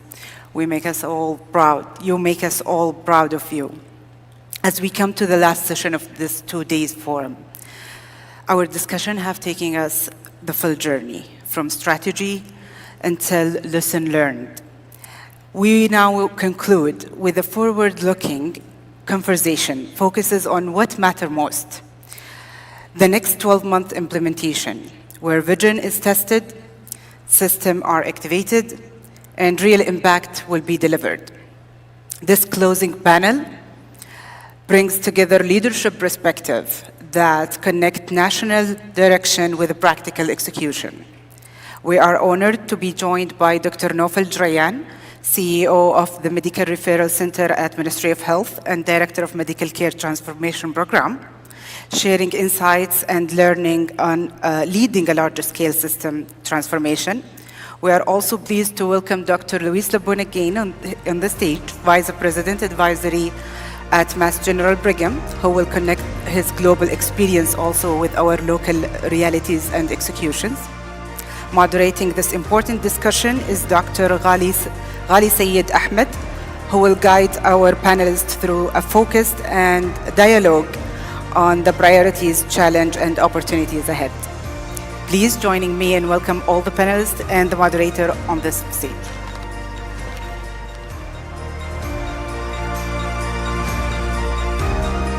Thank you very much, everyone.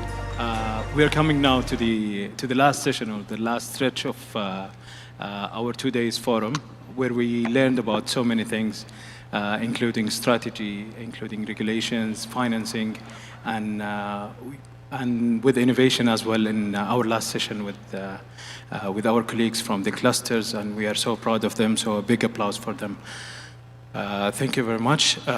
So we are moving to talking about the next 12 months, where healthcare transformation is entering an execution phase, where impact will be defined by reliability, coordination, and measurable outcomes. So in this discussion, we are going to explore practical priorities leaders should focus on now to strengthen delivery and integration. I'm going to start with my questions, first with a question to Dr. Luis, and I need the comments of Dr. Nofel as well after that. So the first question is going to be, looking ahead to the next 12 months, what's the biggest opportunity to create measurable impact in healthcare delivery? Dr. Luis? Thank you, but yeah, sorry. Thank you for, and no pressure here. So let me start with what I believe is additional and complementary to the model of care, which is the execution of that model of care. So our healthcare provision colleagues are going to take the center stage very, very soon. The model of care is conceptual, but it needs its tools to be implemented. It needs the tools to address the needs that the provision of care changes require to impact the front line. If we ask many of you out there today, what do you think the model of care is doing for you and your practices? I think most of you will probably say, I don't know, or I need to better understand, or I'm excited, but I want to be educated. Well, I think the next phase is really a focused, structured, standardized approach to the patient journey. That's all what it is. And executing on that domain. Executing by making sure that the pathways that have been established conceptually are standardized, are applied correctly, uniformly, and constantly. That we measure the outcomes of those pathways that have been designed. And the service lines that we serve, as a cardiologist, as an emergency, as a nurse, as a surgeon, actually had the impact that we're was planned to have, that it was predicted to have. All that work needs to be done not just in the next 12 months, but continuously for the remaining of the healthcare provision anywhere, not just the kingdom. But I think the next 12 months are going to require a lot of action.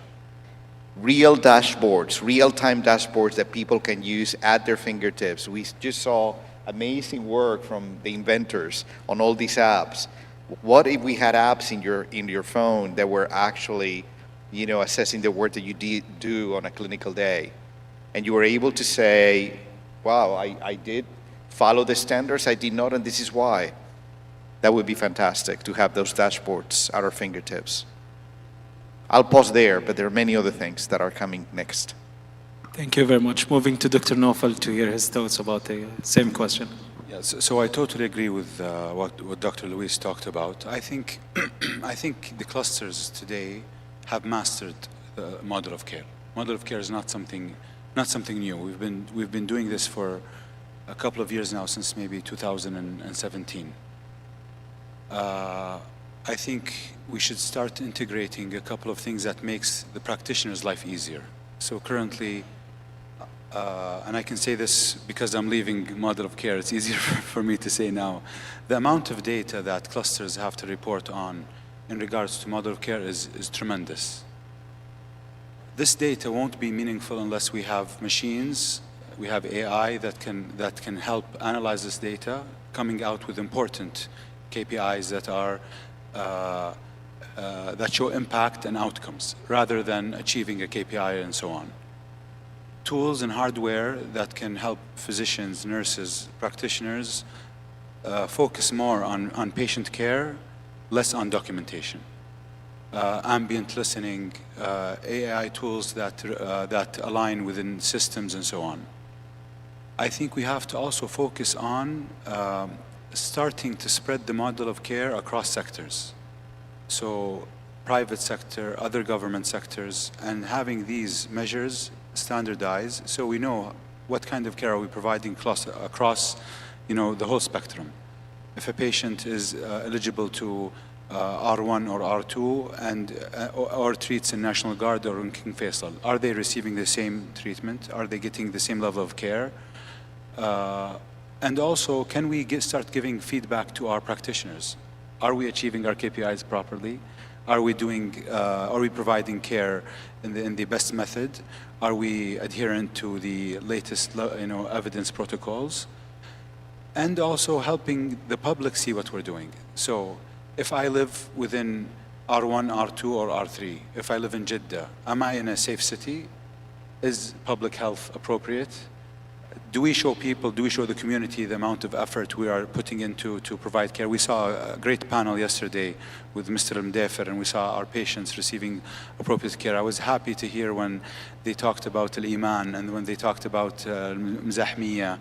Some people don't want to treat in these hospitals, even though we know by numbers the care is proper, it's timely, it's up to date, and we are tracking these numbers. So I think if we focus within the next 12 months on these different domains, I think we'll see a huge impact. Thank you very much. Maybe realizing from the last 2 days that we've built the system, we have all the pieces that we need, we have the great people that we can see now with us. We just need to assemble these together, integrate them together, and achieve harmony. And we're going to achieve the goals of the next 12 months, supported by sustainable goals as well. Thank you very much. Moving to the next question. How should leaders prioritize transformation while managing operational pressures? Dr. Luis? Yeah, I think it's important to map the real key patient journeys. And we just heard about the overwhelming number of metrics that we need to report on each of those journeys.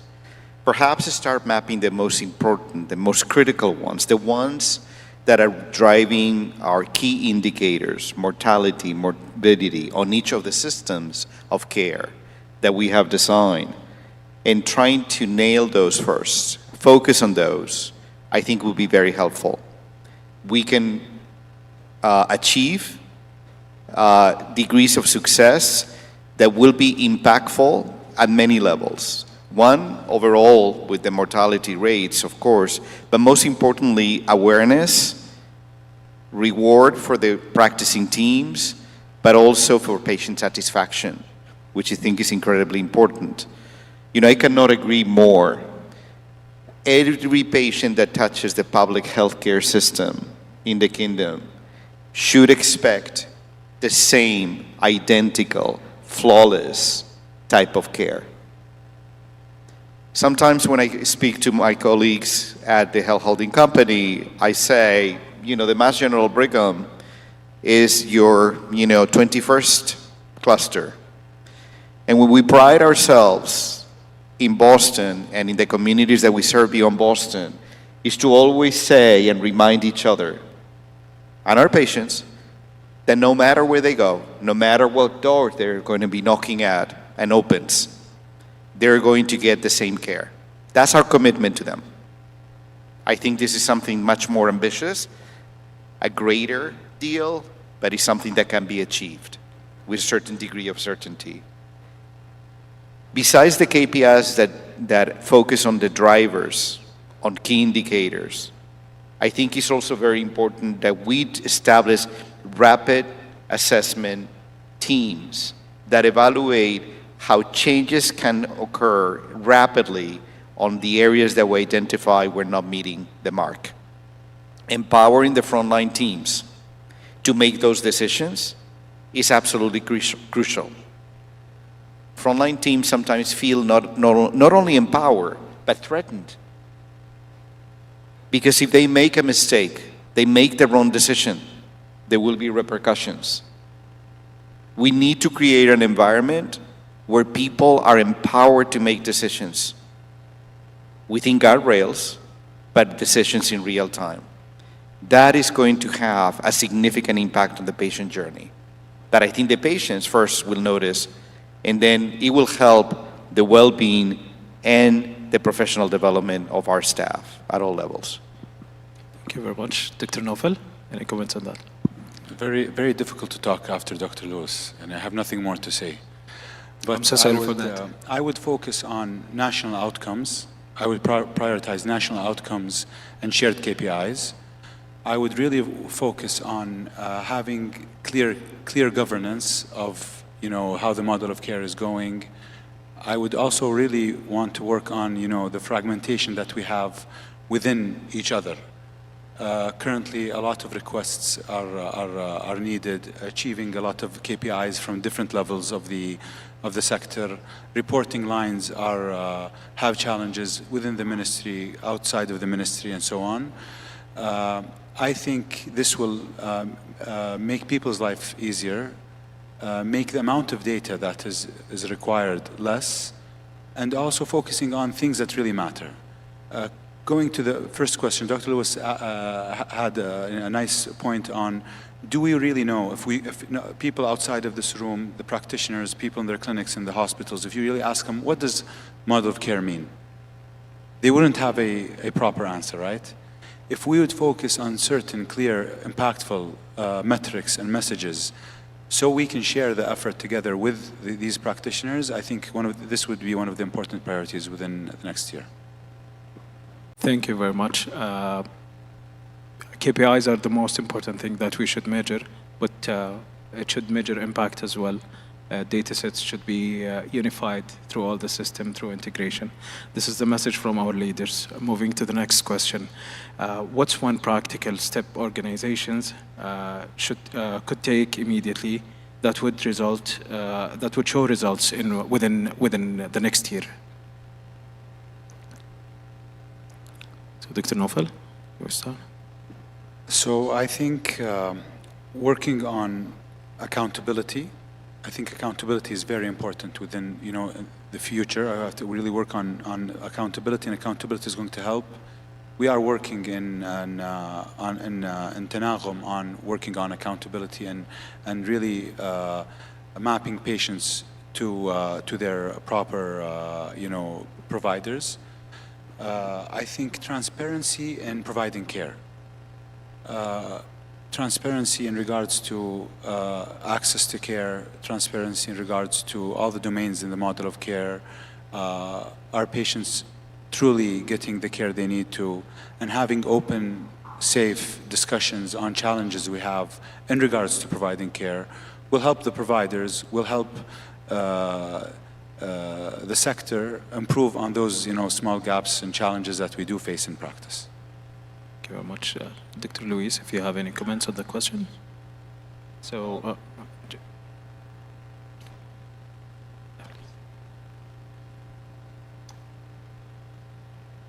want to add on the transparency factor. I've been practicing now for close to 36 years and work in different environments.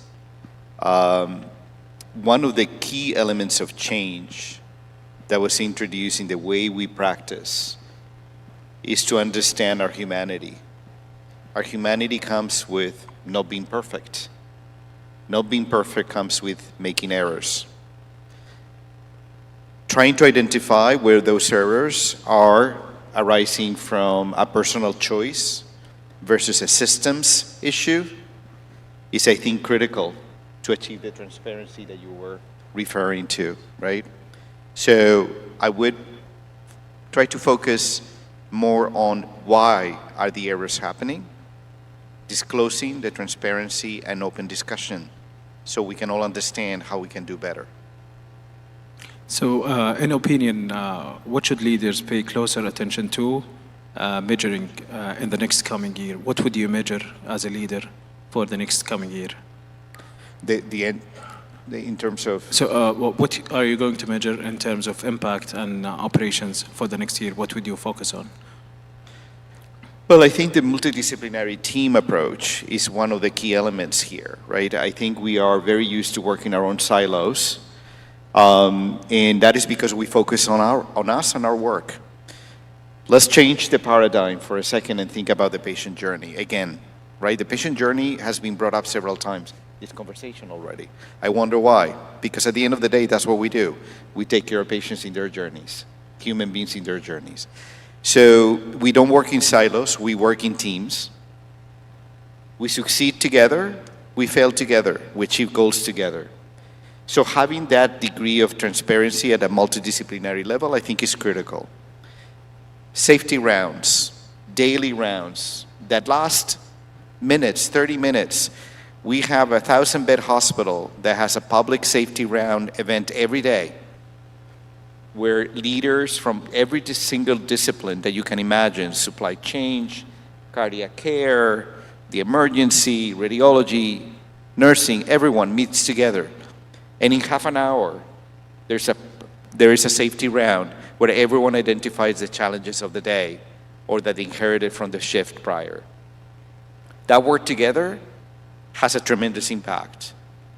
You actually sometimes leave that room with a solution to your problem because others identify the solution that you could not identify alone.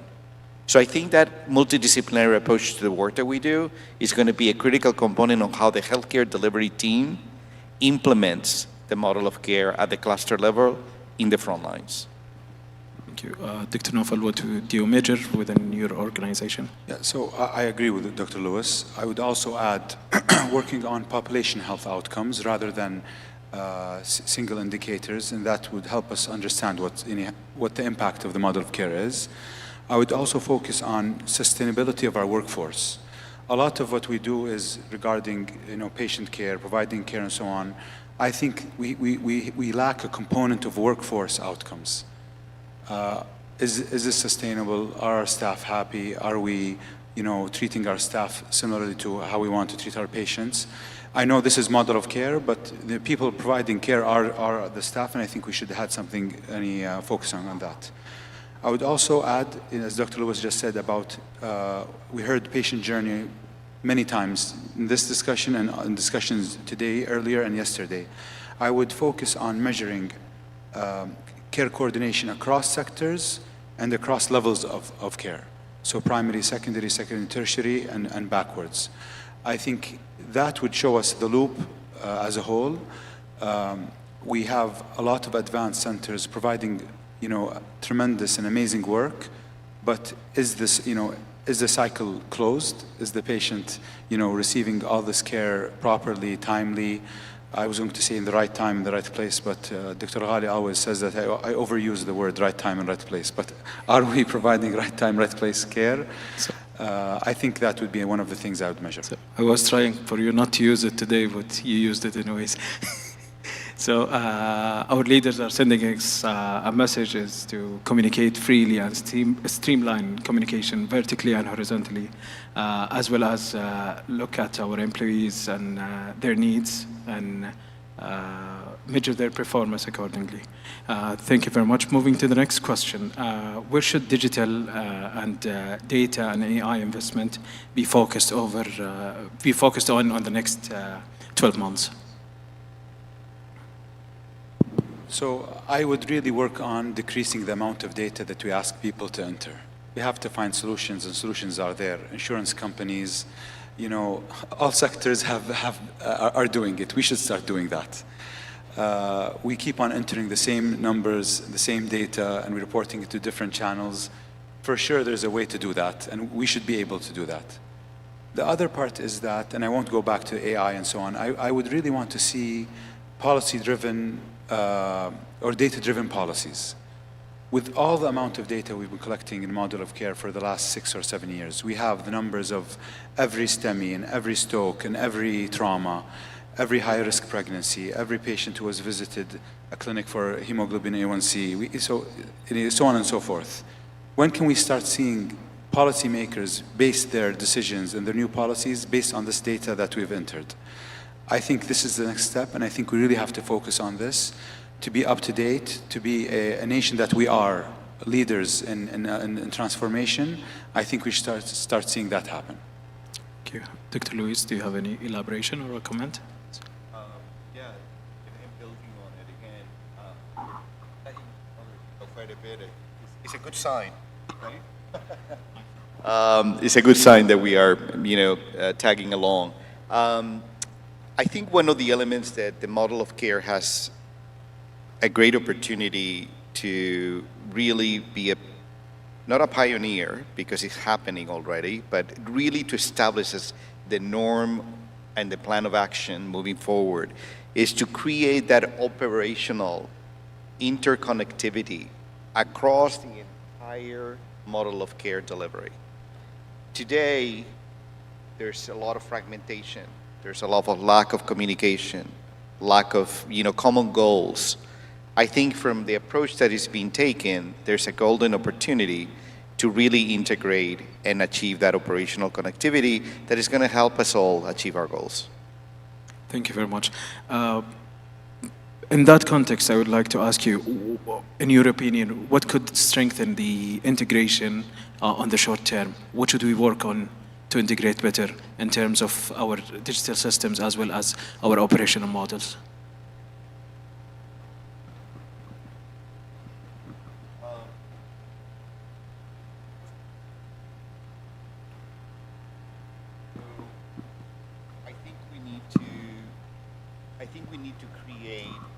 I think we need to create decision point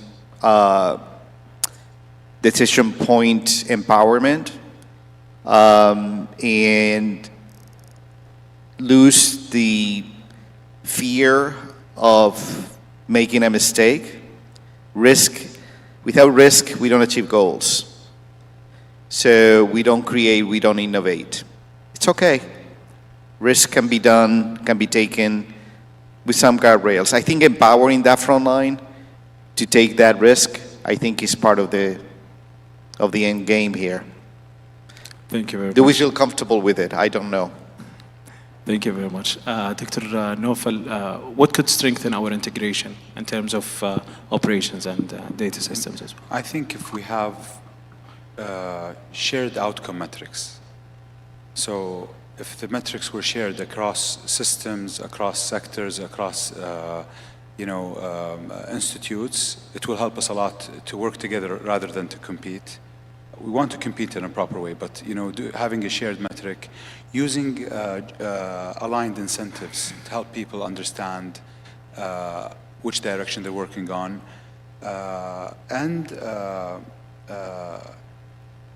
if we have any joint performance dashboards that will help us, see what we're doing, where my input affects the sector and the patient journey or patient care or so on. This will help me and my colleagues in different sectors work on that, aspect. I think, those are the things that could help. And also working in a safe environment for sure is going to help people, perform better. So I think we've heard this message so many times, and Dr. Naufal now elaborated on this. Communication is the key. Information needs to be transferred freely in between sectors to help them understand our perspective. Thank you very much. Moving to the last question, maybe I want to take a home message from you around if we reconvene 1 year from now, what visible signs would demonstrate meaningful progress? So in 1 year from now? Yeah. I would love to see the integration in regards to care coordination happen. I would love to see the workforce sustainability metric measured. I would love to see shared success stories across sectors and across levels of care. I would love to see team-based care properly implemented, طبيب لكل أسرة, things like that are that affect patient journeys and patient outcomes happen. I would love to see AI more integrated into what we perform, less tasks on any practitioners, more time spent with patients. Thank you very much. To you, Dr. Lewis. And similar and aligned with those wishes, I think expediting the patient journey at many different, and from a multidisciplinary approach, I think is going to be one of the goals that we will need to achieve in the next 12 months.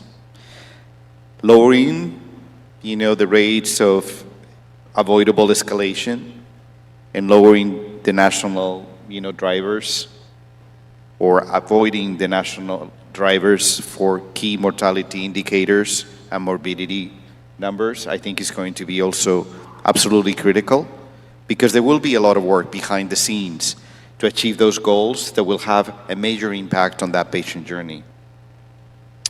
I think bringing the confidence to the front line. I really would not be happy next year sitting in this chair or sitting with you and hearing someone asking, what is the transformation bringing to my front line? I hope that in the next 12 months we're able to answer that question clearly, transparently, and also get your input and the input of all those hundreds of thousands of people that are practicing in our hospitals, our community centers, today, at this moment in time, are not here with us. And I think it will be good to also better understand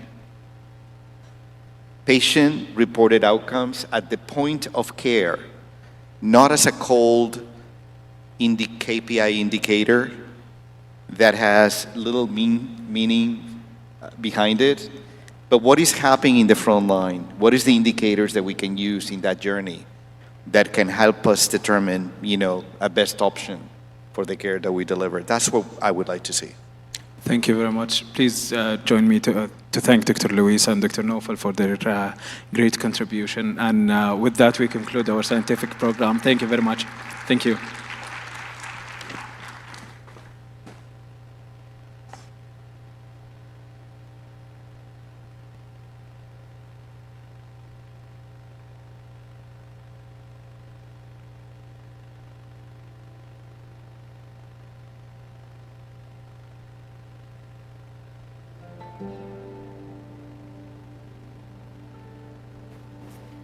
Thank you for the amazing final session.